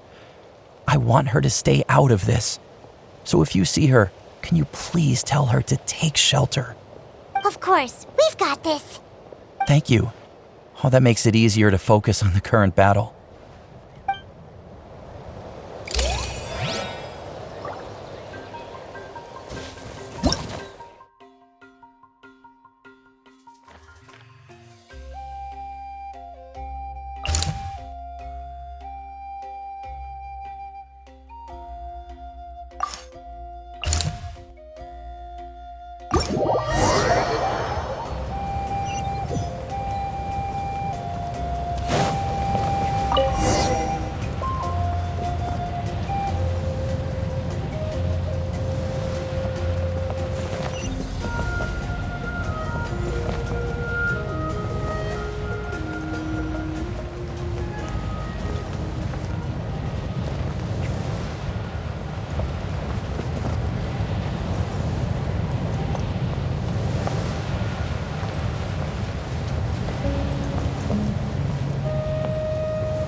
Kinich just ran past. He must be busy delivering messages. At least he didn't look hurt.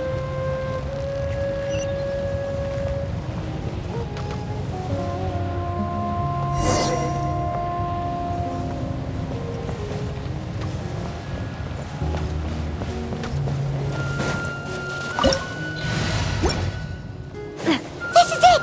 Looks like a battle is in progress. Let's go help them! How much longer are these things gonna keep coming? We're reaching the breaking point!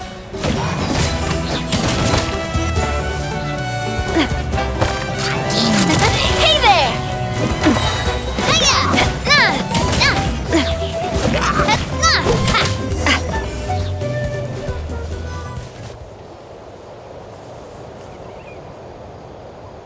Oh, thank you so much. You came just in time. What's going on? Were other places hit? Yeah, seems like it. The Pyro Archon told us to be ready to evacuate. She warned us something like this could happen. But I never thought there would be this many monsters. You got here just in time. But what should we do about the wounded? The wounded? This area was hit bad. We're housing the wounded in this house for now, but we're short on medicine. It's not easy for them to get around either. We don't know what to do next. We're sitting ducks if we stay here, but we can't just leave them behind. Thank goodness you're here, though. You saved us all. You're right. The monsters are gone, so it should be safe for now. Some of my men can escort them.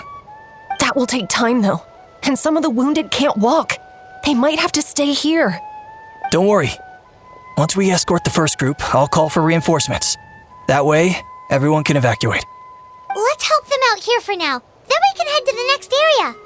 Oh, there's a messenger over there. Don't forget, we can get the latest intel from them.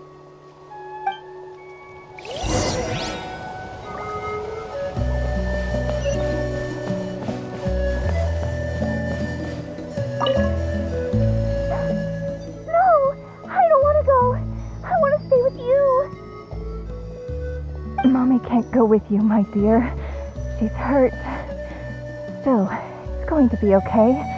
These nice people are going to take you to safety. And they'll come back for me. No, I won't go.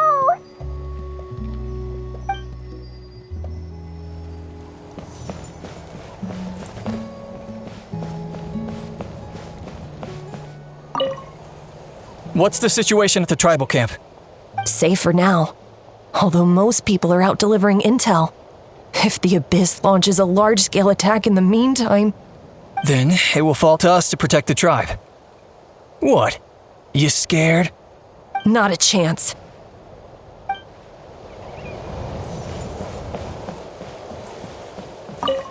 That was terrifying. At least we made it through.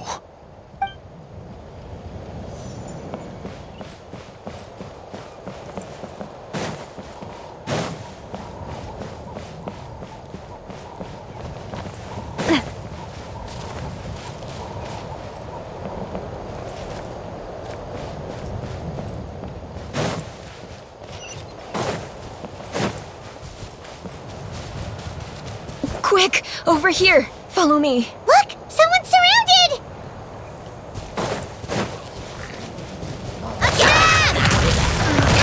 Umbrella warfare, I guess! Solidify! This is order!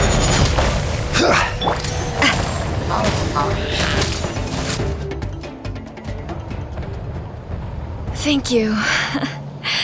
They really came out of nowhere. Yeah, that was close.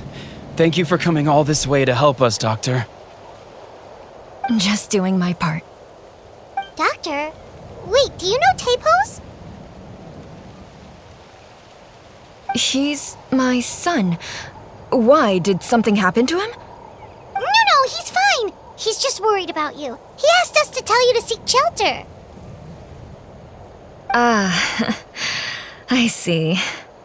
I know it's dangerous to be out and about like this, but I just can't sit back and do nothing. How about this? I'll write to him and promise to team up with the next group of warriors I come across. I'll be safer that way. Sounds good. I'm sure he'll be relieved you're okay. Thank you for passing along his message.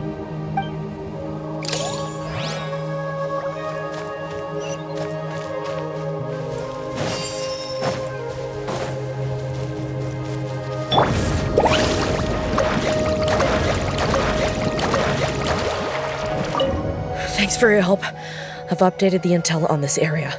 I'll start spreading the word. Hang in there, you two. A lot of places still need your help.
Order guide you.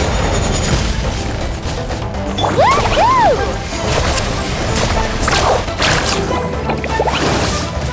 Umbrella warfare, I guess. Hiya! Attack! That's the way. Umbrella warfare, I guess. Attack! Watch out! Hiya! I will have order. Stabilize! Let the show a proper send-off! From Despina with love. Feeling lucky? Thanks for the help. Yes, per his order, we're now under the Pyro Archon's command. Not everyone understood his decision, but our Lord's orders take precedence over all. We're alive because of them. They saved us. Well, guess that means we should thank you guys. This feels so weird. Agreed. Where are you headed? The people of the Springs? That was the plan, but I don't know if it's safe anymore. I suggest heading to the stadium. Most of the manpower will be focused there, so it'll be safer than staying with the tribes. Once we take care of these monsters, some of our soldiers will escort you. Thank you so much. Guess a little extra help never hurts. People from all over Natlan are heading to the stadium. That area needs to be the center of our defensive efforts.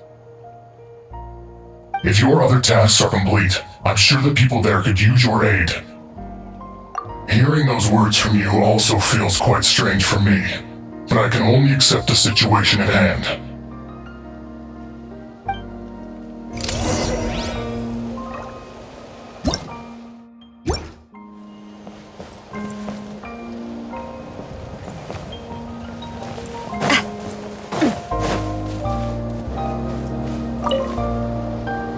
I want to seek shelter as well, but the people of the Springs need these potions. I have to get them there.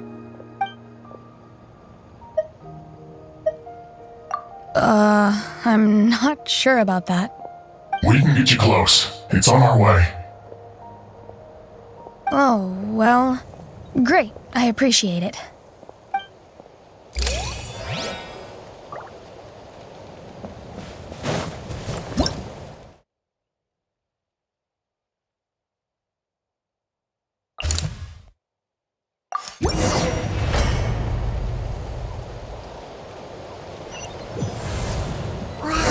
so many people here? Looks like it really is getting too dangerous for people to stay out in the wild. Guess that means the situation isn't getting any better.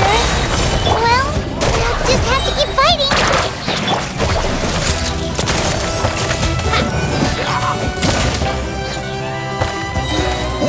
This one's got your name on it!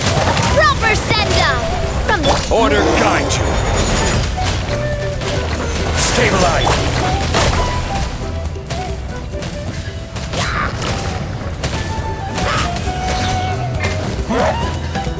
Let's shred, Sharky! Need some... Woohoo! Coming at ya!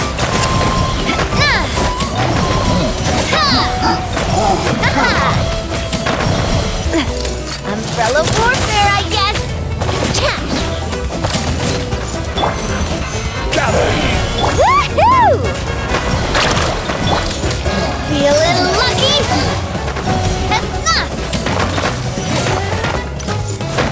Attack! That's the umbrella warfare, I guess!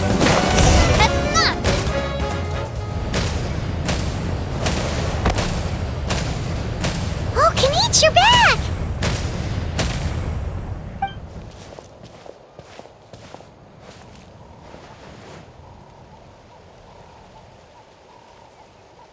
Yeah, it really feels like we're running short on people everywhere.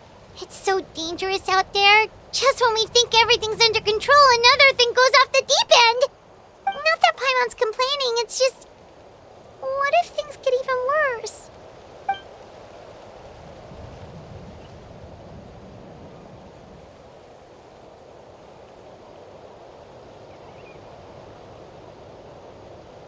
Okay, that's enough out of you!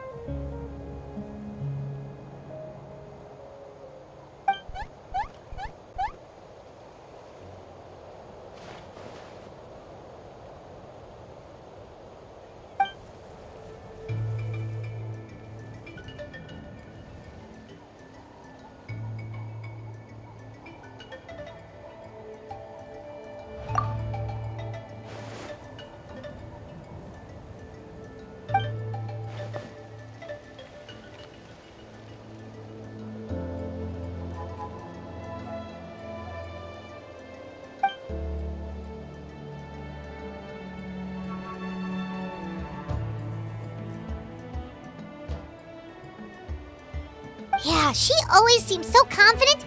Plus, she told us you can only become the Archon by proving your strength.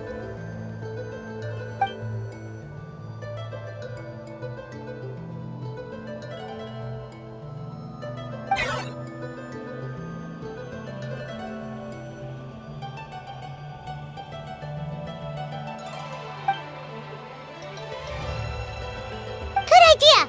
Maybe we can see if the people around here need anything in the meantime.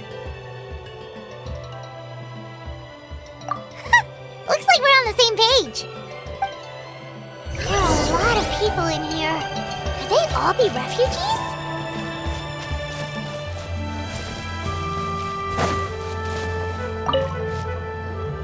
I've managed to accept my fear, but I still want to ask you one last thing. If I die, do you think anyone will remember me?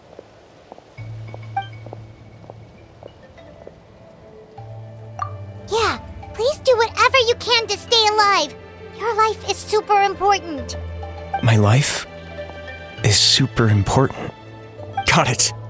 Thank you again for leading me to the answer.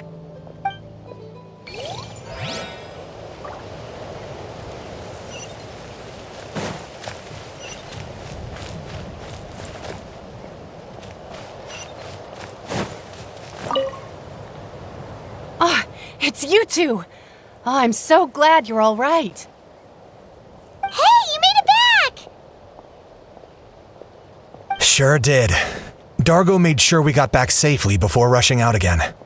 Plus, we managed to deliver the medical supplies to the stadium. I really can't thank you enough for your help.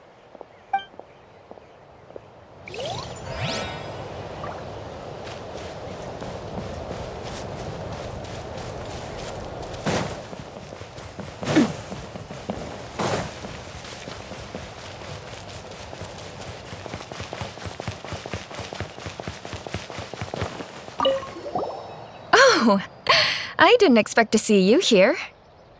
My son wrote back to me and said things are under control on his end. That's one less thing to worry about for now. Anyway, I followed a group of warriors back here when I heard they needed medical personnel at the stadium. My age means I can't charge to the front lines, but I can handle things here. Everything will get better.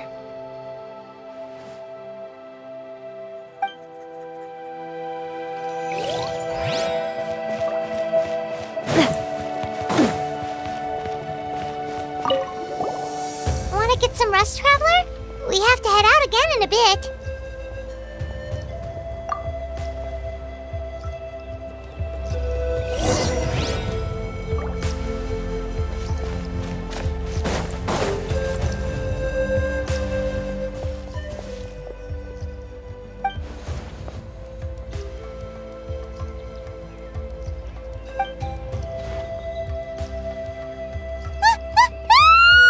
What's going on?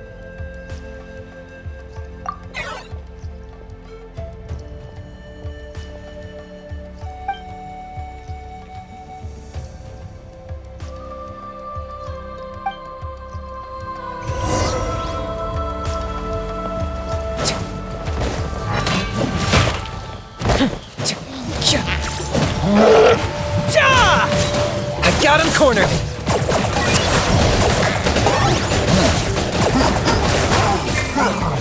This is order! Solidify! Umbrella warfare, I guess. Feeling lucky?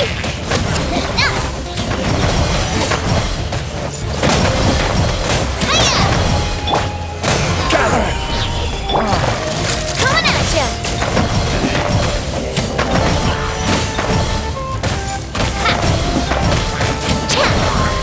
This one's got your name on it! Feeling lucky? Order guide you! Stabilize!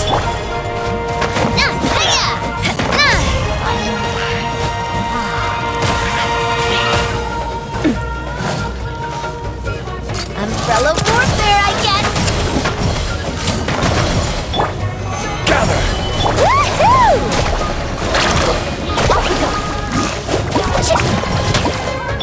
A proper send-off from the Spina with love. Watch out!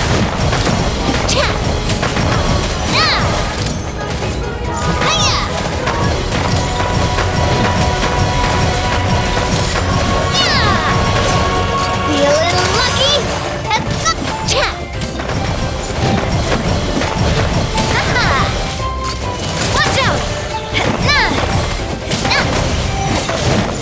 This one's got your... I will have order!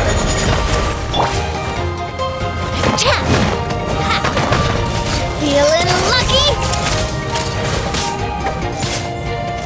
There are too many of them! They just keep coming! Woohoo! Check this out! Best of luck!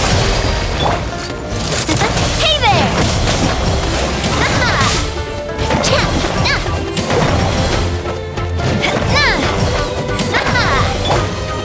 Stabilize!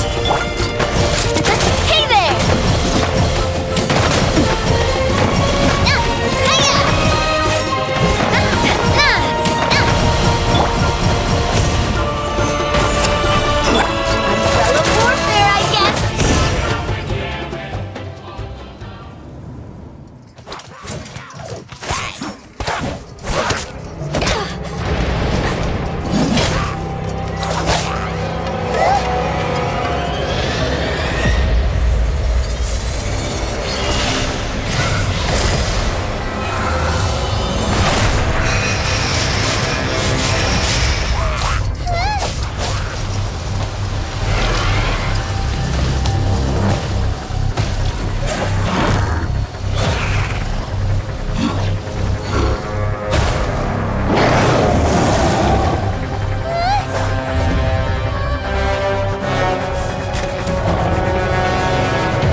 Thanks. The situation is grave. Hold this position. Keep the people safe.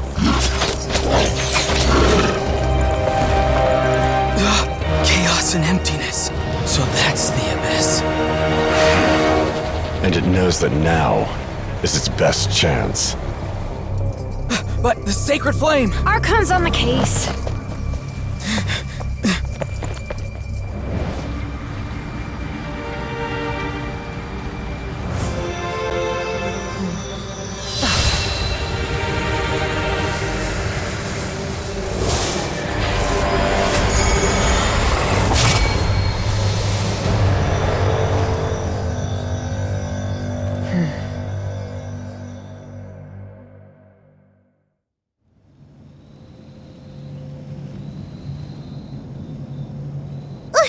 What was that?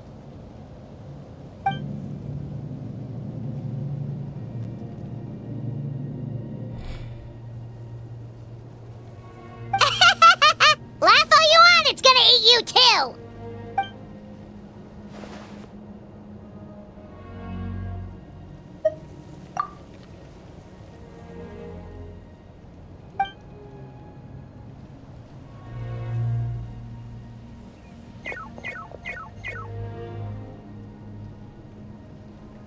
The fact that Deadpan Kinich is this nervous just goes to show how serious this really is. Oh, let's go. The disaster's really happening.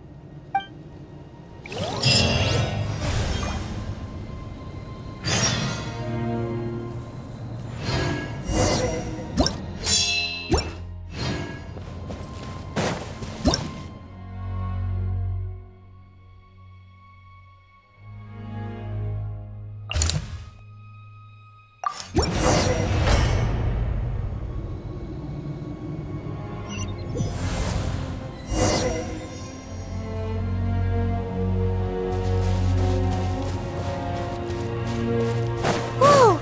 Those Saurians are fighting each other! No, wait, something's wrong.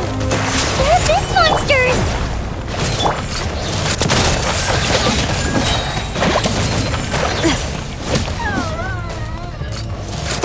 Hey there! Attack! That's the way. Feeling lucky? Attack! Feeling lucky? This is order. Haha! This one's got your name on it! Hiya! Solidify.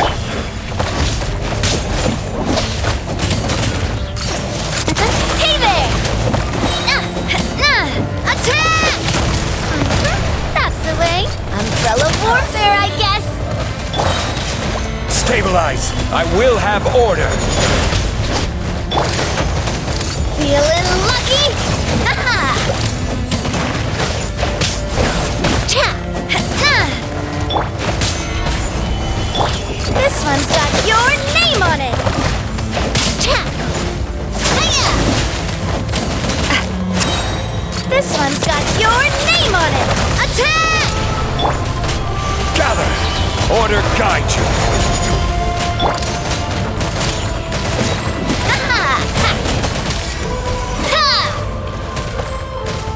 Umbrella warfare, I guess!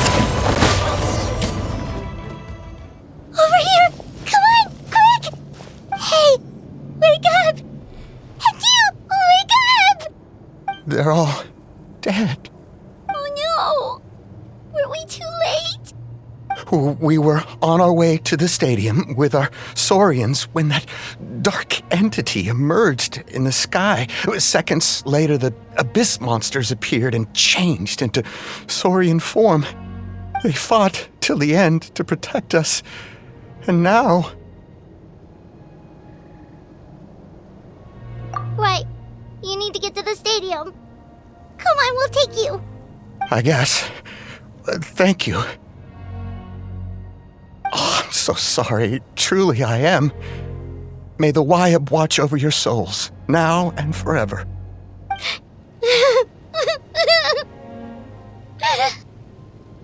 Huh?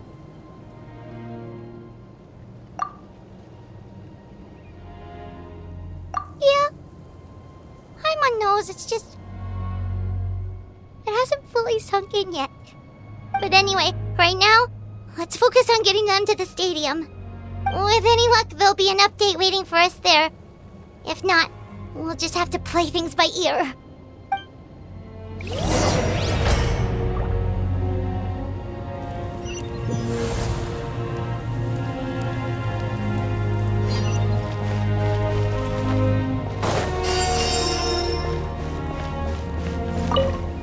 Need the latest battle report?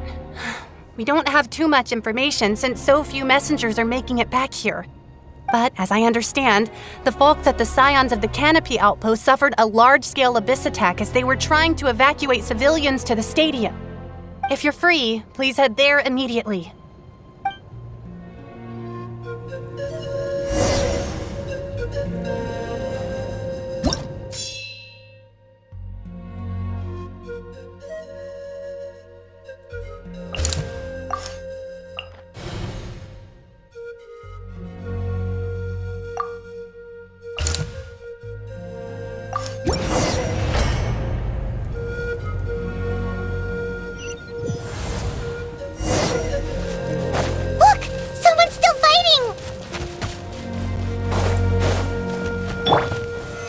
Stabilize! Hey there! Attack!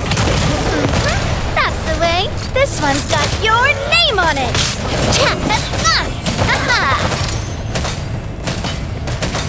This one's got your name on it. This is order! Solidify! Umbrella warfare, I guess. A proper send-off from the Spina with love. This one's got your name on it. Haha! Feeling lucky? Gather! Order guide you! Attack! That's the way.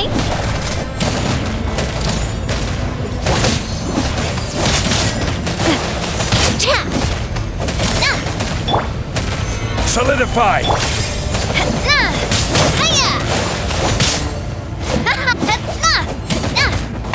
This one's got your name on it. Umbrella warfare, I guess. Attack! This one's got your name on it.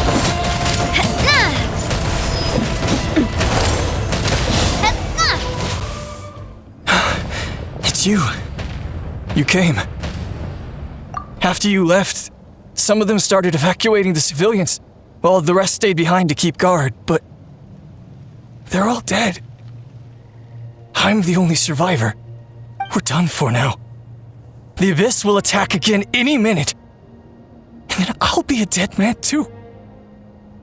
The last few civilians holed up indoors won't stand a chance. Hang in there. We'll think of something. There's gotta be a way out of this. Like what? None of the civilians have any combat experience. There are old people, children, wounded. They can't defend themselves. The monsters are gone for now, right? Get back inside. It's too dangerous out here. I know it's dangerous. That's why I came out. Same. Huh? What is this? Can you spare some equipment for us? I've never been in a battle before, but I'm young and I can hold a weapon. That's gotta count for something. And I used to fight in the pilgrimage when I was a younger man. Admittedly, I never made it very far. But if you hand me a spear, I think the old muscle memory will kick in. There are others willing to join us as well. I persuaded them to fight. We can't let the blood spilled by our warrior brethren be in vain. We can't watch on as our heroes lose heart, and we can't let them fight alone. We don't have much equipment left.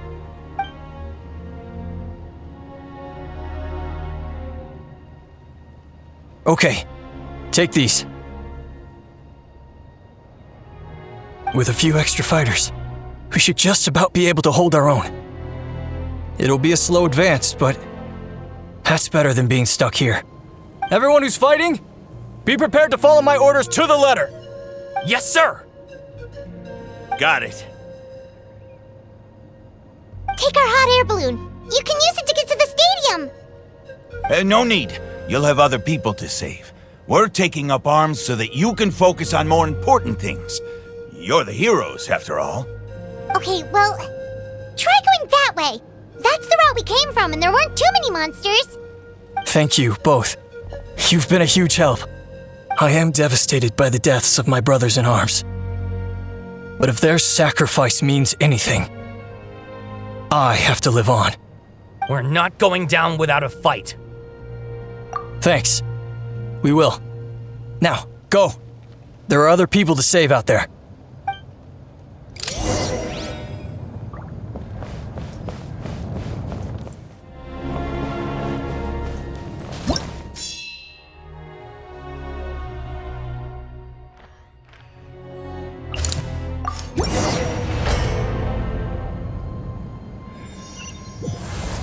Doesn't look like we'll be able to find anyone here. The monsters are all that's left. This one's got your name on it! Fire! Well, with rocks. Feeling lucky? Cha! Ha! Feeling lucky? Ha!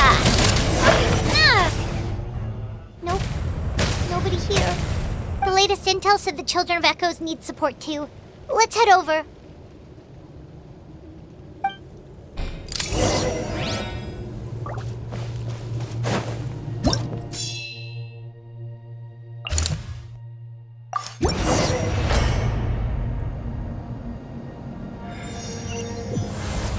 These warriors are struggling! Quick, let's help them!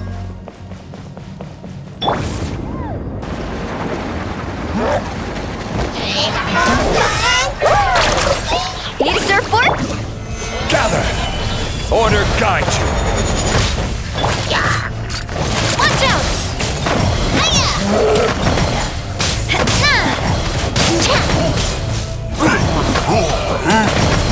This one's got your name on it! Attack! Solidify! This is order. Coming at ya!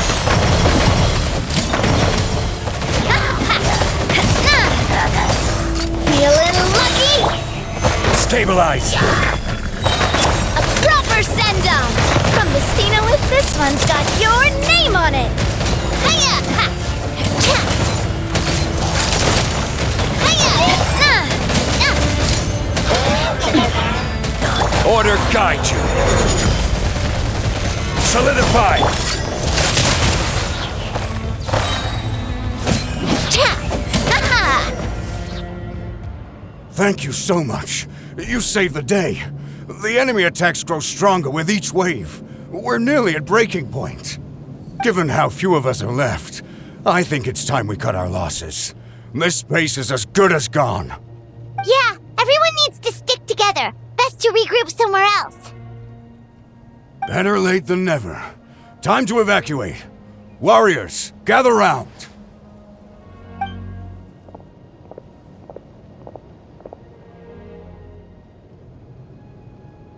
For anyone who still wants to fight on the front lines, the Children of Echo's front is the closest to here.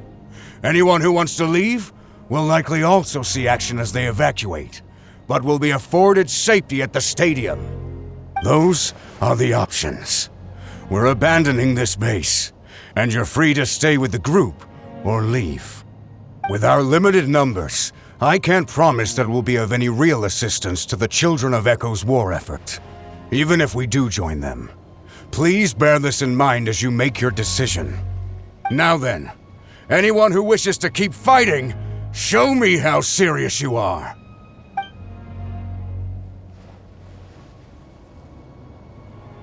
Really?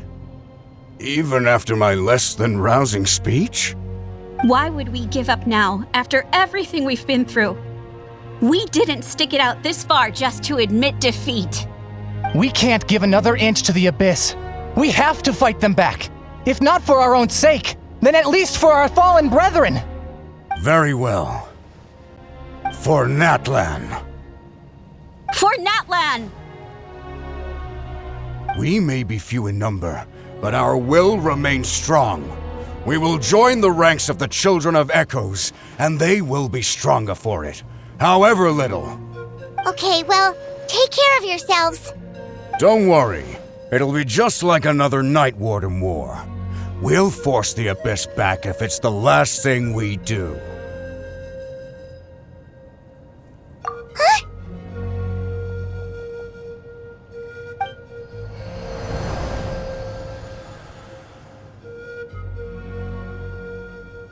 Shoot! That creepy Abyss thing is raining down a dangerous-looking substance again!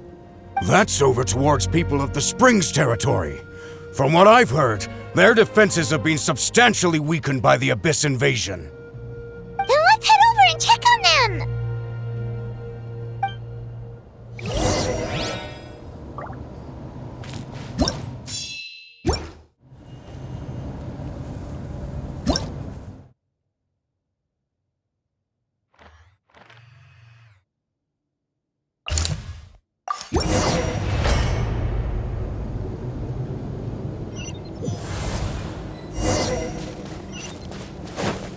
Woohoo! What the? Hyman can't believe it!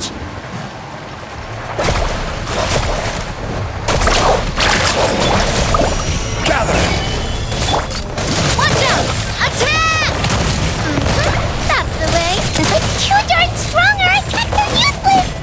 Oh, why isn't anything working? At this rate, the Abyss is just gonna keep sending more and more monsters! The next wave will be here soon! We need to get out of here! Let's check the area for survivors and hurry! Coming at you!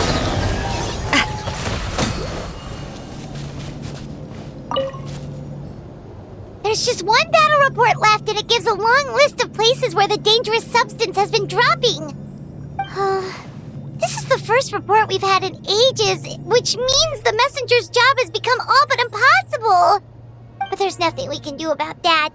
Our priority is to get to the next affected zone. Even if we don't find any survivors, maybe that strange substance over there won't be as rock solid as here. There's a chance at least.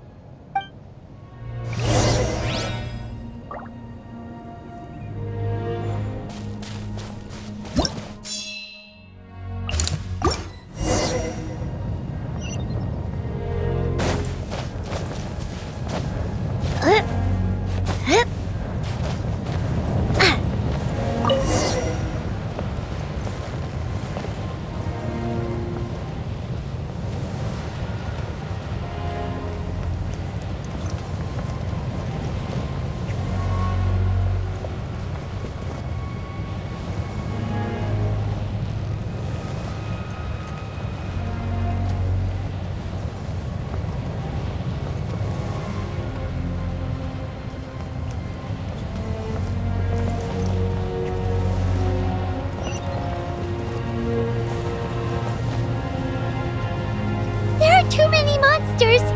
There are just too many! It's beyond anything we've seen before!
This one's got your name on it!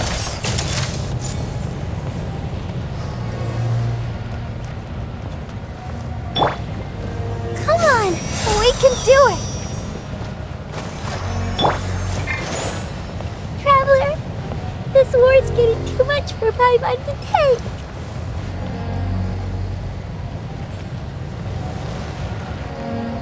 Okay, let's do this!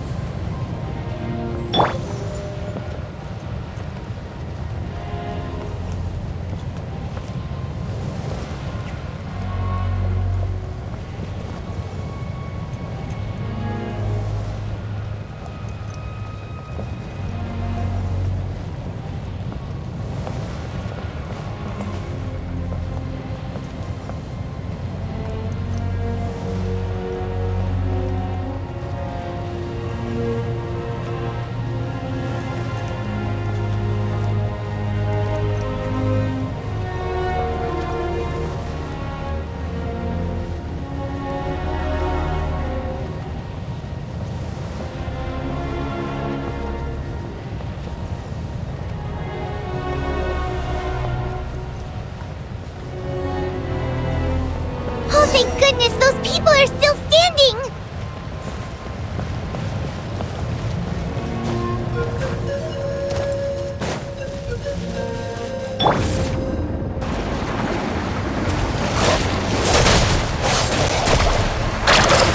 They'll protect us. Solidify! Woohoo! Feeling lucky? Chap! Fire! Well, with feeling lucky? I will have order. Gather!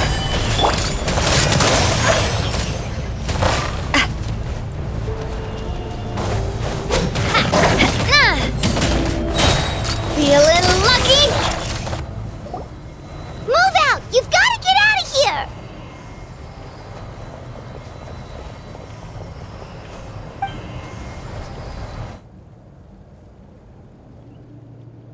Still no luck, huh?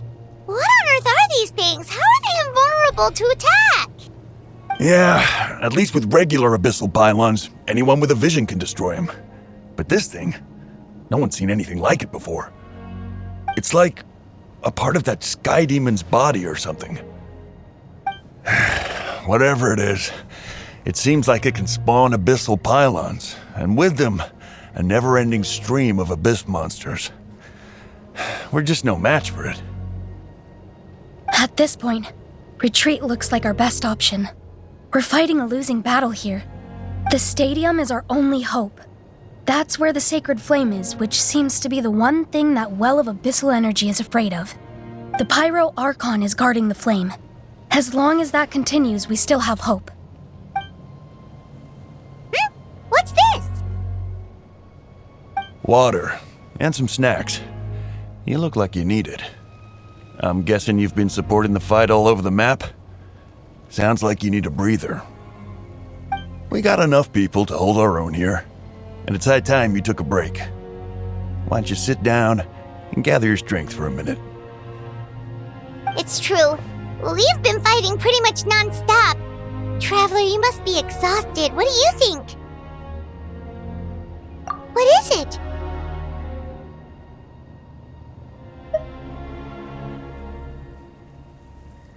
Oh, you're right.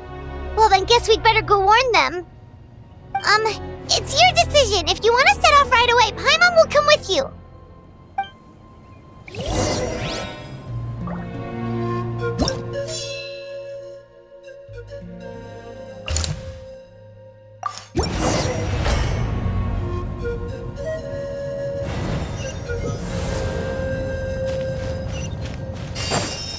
Woohoo! Oh no, the monsters have already stormed in!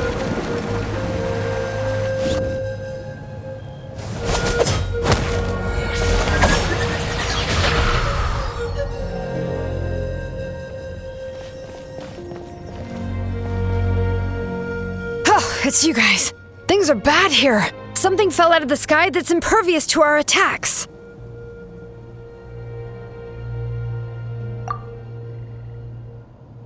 It's a good thing you did, otherwise we might not have made it in time. Kachina, he and I can deal with the remaining monsters and abyssal pylons.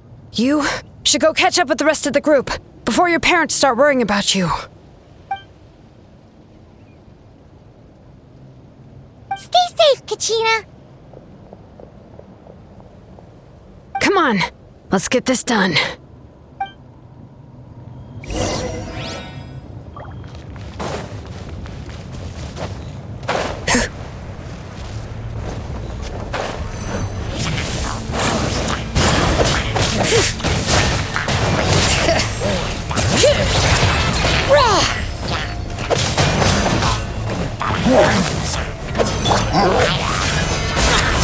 Order guide you.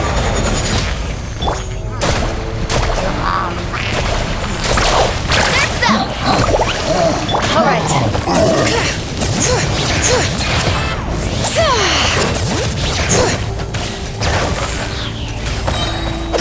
Hear the echoes of the valley.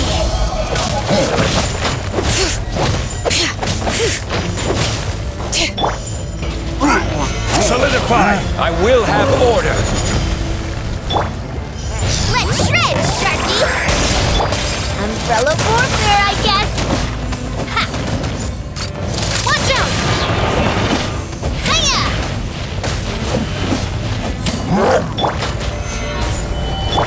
Feeling lucky? Ha! Ha! A proper send-off from the speed...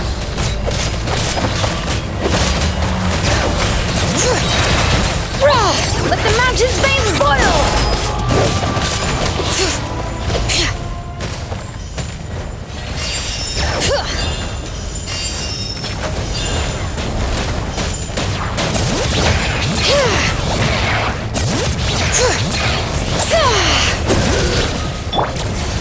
Gather! Order guide you! Coming at ya! Ha!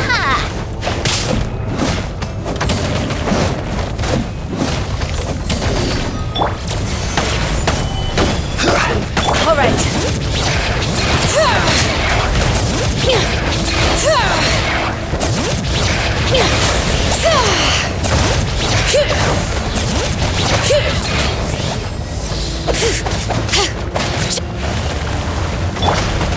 Solidify! Umbrella warfare, I guess!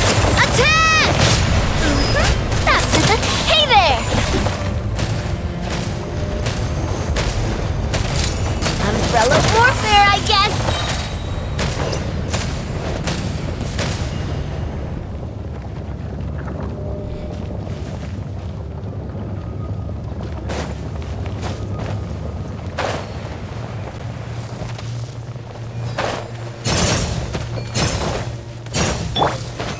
Stabilize! This is order! This one's got your name on it!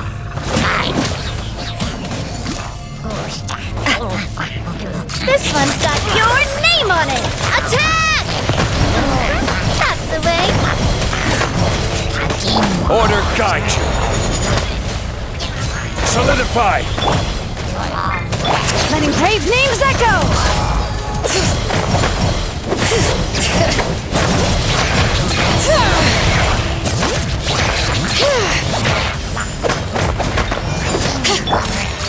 Coming at ya!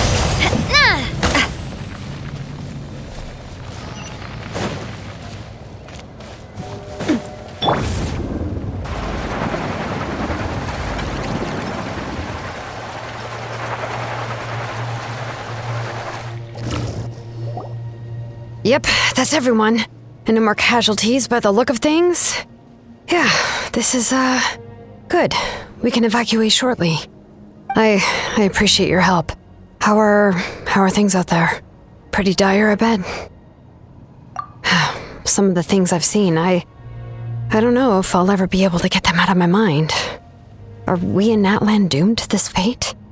I've never witnessed a full-scale abyss invasion before. I mean, I'd heard stories about the sky being painted black, but I always thought that was an exaggeration. Mavuika has witnessed this all before, so she knew better than anyone the terror and, to despair and abyss evasion would bring. Yeah, and despite that, she's still facing it head-on. We've had to abandon our homes and chase the dying light of day, and maybe the only time we'll see the dawn again is in our dreams. But as long as there's even a sliver of hope, I am not gonna give up. We should catch up with the group. Let's go!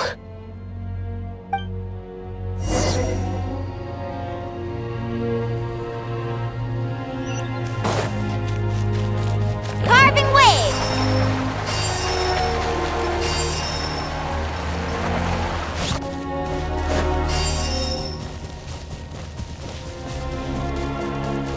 Let's ride!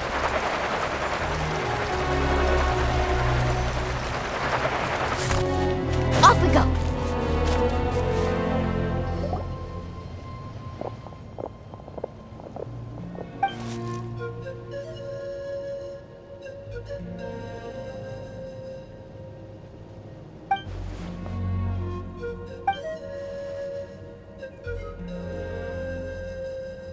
What?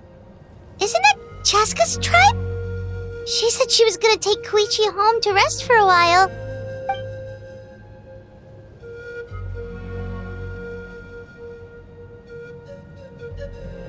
But how, right? Everyone's struggling just to defend themselves. There is no spare manpower. At this rate, it won't be long before even the stadium is indefensible. And with everyone congregating at the stadium, the Abyss forces will start converging there too. Then there'll be a battle on a scale much larger than anything we've seen so far. On the bright side, at least my old injuries aren't playing up at the moment. Means I can actually join in with the fighting. The crux of the issue is that the heart of the Abyss itself has joined the invasion. That's a power we just can't match. I have every faith in the courage of our people. The Natlanese will never give in to despair. But still, the fact is, our lives are more fragile than our spirits. Traveler Paimon knows what you're about to say. Yeah, Paimon's sure is getting tired from all this flying, but it doesn't matter. Wherever you go, Paimon's going too. Yep, we'll leave the Children of Echoes to you guys. Flower Feather Clan, hang in there. We're coming. If there was ever a time to push ourselves to the limit, that time is now!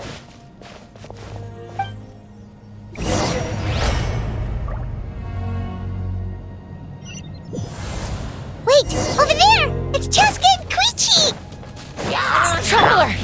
Over here! Hurry! Your name on it!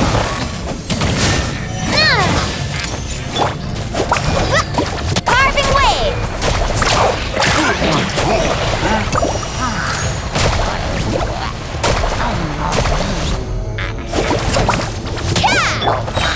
Solidify! Woohoo! Hey there!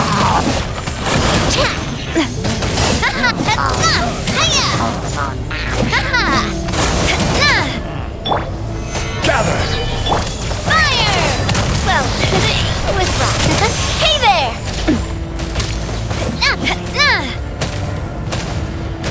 This one's got your name on it!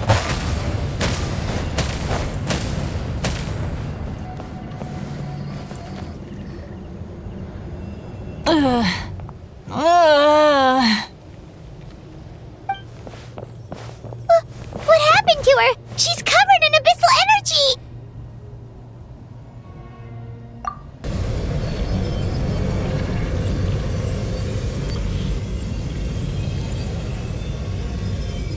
Please, save her.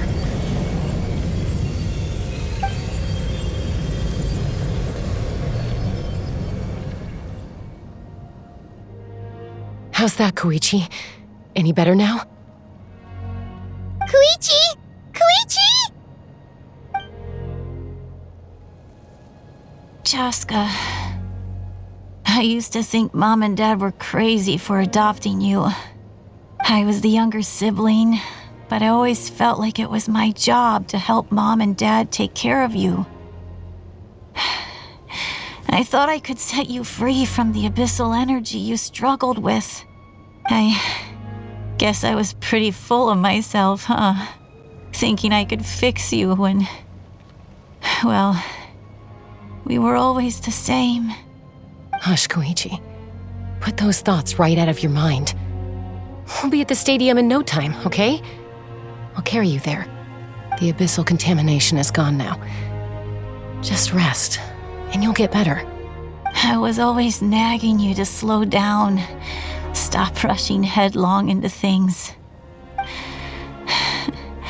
I just didn't want anything to happen to you, or to anyone else because of you.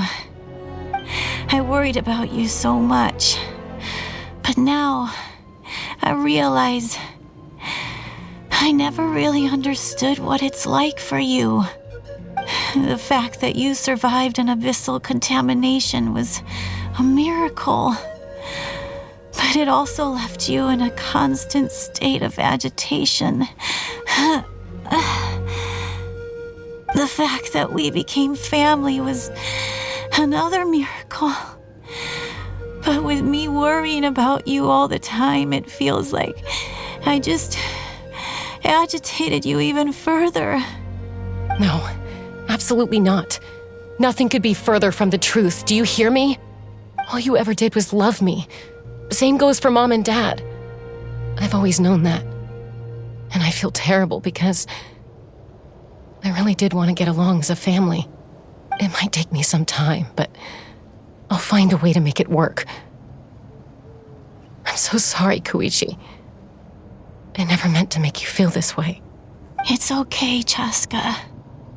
No need to apologize. You didn't do anything wrong. No one did. It's nobody's fault that things didn't turn out great. I get it now. So, no nagging from me this time. You keep forging ahead, sis. Never slow down, and never hold back. Spread your wings and fly free, like the fiercest kukusaur in the sky. Show the world who the bravest flower feather warrior is. Because that's who you are. And that's the sister I'm proud of.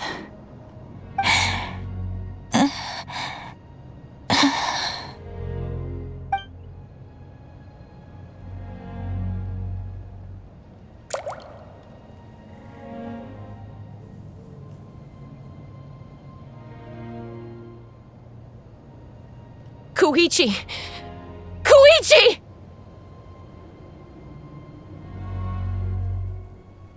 Koichi?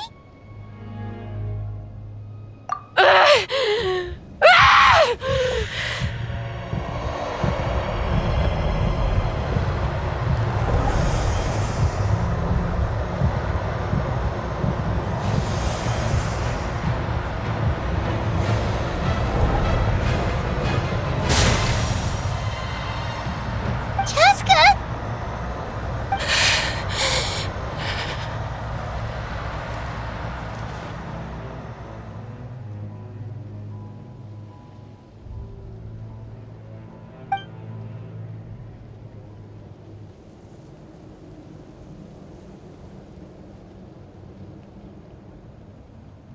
What happened?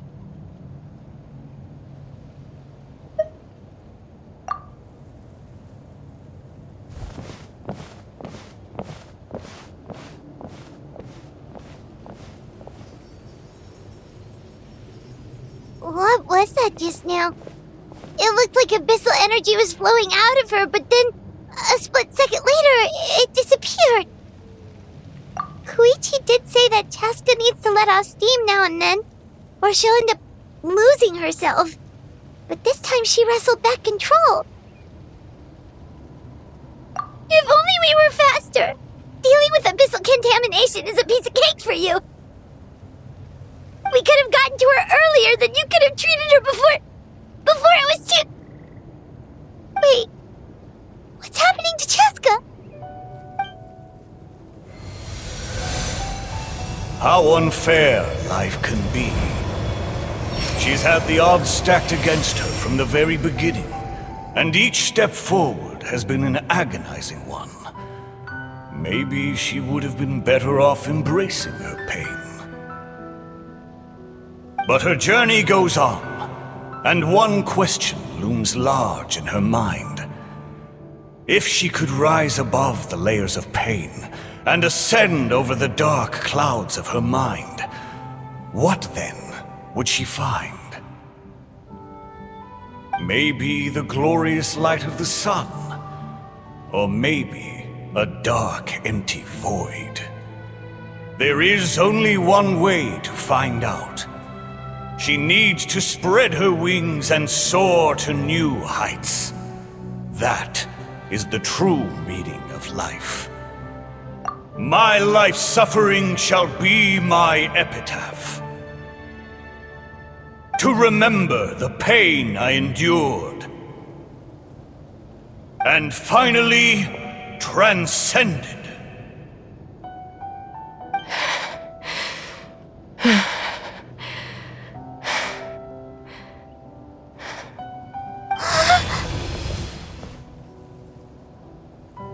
Let's take Koichi somewhere safer.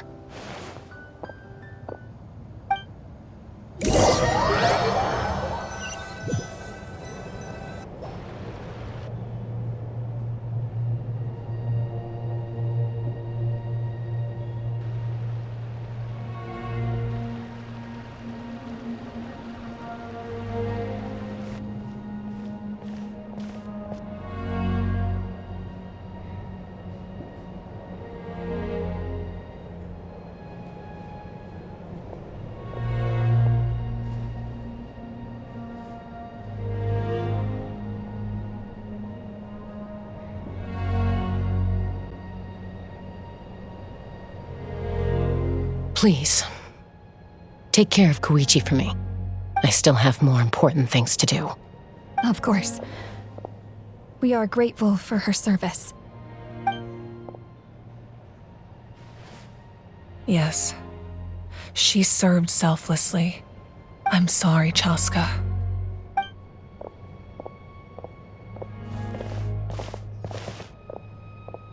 It's all right. I'm far from the only one going through this right now. Koichi wanted to be a hero.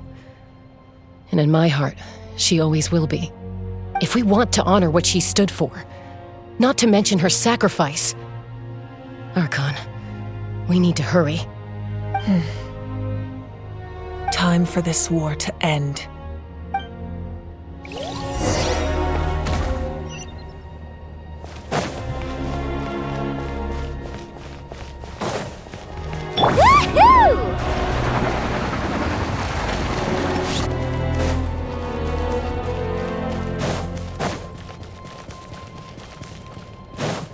Let's ride!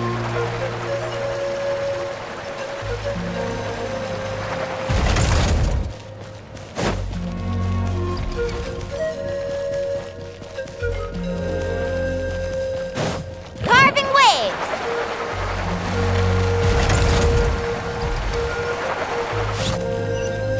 Off we go!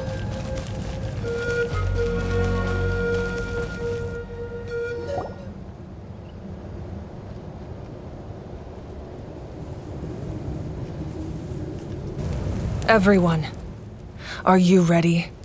A bitter war lies ahead. Our victory begins in each of your minds. So ignite the spirit of victory for me. May no further lives be lost, and no one else may to suffer the loss of their loved ones.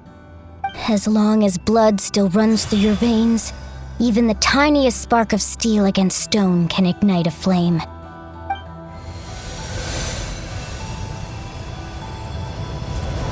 Its blaze will become one with the gaze of all Natlan.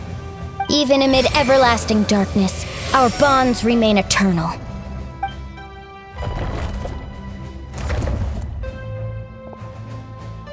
Stone engraved in echoing peaks. Converge, disperse, in ashes be reborn. for flames born anew and the blazing dawn. A hero scaled the volcano to seize the sun.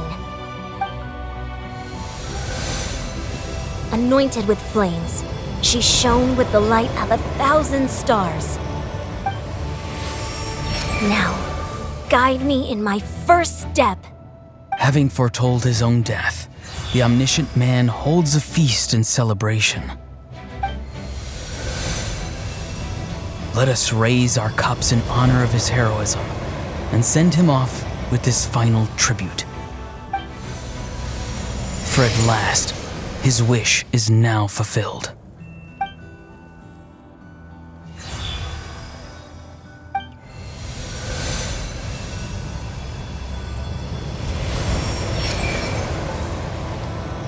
My life's suffering shall be my epitaph. To remember the pain I endured, and finally, transcend it. Heroes of the ages! Our moment has finally come!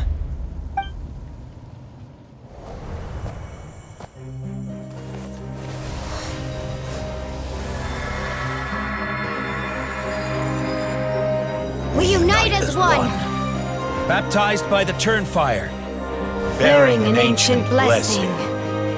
Knowing true power. and accepting a fate of devotion. We embrace the transcendent flame. For Natlan! For Natlan!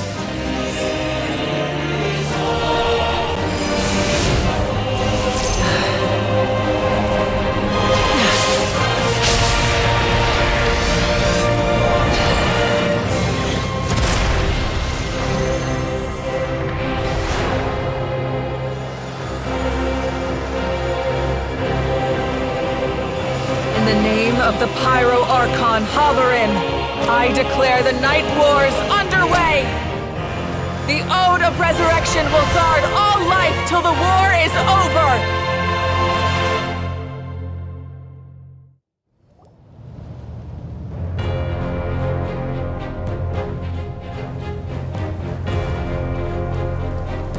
That is an outright scary level of power. So, from now on, all warriors will be able to resurrect themselves using the sacred flame. That's right. No more casualties. It's time to wipe the enemy off the face of the earth. And to reclaim our lost territory.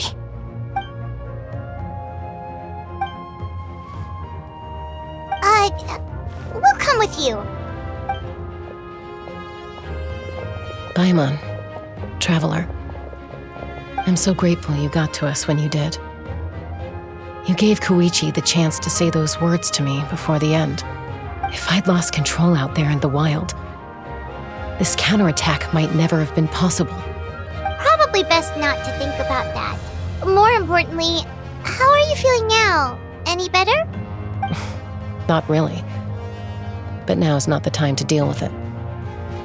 In the spirit of VUCA, I have to rise above it. The conflict and suffering in me are there to test my character.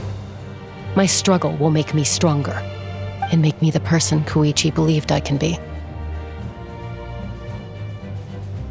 All right, let's go show the Abyss what human beings are made of. They'll be sorry they messed with Natlan after we're through with them.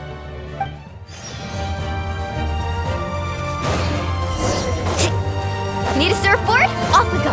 Let's ride! Solidified! This is order!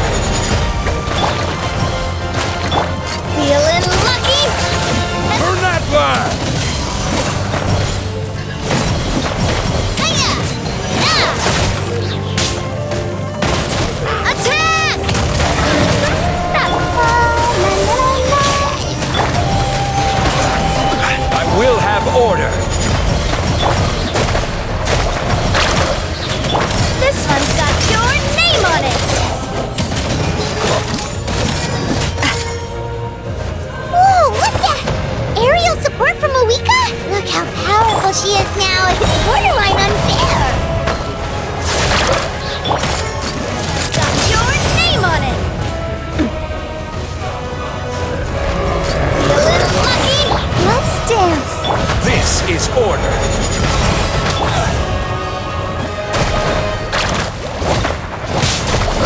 Use my power to destroy the Abyss tumors. Got it! Thanks for the backup!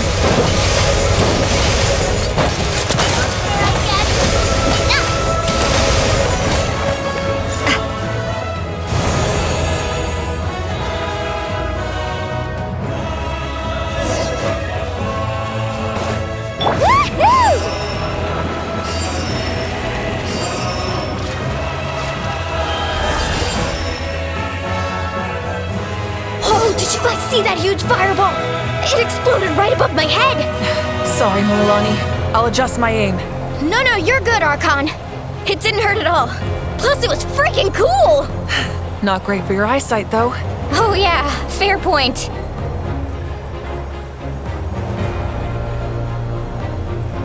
Ugh, a howl's coming in way too hot! Is it possible to mute him? Done. Thank you, Mavuika.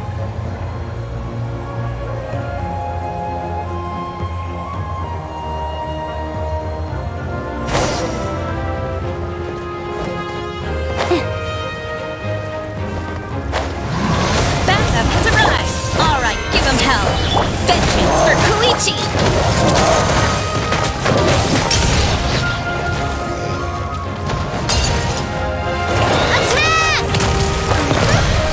Fellow warfare, I guess. Stabilize! I will have order!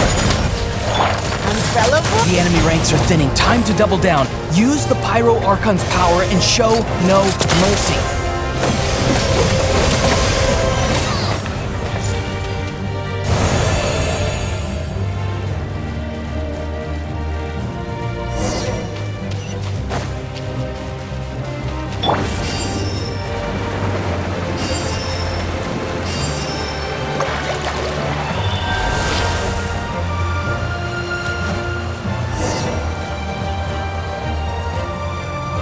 Kachina, over here! I'll send you up, it'll be quicker!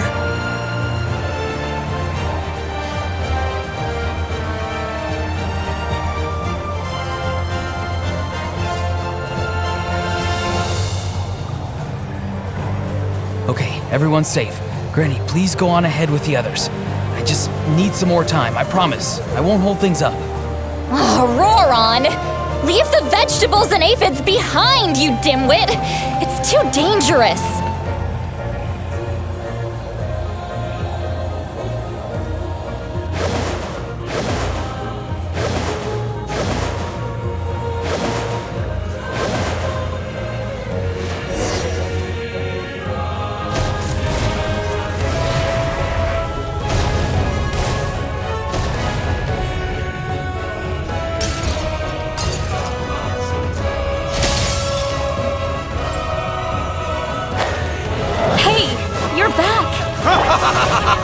That sacred flame has got me pretty fired up! I'm ready to throw another army among them! Everyone! Justice now off the table! So charge! Let's give them everything we've got!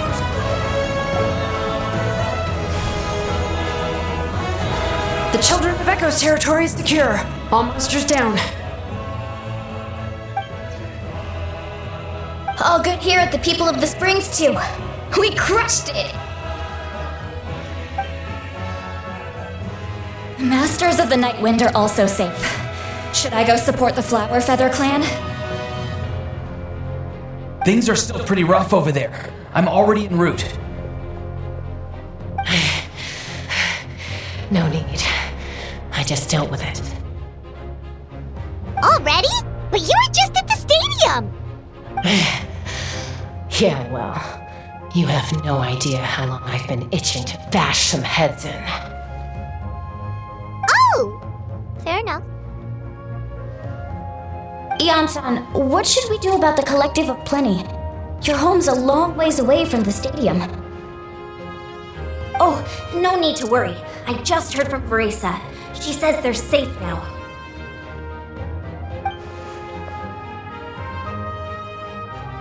Yeah! Their only game plan was to outnumber us, and that ain't gonna work now that we have the Ode of Resurrection on our side!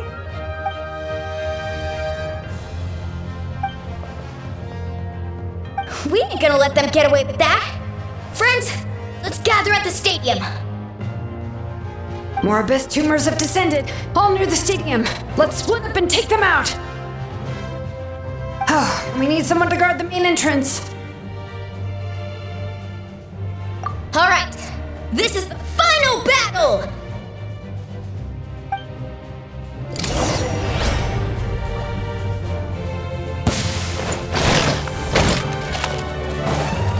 Woohoo! Stabilize! Watch out! Hiya! Haha!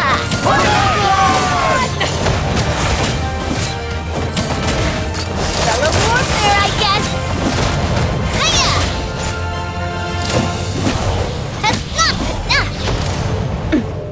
This one's got...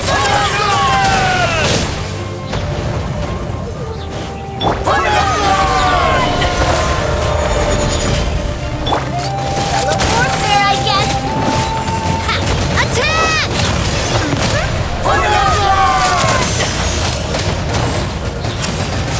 Ha! Watch out!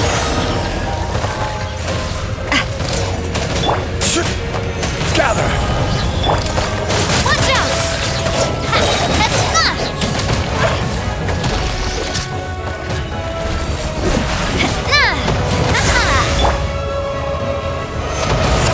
I will have order.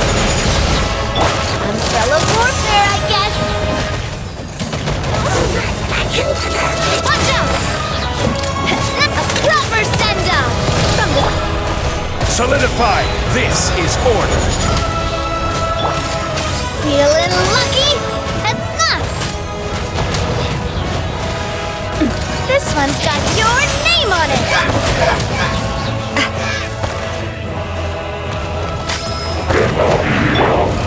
Stabilize! Woohoo! Feeling lucky? Nah.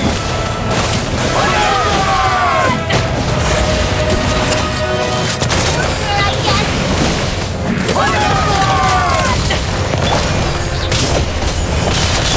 Feeling lucky? Tap. Ready, steady, go! I will have order. Solidify! Umbrella warfare, I guess.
Everyone, we are gathered here to celebrate a glorious victory.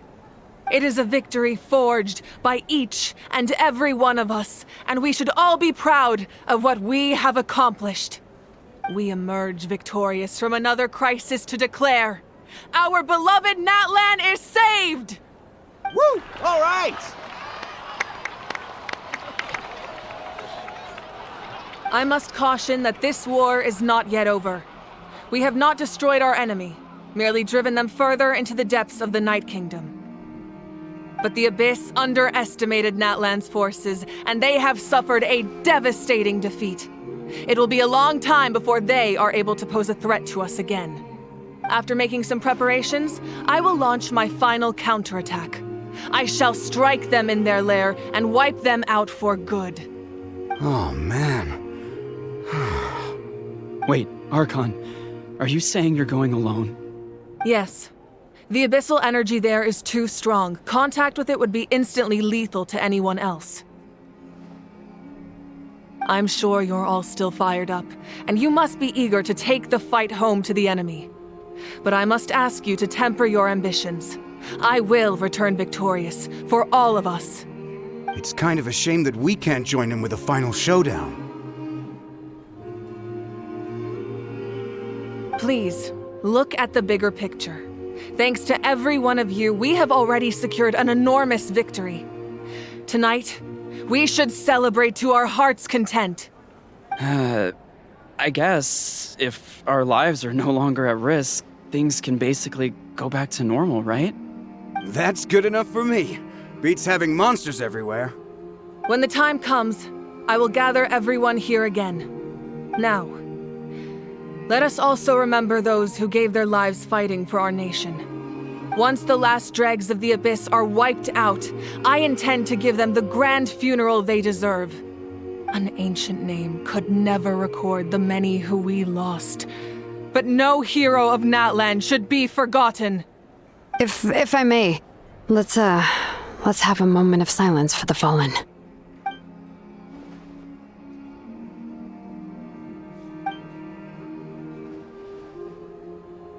Lastly, there is one more person I must thank for his extraordinary support in our time of need, and that is the Captain. Speaking in a personal capacity, I should like to offer my sincere congratulations on your victory. Well, everyone, please enjoy the victory feast. I hope it's a chance to relax your minds and rekindle your spirits, so that we may face what lies ahead with renewed vigor.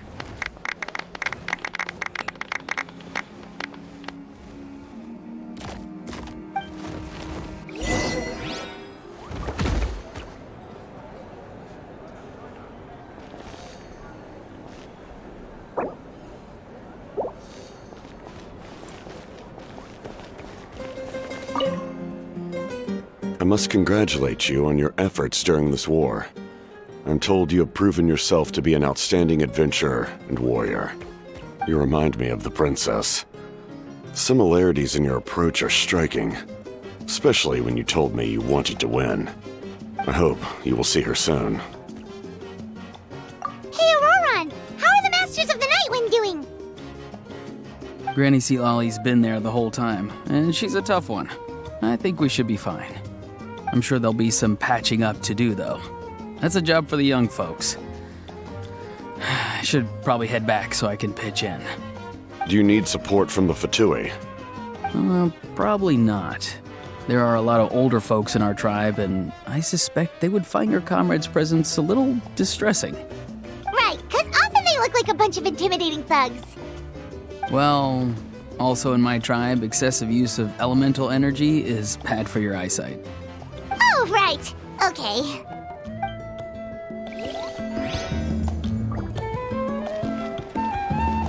I'm still somewhat in disbelief that a united people prevailed against the Abyss. Do I sense some regret in your words? A degree of regret is inevitable. But above all, I feel profound admiration.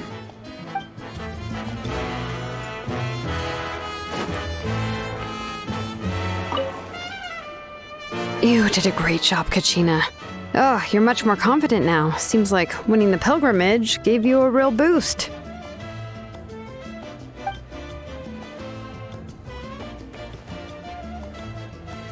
I spoke to your mom and dad. They were singing your praises. They said the world's your oyster now. How are things at the People of the Springs base? There are some casualties, but the overall mood is very positive. I reckon they'll start rebuilding pretty soon. Same situation for the Children of Echoes.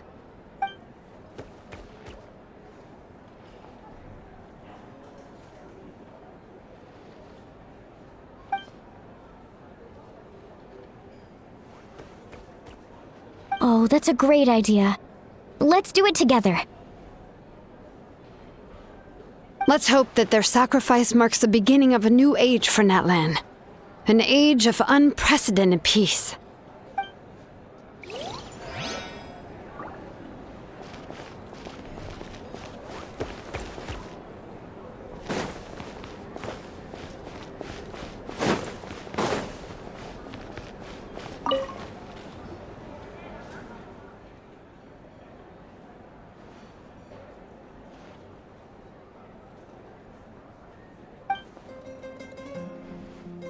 Unless you want to get punched in the face.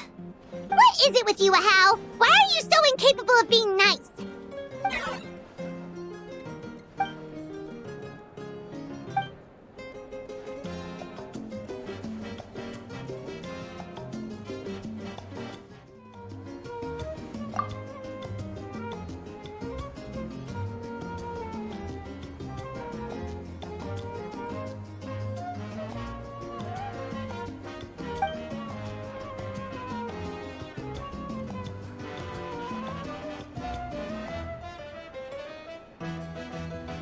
The Collective of Plenty was the furthest from the Abyss's entry point, so they didn't have as many monsters to deal with. From what I hear, they got off relatively unscathed. But it might have been a different story if Chasca hadn't gotten there when she did. That's good to hear. All's well that ends well.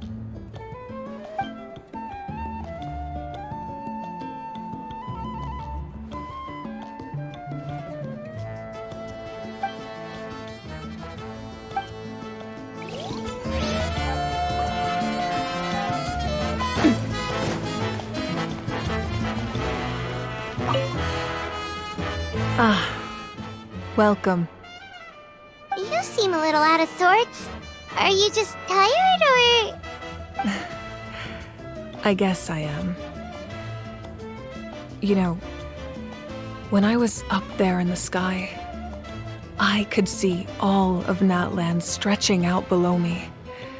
People everywhere, giving everything they had for a chance at victory. If only I'd been quicker. Maybe they wouldn't have... And Koichi. Maybe she'd still... I'm sorry. Now is not the time for that. Fruit juice, right? Make it a large? True. My 500-year plan has almost come to fruition. Just one last step to go. Namely, my final battle against the Abyss. But battle is second nature to me, so I'm not feeling a huge amount of pressure. It was so awesome. The way you exploded that thing in the sky with one almighty punch! Are you always gonna have that kind of power from now on? Oh, that was the Divine Throne unleashing my full potential. And it was only temporary. I can't wield that power for any length of time. My body wouldn't be able to handle it. Likewise, the amplified power of the Ode of Resurrection was also temporary.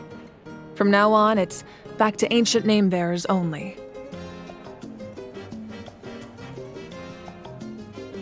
Correct. We dealt the Abyss a critical blow. So for the time being, it's too weak to sustain regular invasions. I hope the people will be able to enjoy this period of peace. Or rather, assuming all goes to plan, eternal peace. We've had centuries of war with the Abyss, and it's high time we brought that chapter to a close. Anyway, there's something I've been wondering about. I know you've been at the center of some major events in other nations too, and fought many powerful foes. In this war, you were in the thick of it once again, dashing around tirelessly, supporting the fighting on all fronts. So tell me, what drives you to do this as a mere traveler passing through? Why risk life and limb for a cause that's not your own?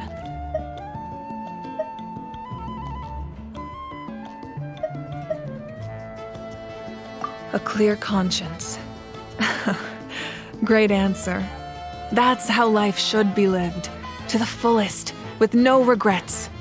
What I'm really trying to say is, I would love for you, with your extraordinary talent and your sense of justice, to join me in this final step. You and I together, finally putting an end to the ever-looming threat of the Abyss. But I also don't want to take advantage of your good nature and readiness to help others. The final battle will be very dangerous, and you have the rest of your journey to consider. I'm sure you must be weary. Sleep well tonight. Let's talk again tomorrow in the speaker's chamber. I'll give you more details on the final battle, and then I hope to hear your verdict.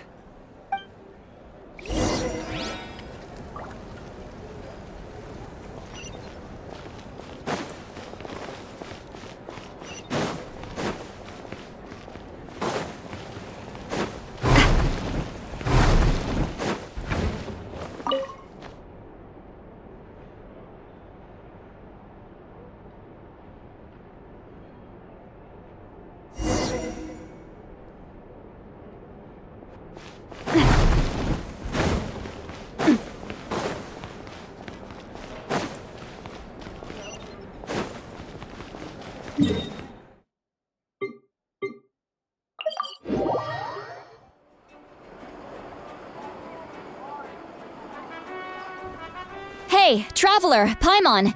There you are. I've been looking all over for you. Oh, hey, Citlali! What's up? Listen up. I have something really important to tell you.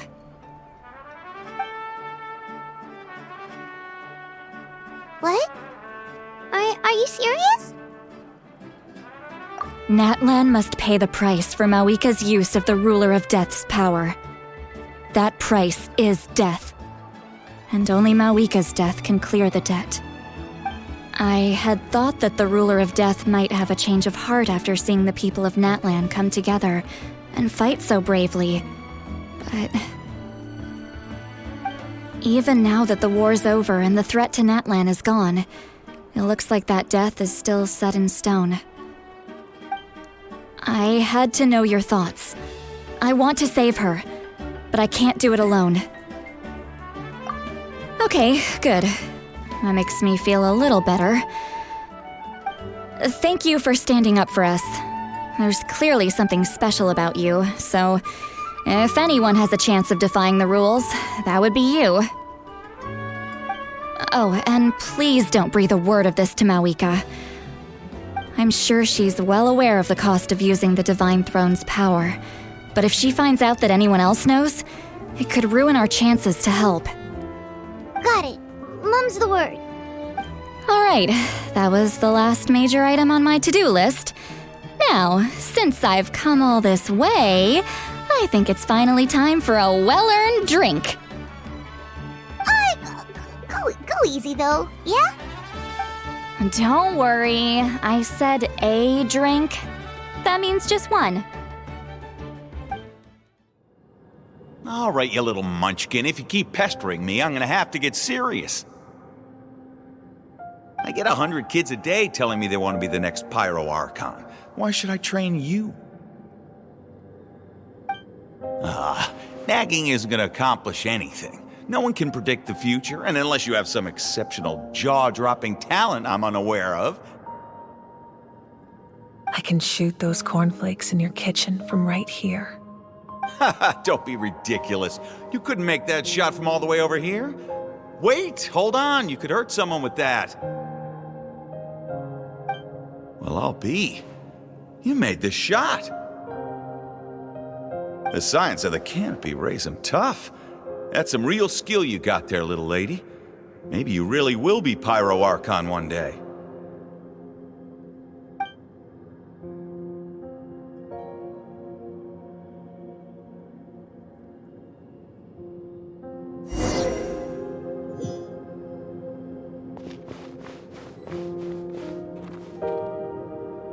See this? I'm the first one of us to get an ancient name. And it's not just any ancient name, but Malipo. If you ask me nicely, there's still time to join my team for the pilgrimage, you know. No need to scowl. You lost and I won, it's no big deal. You want me to be happy for you when your turn comes, right? So cheer up. I'll get my own ancient name soon enough, and it'll be an even better one than yours. Oh, really? Well, good luck with that. What ancient name could beat Malipo in our tribe? Unless... Surely you don't mean Kiongozi?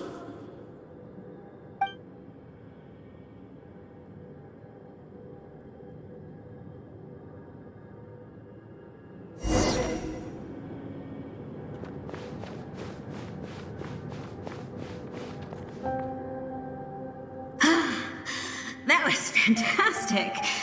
I can't believe I beat you in a wrestling match for once. Can't be more than a few days now until you're officially made the Pyro Archon. Imagine me trying to schedule a wrestling session with you after that. Excuse me, Pyro Archon, but would you be able to take a day off from running the nation to wrestle with me?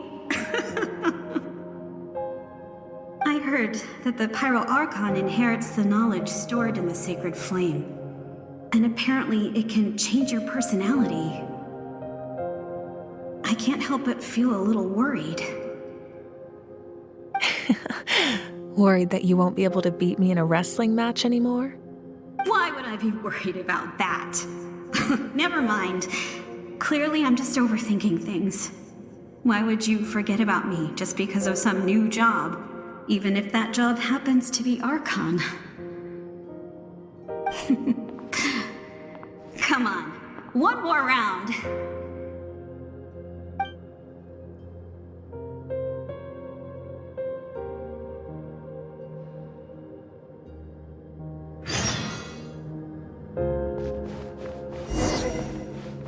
After the darkness will come the dawn.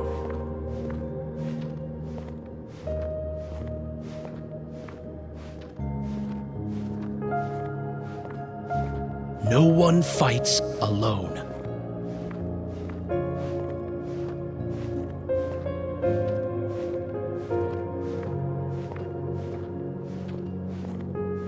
For Natlan!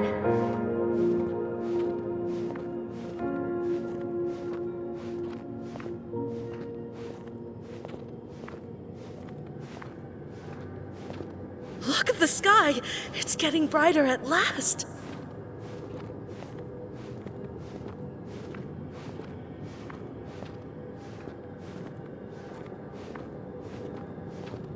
We walk the righteous path, and the Pyro Archon will guide us.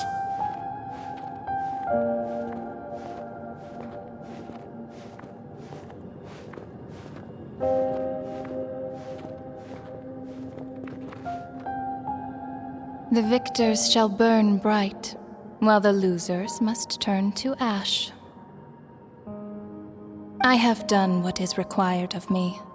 The rules are now written into the Night Kingdom, and this will help you to stand against the Abyss. It is still not enough. All this can do is give my people courage. It will not see us through a true catastrophe. If you are to make the Natlanese alone bear the consequences of a broken world, you will have to bring more to the bargaining table. You are the greediest human I have ever met, and the fiercest negotiator. No other would seriously ask to borrow my power. My domain is death, and its power comes at a great price. The question is, are you prepared to pay? I need that power. Only a hero can truly wield it, and heroes are not afraid of dying.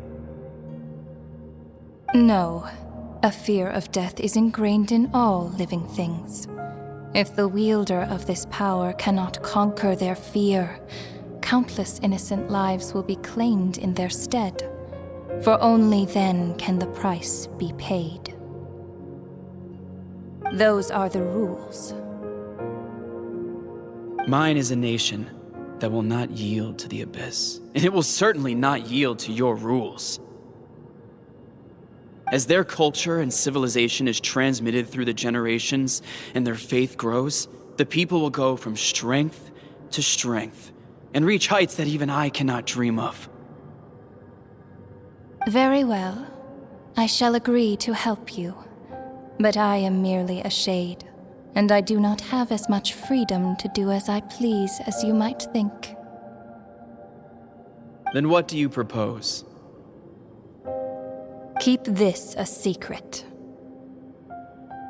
If I am questioned about it, I will deny all involvement and claim that treacherous Xbalanque stole my power. That will not be a problem. Thank you. I am glad we could reach an agreement.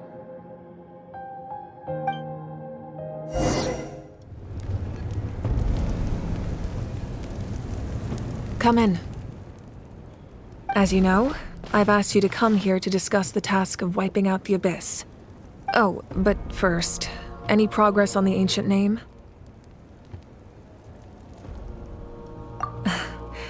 I'm surprised she was willing to help you, and by extension, me. I'm very grateful to her. Wait, hold on. Wasn't the whole point of the ancient names for winning that huge battle? Why would the Travelers still need one by this point? That's right.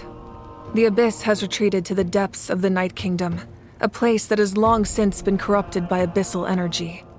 If we don't finish them off and restore the ley lines, the threat they pose to Natlan will remain. The battle we fought yesterday, we may one day have to fight again. This is the fate Natlan has always been resigned to. For thousands of years, we have struggled on the brink of a looming darkness and never known true peace. But this time, I want to break the cycle and free us from this fate for good. With the sacred flame, I can protect myself from the abyssal corruption, but beyond that, you are the only other person who can resist it. If your ancient name can't be forged, I will go alone. But if it can, I'd really love your help. Not completely. After all, the Night Kingdom is still plagued by abyssal corruption. But when I used the power of the Divine Throne, it dispelled a lot of that corruption. Plus, your ancient name is a special case, so the Lord of the Night will take special care of you. In short, the Ode of Resurrection still has a number of limitations, but I can promise that it will work reliably on you.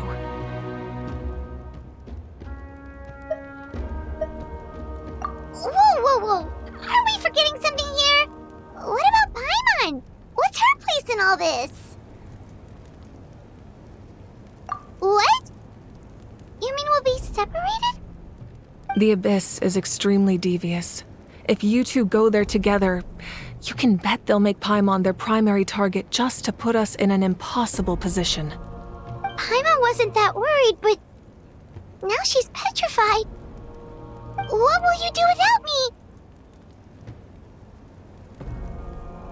Okay, well, Paimon needs to think about this because you're really asking a lot of her, but we'll give Paimon some time and she'll do her best to rise to the challenge. I greatly appreciate it. Everyone in Natlan knows how important this final battle is. You will be remembered and revered long into the future, until the end of time. If you have any other questions, please ask away.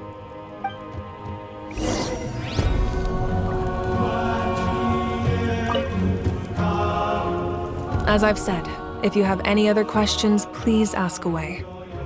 The work of rebuilding is underway, and people are flocking to join the effort. With everyone rallying together, I'm sure it won't be long before there's no trace left of the damage done by this war. The healing process, on the other hand, that's a bigger obstacle to overcome. Many are grieving, and there's simply no replacing the ones we lost. As the sun rises once more and we rediscover the ability to believe in the future, we must never forget their sacrifice.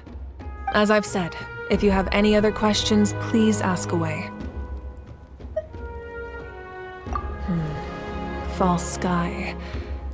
I have heard this expression before, but I think this was the first proof of its existence. I think there's a lot of investigating to be done to understand what the fragments behind the sky are and why they were hidden in the first place.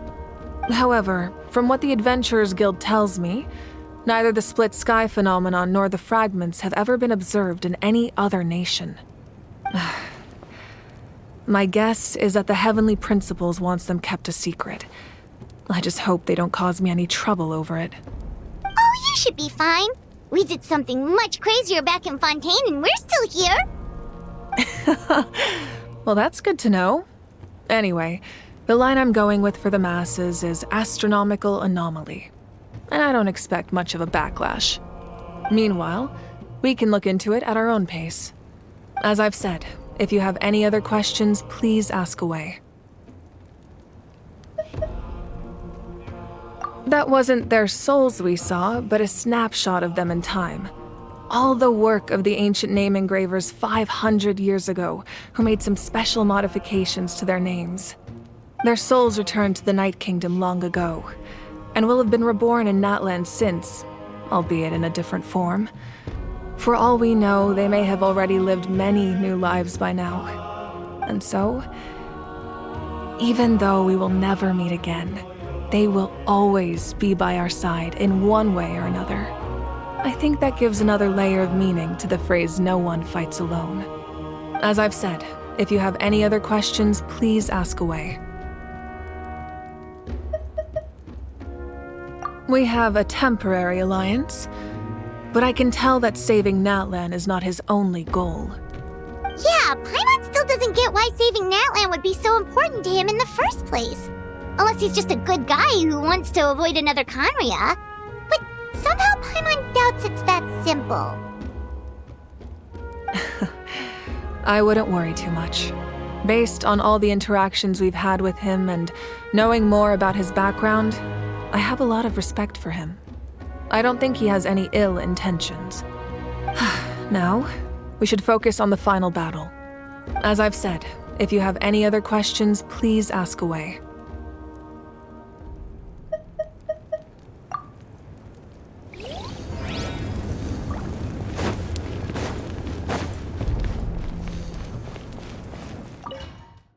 The Outlander with deep ties to this land returns. And this time, he is alone. The power that the Pyro Archon used to strike back at the Abyss came from the Ruler of Death. From what I know of her rules, she will demand death in return. How do you know of this? I see. So, the Ruler of Death sent you on your long journey. Natlan still has a final battle to fight, and I too have a final foe to face. For the sake of those countless lost souls, and a hope for Natlan's future, I need your help.